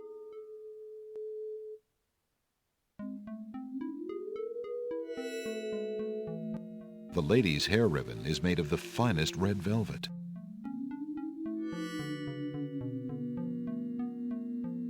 Would this comfort you, said spirit? Mother!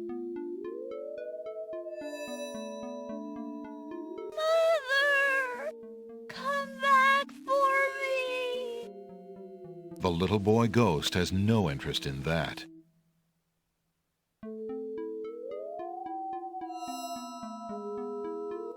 Alexander is carrying the mother ghost's translucent handkerchief. You must be the son of the spirit I met in the realm of the dead. She gave me this handkerchief and asked me to tell you that she's waiting for you there.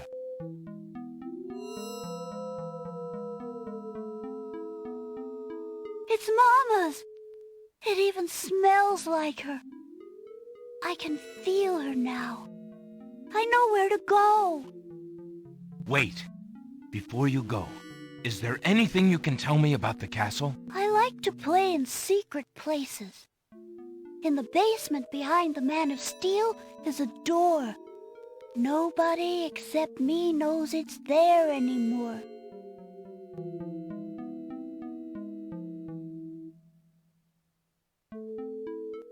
Farewell. A plain cot is the only furnishing in the Stark dungeon cell.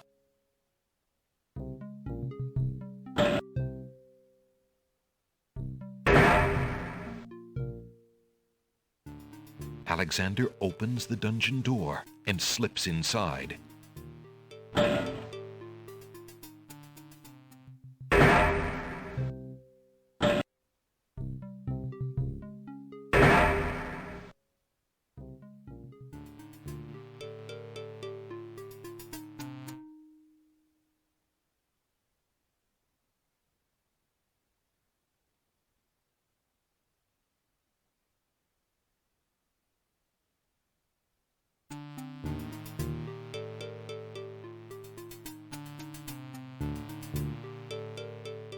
Alexander doesn't see any way of opening that door manually.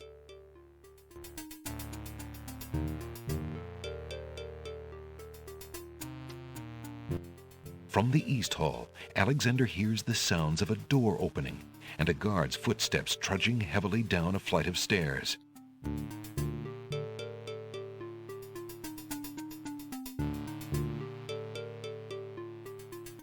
In the corner is a suit of armor of ancient design. Its right arm beckons slightly. Alexander examines the suit of armor, but sees nothing special. Remembering what the little boy ghost said, Alexander experiments with the suit of armor. He pushes down, then pulls up on the knight's right arm. A secret passage.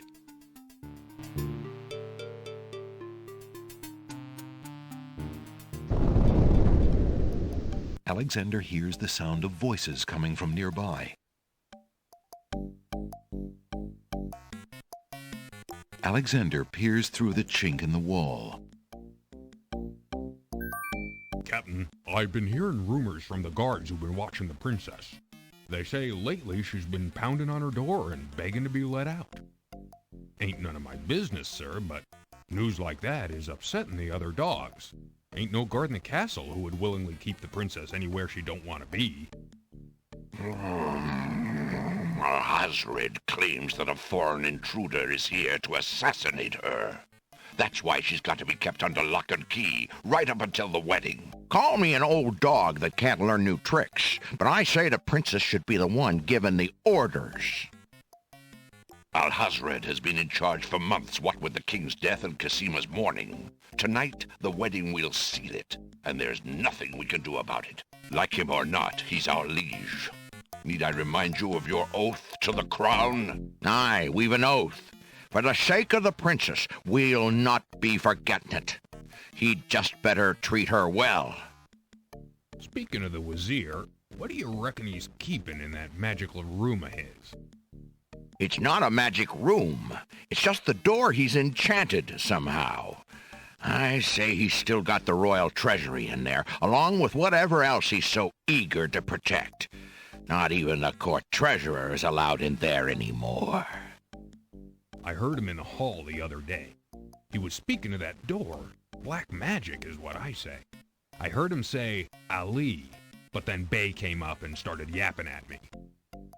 Enough! It is not our place to question the practices of our liege, no matter how strange. The wedding will be starting soon. Report to the throne room when you hear the music start.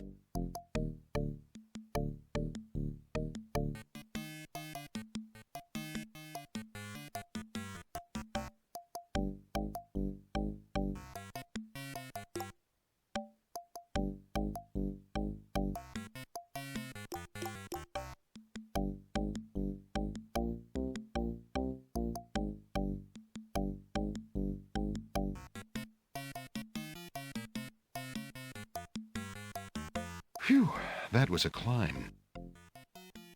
Alexander hears the faint sound of a woman crying nearby. Alexander peers through the chinks in the wall, trying to locate the source of the crying sounds. Alexander's palms begin to sweat and his heart to race. It's Cosima. He's found her. Psst! Princess Cosima! What? Who's there? It is I, Alexander. I'm here behind this wall. My, how suave that sounds. Alexander?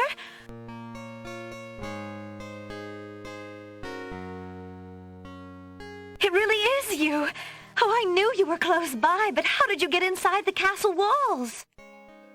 It's a long story and not important now. You did get my ring. Oh, yes. It has brought me such comfort, Alexander, to know you were close by and had not forgotten. But you shouldn't be here. You're only endangering yourself. I don't care about the danger. I would brave anything to learn. What is it? Alhazred, do you want to wed him, Cosima? Oh, please believe me when I say that I never agreed to marry that man. Even when my father trusted Abdul absolutely. I never liked him. But with mother and father gone, I'm afraid there's no stopping him.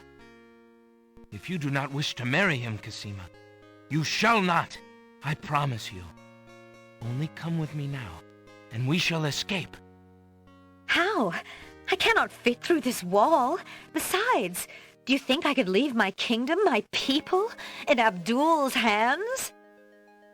But Abdul would tear the castle apart if I were to disappear from my room. You shall have to do what you can to delay his plans from your end. I can't just leave you here. Alexander, do not despair for me. I have been safe in this room for nearly 6 months now. Abdul can be in no hurry, whatever he plans. After all, I'm to be his bride, am I not? I have been planning too, you see. I believe I can escape. If I can only get a chance to lay my hands on a weapon, there might be an opportunity in the hustle of the wedding. But Shh, just a moment more, then you must go. Let us not waste time with words. Please, let me just look at you, dear Alexander. Alexander looks with longing at the fair Cosima. She's even more beautiful than he remembered.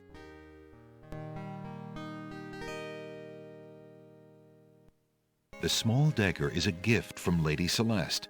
Its handle is decorated with precious gems set in a delicate feminine style. Here, take this dagger. It's not much, but it might come in handy. Why, it's perfect. This is just the sort of thing I've been looking for. Thank you, Alexander. I'll keep it close and use it if I must.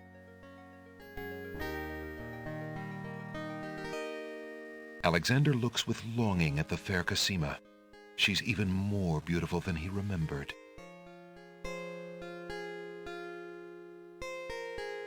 Oh no! Someone's coming!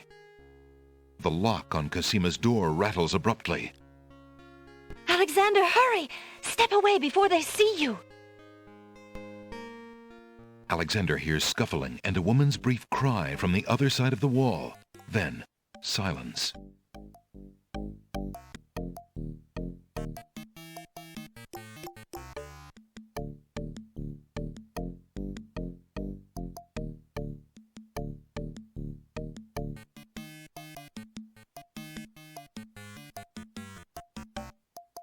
Alexander hears the sound of scratching coming from the other side of the wall. Alexander looks through the chink in the wall.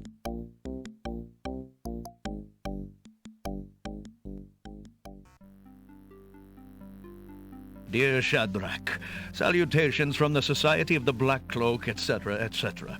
My long preparations are about to come to fruition. In a matter of minutes, I will wed the lovely Casima.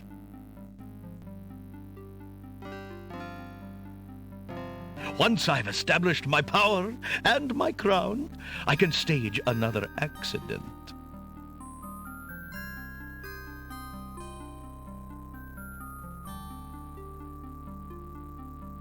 The princess has proven infuriatingly stubborn, as you know. She's becoming quite a dangerous little thorn in my side.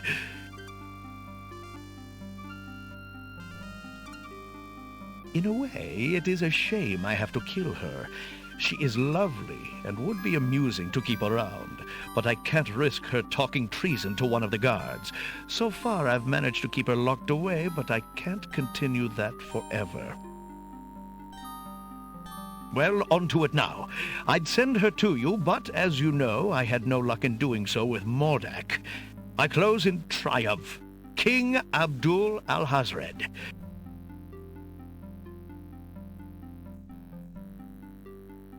I think it's about time to see if Shamir has taken care of the wench as I asked. It's almost time for the wedding.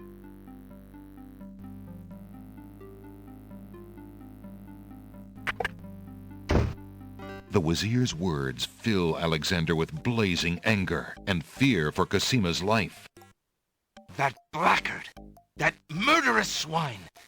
He'll not have his way if I have anything to say about it.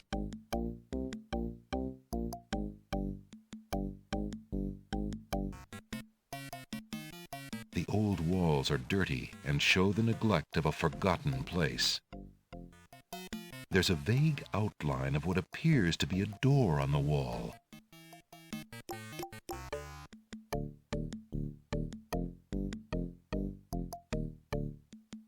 Alexander sees lots of black cloaks.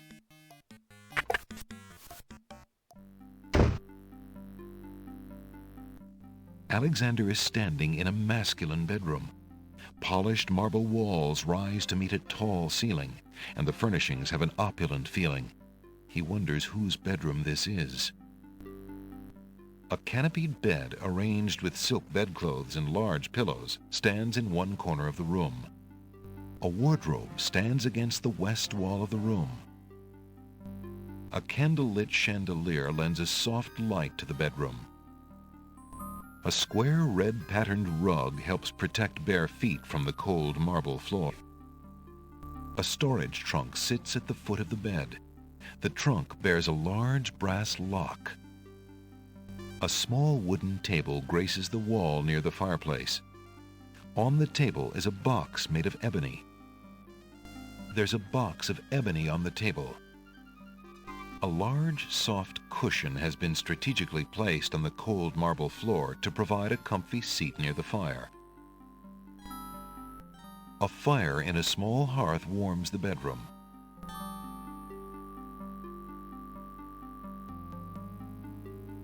Alexander opens the ebony box and looks inside.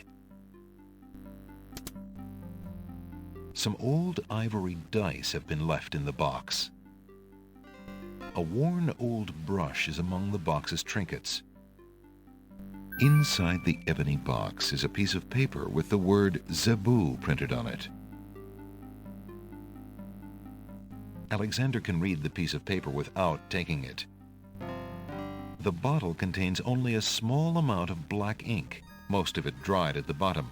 Alexander decides to leave it there. The brush is old and small. Alexander isn't interested in taking it. The trunk is locked.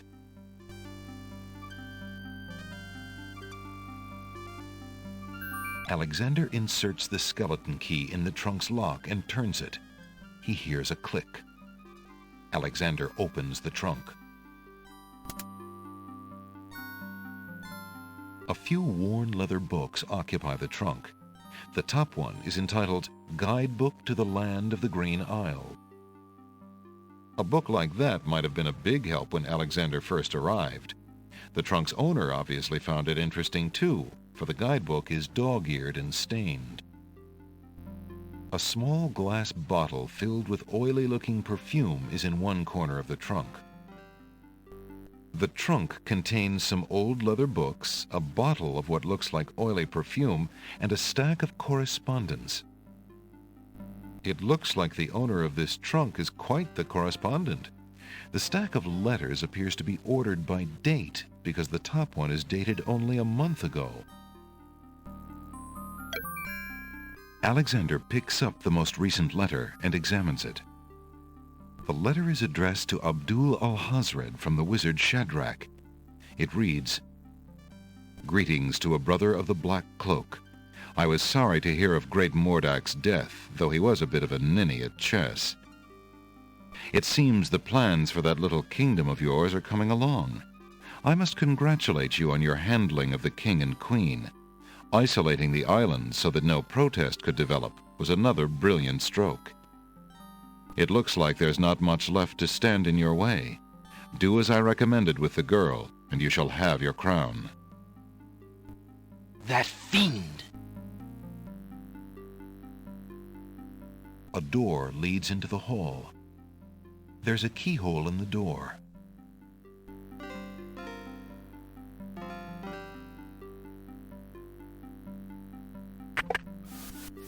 Alexander crawls back through the wardrobe to reach the secret passage.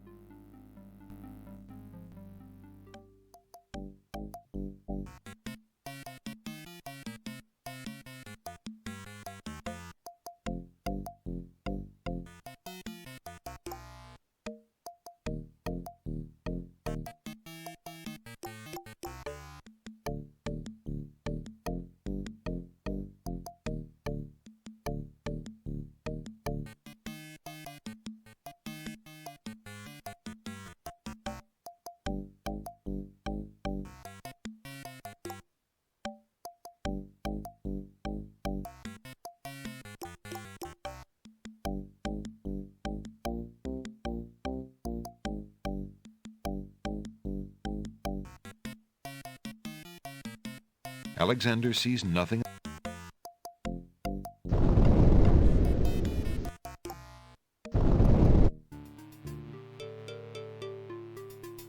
A closed door on the north wall bears a small brass plaque. The plaque reads, "Guard Room." Uh-oh.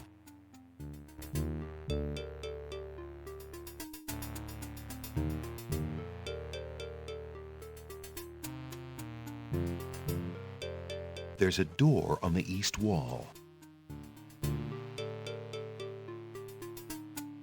Alexander decides to find out what's on the other side of that door.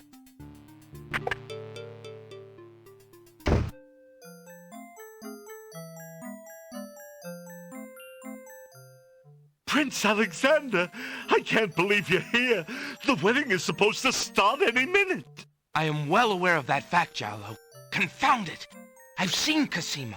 She does not want to marry him, Jallo. Really? Oh, my friend, I'm so happy for that. Thank heaven she has lost her senses and actually fallen for that black-hearted Al-Hazred. Did you say that she is well? She is unharmed, if that's what you mean. For the moment, at least. But I have a feeling she won't be fine at all if we can't stop the wedding. Stop the wedding? Oh, you'd never make it to the ceremony, Alexander. The guard dogs are everywhere, and they're very loyal to the crown. Unfortunately, right now, the crown means Al-Hazred.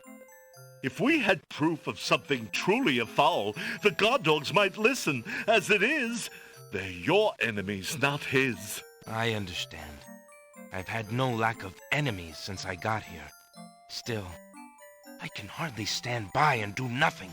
There's probably a good reason why so many wish to harm you. I believe the Wazir's genie has learned of your presence on the islands. Tell me about this genie. Alhazred brought the genie with him when he came to this kingdom. It is seldom the genie will take human life himself. Usually he is more of a trickster and a spy. But that doesn't mean he isn't dangerous. In fact, he is quite powerful. If, for example, we could get the genie's lamp, then you could master the genie. Alhazred and all our other problems would be solved. Is that merely wishful thinking? Or do you have something in mind? Well, I admit I have often daydreamed about owning that lamp. My fingers are nimble enough, and I could probably find a chance to steal it. Unfortunately, the theft would be detected immediately, and I happen to prefer my neck attached to my body. If the theft were detected. Exactly. So, I have also thought if I had a replica of the genie's lamp, an exact replica, I just might be able to... where would we get a replica of the genie's lamp? Dreaming's pleasant, but I'm afraid it won't help to stop the wedding. But for Casima's sake, I wish you luck. I'll be here if you can think of anything I can do to help. Thanks, Jallo. Jallo's bedroom is spacious, neat, and lush with dramatic colors. Like its resident, there's a melancholy sheen to its brightness. The wall above Jallo's desk sports a notice of a circus. It seems very old. A plain trunk provides minimal storage for the bedroom. Jallo keeps his desk neat and tidy. Jallo occupies himself with his writing, but the frown on his brow indicates his anxiety about the fate of his beloved princess. Alexander is carrying a letter. Jallo is not in a position to do anything about the Wazir's treachery. Reading the letter would just make him more upset.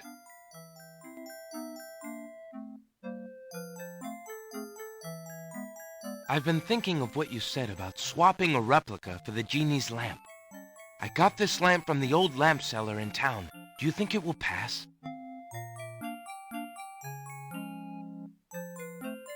Why, yes! It's an exact replica. That's amazing. How did you guess? I suppose it was intuition. I'll have to wait for the right moment, mind you. But I should be able to get close enough to swap this for the real thing, and none shall be the wiser. Now you shall see Jallo's skill. I'm sure your hands are mightier than my sword, my clever friend. Go ahead and do as you've planned, and let me worry about swapping the lamp. If I accomplish the trickery, I'll manage to get the lamp to you somehow. You never fear. I have faith, Jallo. You are a true friend. Oh, shucks. I'd do anything for the princess.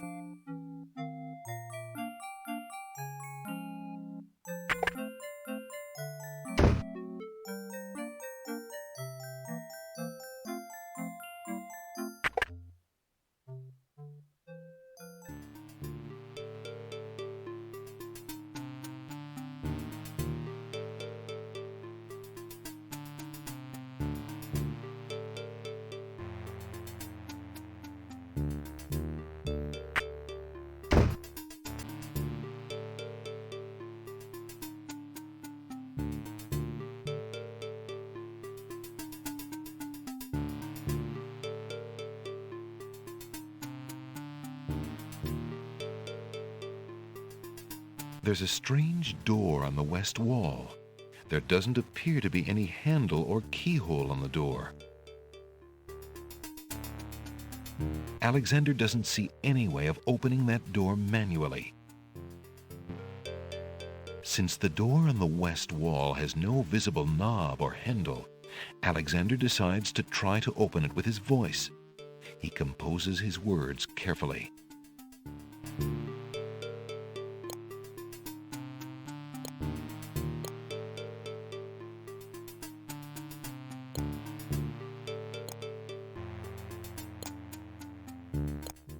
Listen, door. I would have you open. Ali Zebu. It worked. Alexander hears the sound of music coming from the east. It sounds somewhat classical, but... oh no, it's wedding music. Alexander is standing in the Castle of the Crown's treasure room. The soft-toned room seems very secure. Along the walls are trunks and caskets, probably full of the kingdom's treasure. In the middle of the room is a low table. Graceful urns adorn the cool treasure room. Those trunks probably contain the kingdom's treasure, once guarded so well and used so wisely by King Caliphim, now in the hands of that blackguard Alhazred. Decorative shields and spears made of gold hang on the treasure room walls. A gracefully curled trumpet hangs on the wall. Those trunks probably... A small table graces the middle of the room. The table is covered by a velvet drapery. The initials AA are embroidered on the drapery. AA? That must stand for Abdul Alhazred. Alexander pulls the drapery aside, curious as to what might lie underneath.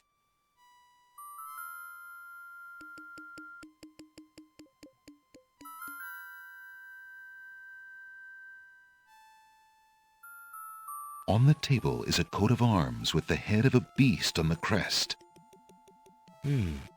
Beast said that his coat of arms was stolen by the Druids. This must be it. On the table is a fleece made of gold. That fleece must belong to the Winged Ones, and they thought the Isle of Wonder had taken it. On the table is a strange-looking stone that's giving off an odd, high-pitched noise. That must be the Isle of Wonder's singing stone. Didn't the queens think that the beast had stolen it? On the table is a miniature oak tree. It looks very old. That must be the sacred miniature oak that the Druids thought the Winged Ones stole. As Alexander looks at the objects on the table, he realizes the depth of the Wazir's cunning. It must have been the Wazir or an accomplice who stole that one thing most precious to each island, and then leaked rumors that one of the other islands was responsible. What did the Wazir have to gain by causing the islands to hate one another?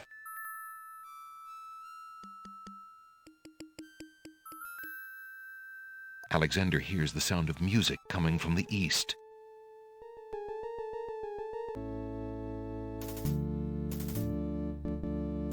Alexander hears the sound of music coming from the east.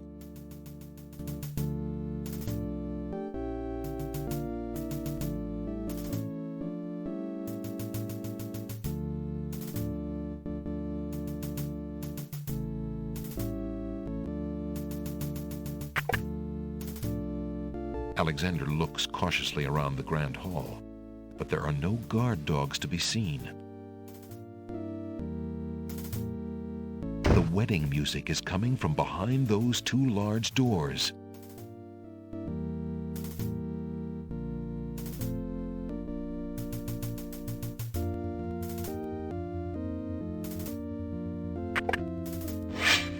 Prince Alexander, here.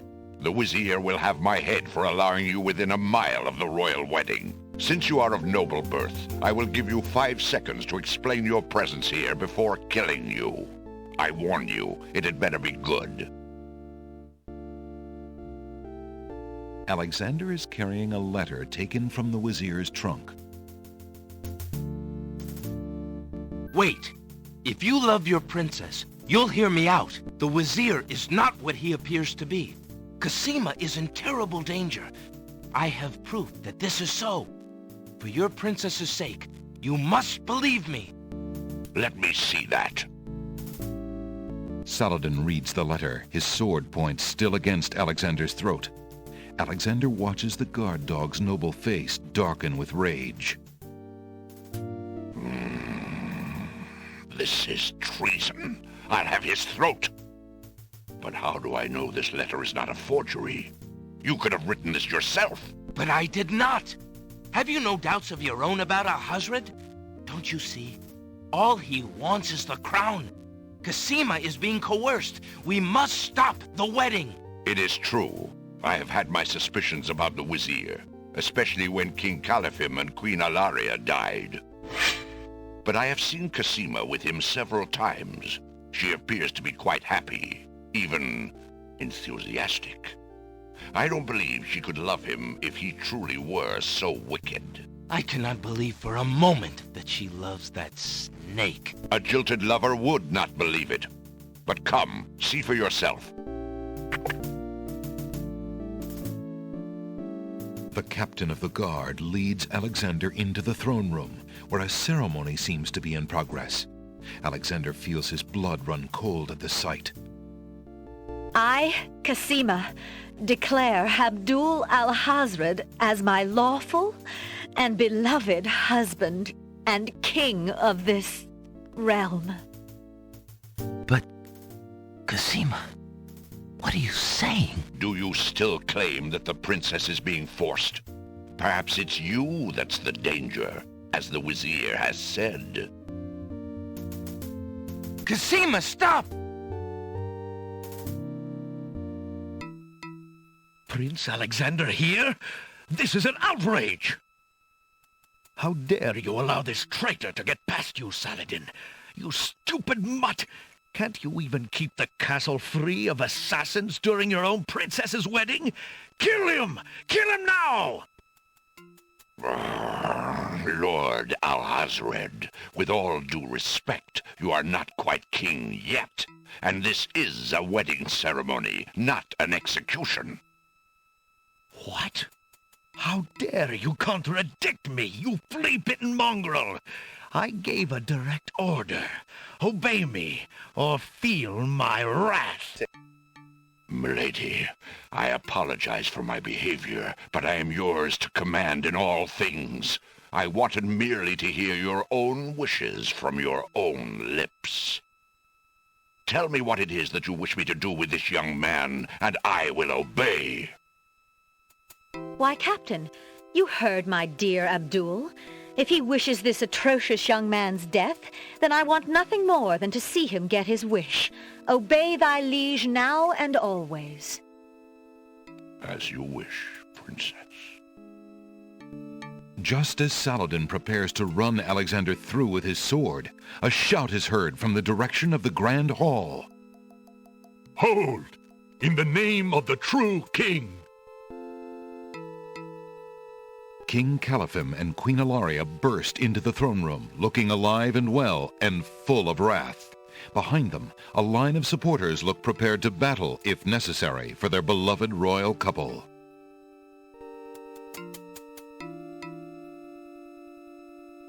Cassima, darling, are you all right? Has he hurt you? Hands off of her, you murderous goat! If I want your advice, I'll ask for it, Mother. But, Califim, that's not Cassima. I'd know my daughter anywhere. What have you done with our daughter, you devil? The lovely image of Cassima suddenly bursts into smoke and is replaced by the Wazir's genie. Why, you conniving serpent! Get him, guards! Saladin, your sword! Drat it all! You may have ruined my plans, but you won't get me, or your precious Cassima. Get them, Shamir! I command you! He's getting away! Stop him! Yes, sire, as soon as I deal with this genie. Shamir, the Wazir's genie, begins to throw balls of dazzling light at the guard dogs.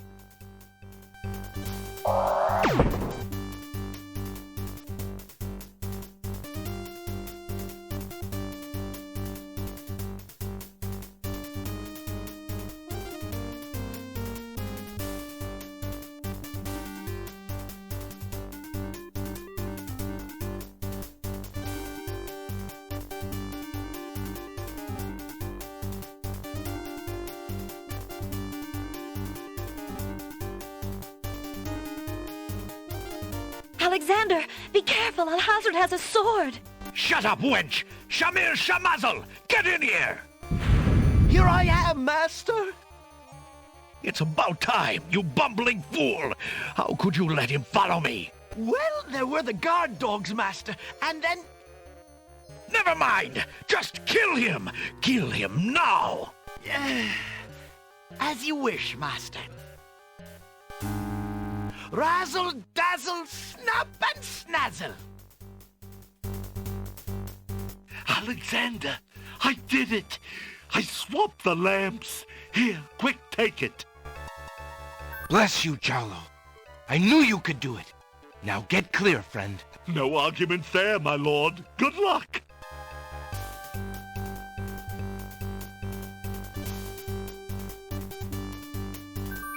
Shamir Shamazel, hold your spells.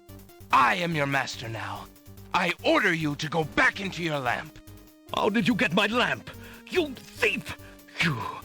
You've ruined me! My lamp! Oh, thank Valhalla! I hated working for that loathsome creature. I already feel his nastiness leaving me. How I've longed for a master like you.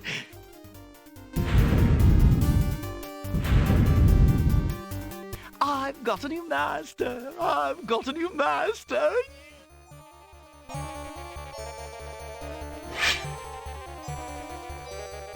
So you are a thief as well, Alexander. Stealing the lamp was very clever, I'll grant you that. But I am the master thief. Face my sword if you dare. The man left standing shall have the lamp. So shall it be, Alhazred. I don't need the genie to deal with a coward like you. Inspiration, Alexander fixes upon the only weapon in sight. Zounds! This sword must weigh a ton. Good. Then you shall only fail sooner, my prince. So, the mouse would bite? This mouse shall bite, as you shall soon see. Or should I say, soon feel?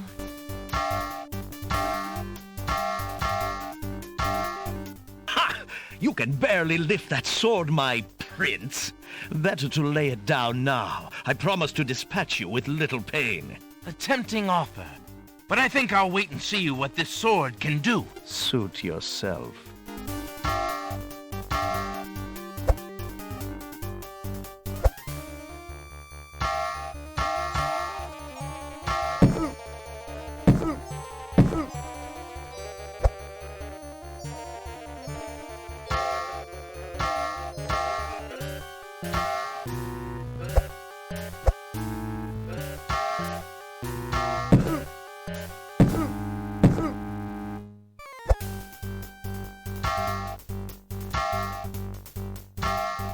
Alexander's arms start to tremble under the effort of wielding the huge sword.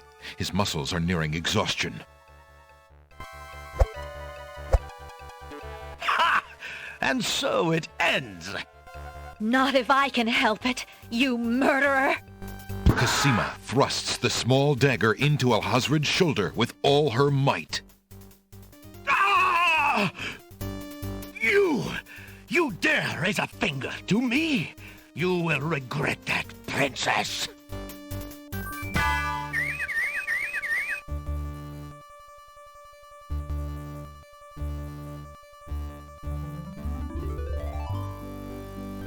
Cosima, are you all right? I'm fine, Alexander. I was just so afraid for you. There's no need to fear anymore, princess. Yes, I know. How can I ever repay you? For myself, for my kingdom. It was not in me to let harm come to you. Can you find it in you, princess, to give me more than your gratitude? Alexander, what are you saying? I love you, Cosima. Would you ever consider... Do you think you could... marry me? Could you ever have doubted it, my prince?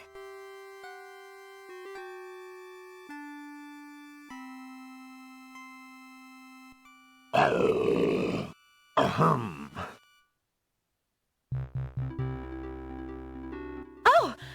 Guards! Princess Cosima, are you well? I'm quite well, thank you. Please take Abdul and put him in the dungeon. See to it that he gets a doctor. Yes, Majesty.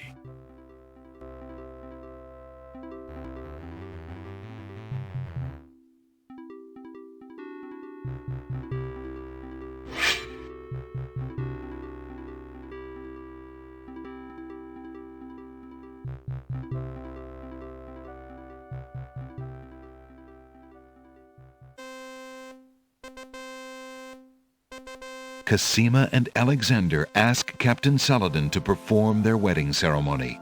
Saladin is honored to do so. On this historical day of great joy in the land of the Green Isles, we witness the union of Cosima, beloved princess of this realm, and Alexander, Prince of Daventry. Do you, Prince Alexander of Daventry, take Princess Cosima to be your wife, to love and to cherish for as long as you both shall live? I do. And do you, Princess Cosima of the land of the Green Isles, take Prince Alexander to be your husband, to love and to cherish for as long as you both shall live? I do. Do you have a ring? I have Alexander's royal insignia ring. Very good. Please place the ring on Cosima's finger.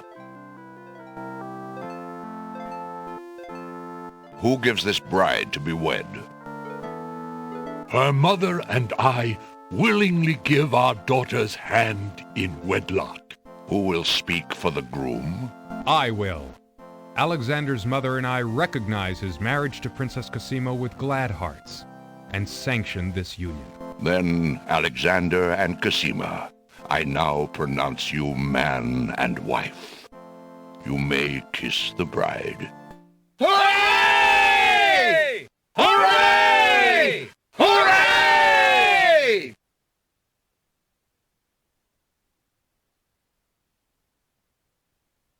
Congratulations, my children.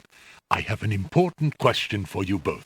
Please hear me. Yes, sire? Alexander, I welcome you into our family with open arms. I placed trust in Alhazred because I so badly wanted a son and a husband for my beloved daughter.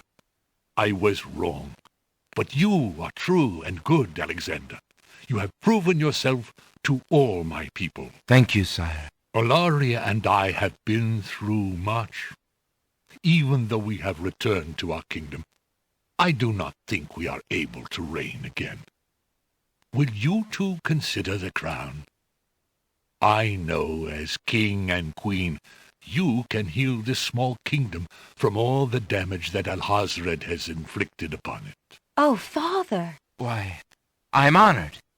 What do you think, Cosima? I love my homeland, Alexander. I would be happy to stay and serve it all my days. Father, I believe I'm needed here. Would you be very disappointed if... Son, you must follow your destiny. I do believe the land of the Green Isles needs you. You'll be a magnificent king, though dearly missed in Daventry. Then I accept. Oh, my boy, what a man you've become. And how I will miss you. Don't worry, Mother. With Shamir's powers, we'll be able to visit often. I'm not about to forget my family. Congratulations, Alexander. I'm so proud of you. Thank you, dear sister. Oh, Alexander, I'm so glad. Between the return of my beloved parents and our new reign, you've made me so happy. I'm glad I could make up for some of your suffering, my beautiful wife. Congratulations, King Alexander. When we return home to Daventry, your crew will be glad to hear that their battle at sea was worthwhile in bringing forth a new monarch. We were so worried when your men arrived home without you, son. I'm so thankful that you are safe and happy. And I am as grateful that my crew did not pay for my driven heart. You have only brought us all good fortune, sire. With Shamir saved and his power used for good, reuniting the islands will be far easier. He has already repaired the ferry. Your road will be easier now that the islands are no longer feuding. Already the wounds are starting to heal. Yes, my love. Discovering the island's stolen treasures has done more to bring peace to this land than anything else. It is now clear that Alhazred had Shamir steal each of the island's most valued treasures, then blame the thefts on others to cause the islands to hate each other. Now let us celebrate our good fortune. The evil that has plagued this land is done, and a new reign begins. Long live King Alexander and Queen Cassima. Long live King Alexander! Long live Queen Cassima! Long live the land of the Green Isles! Hooray! Hooray! Hooray!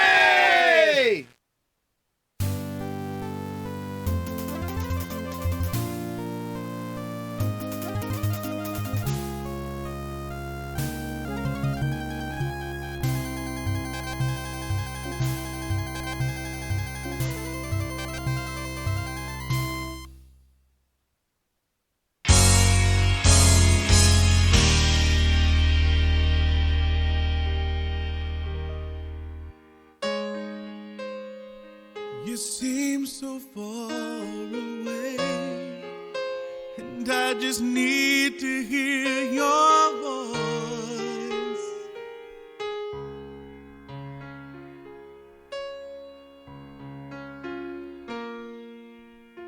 I just need to hear you say, if you would have me go or stay.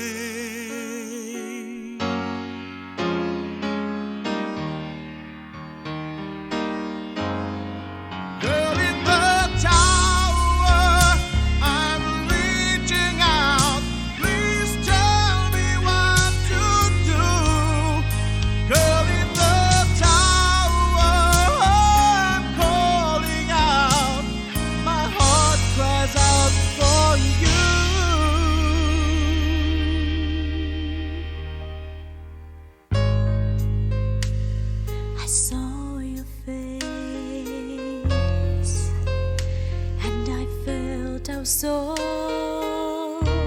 embrace.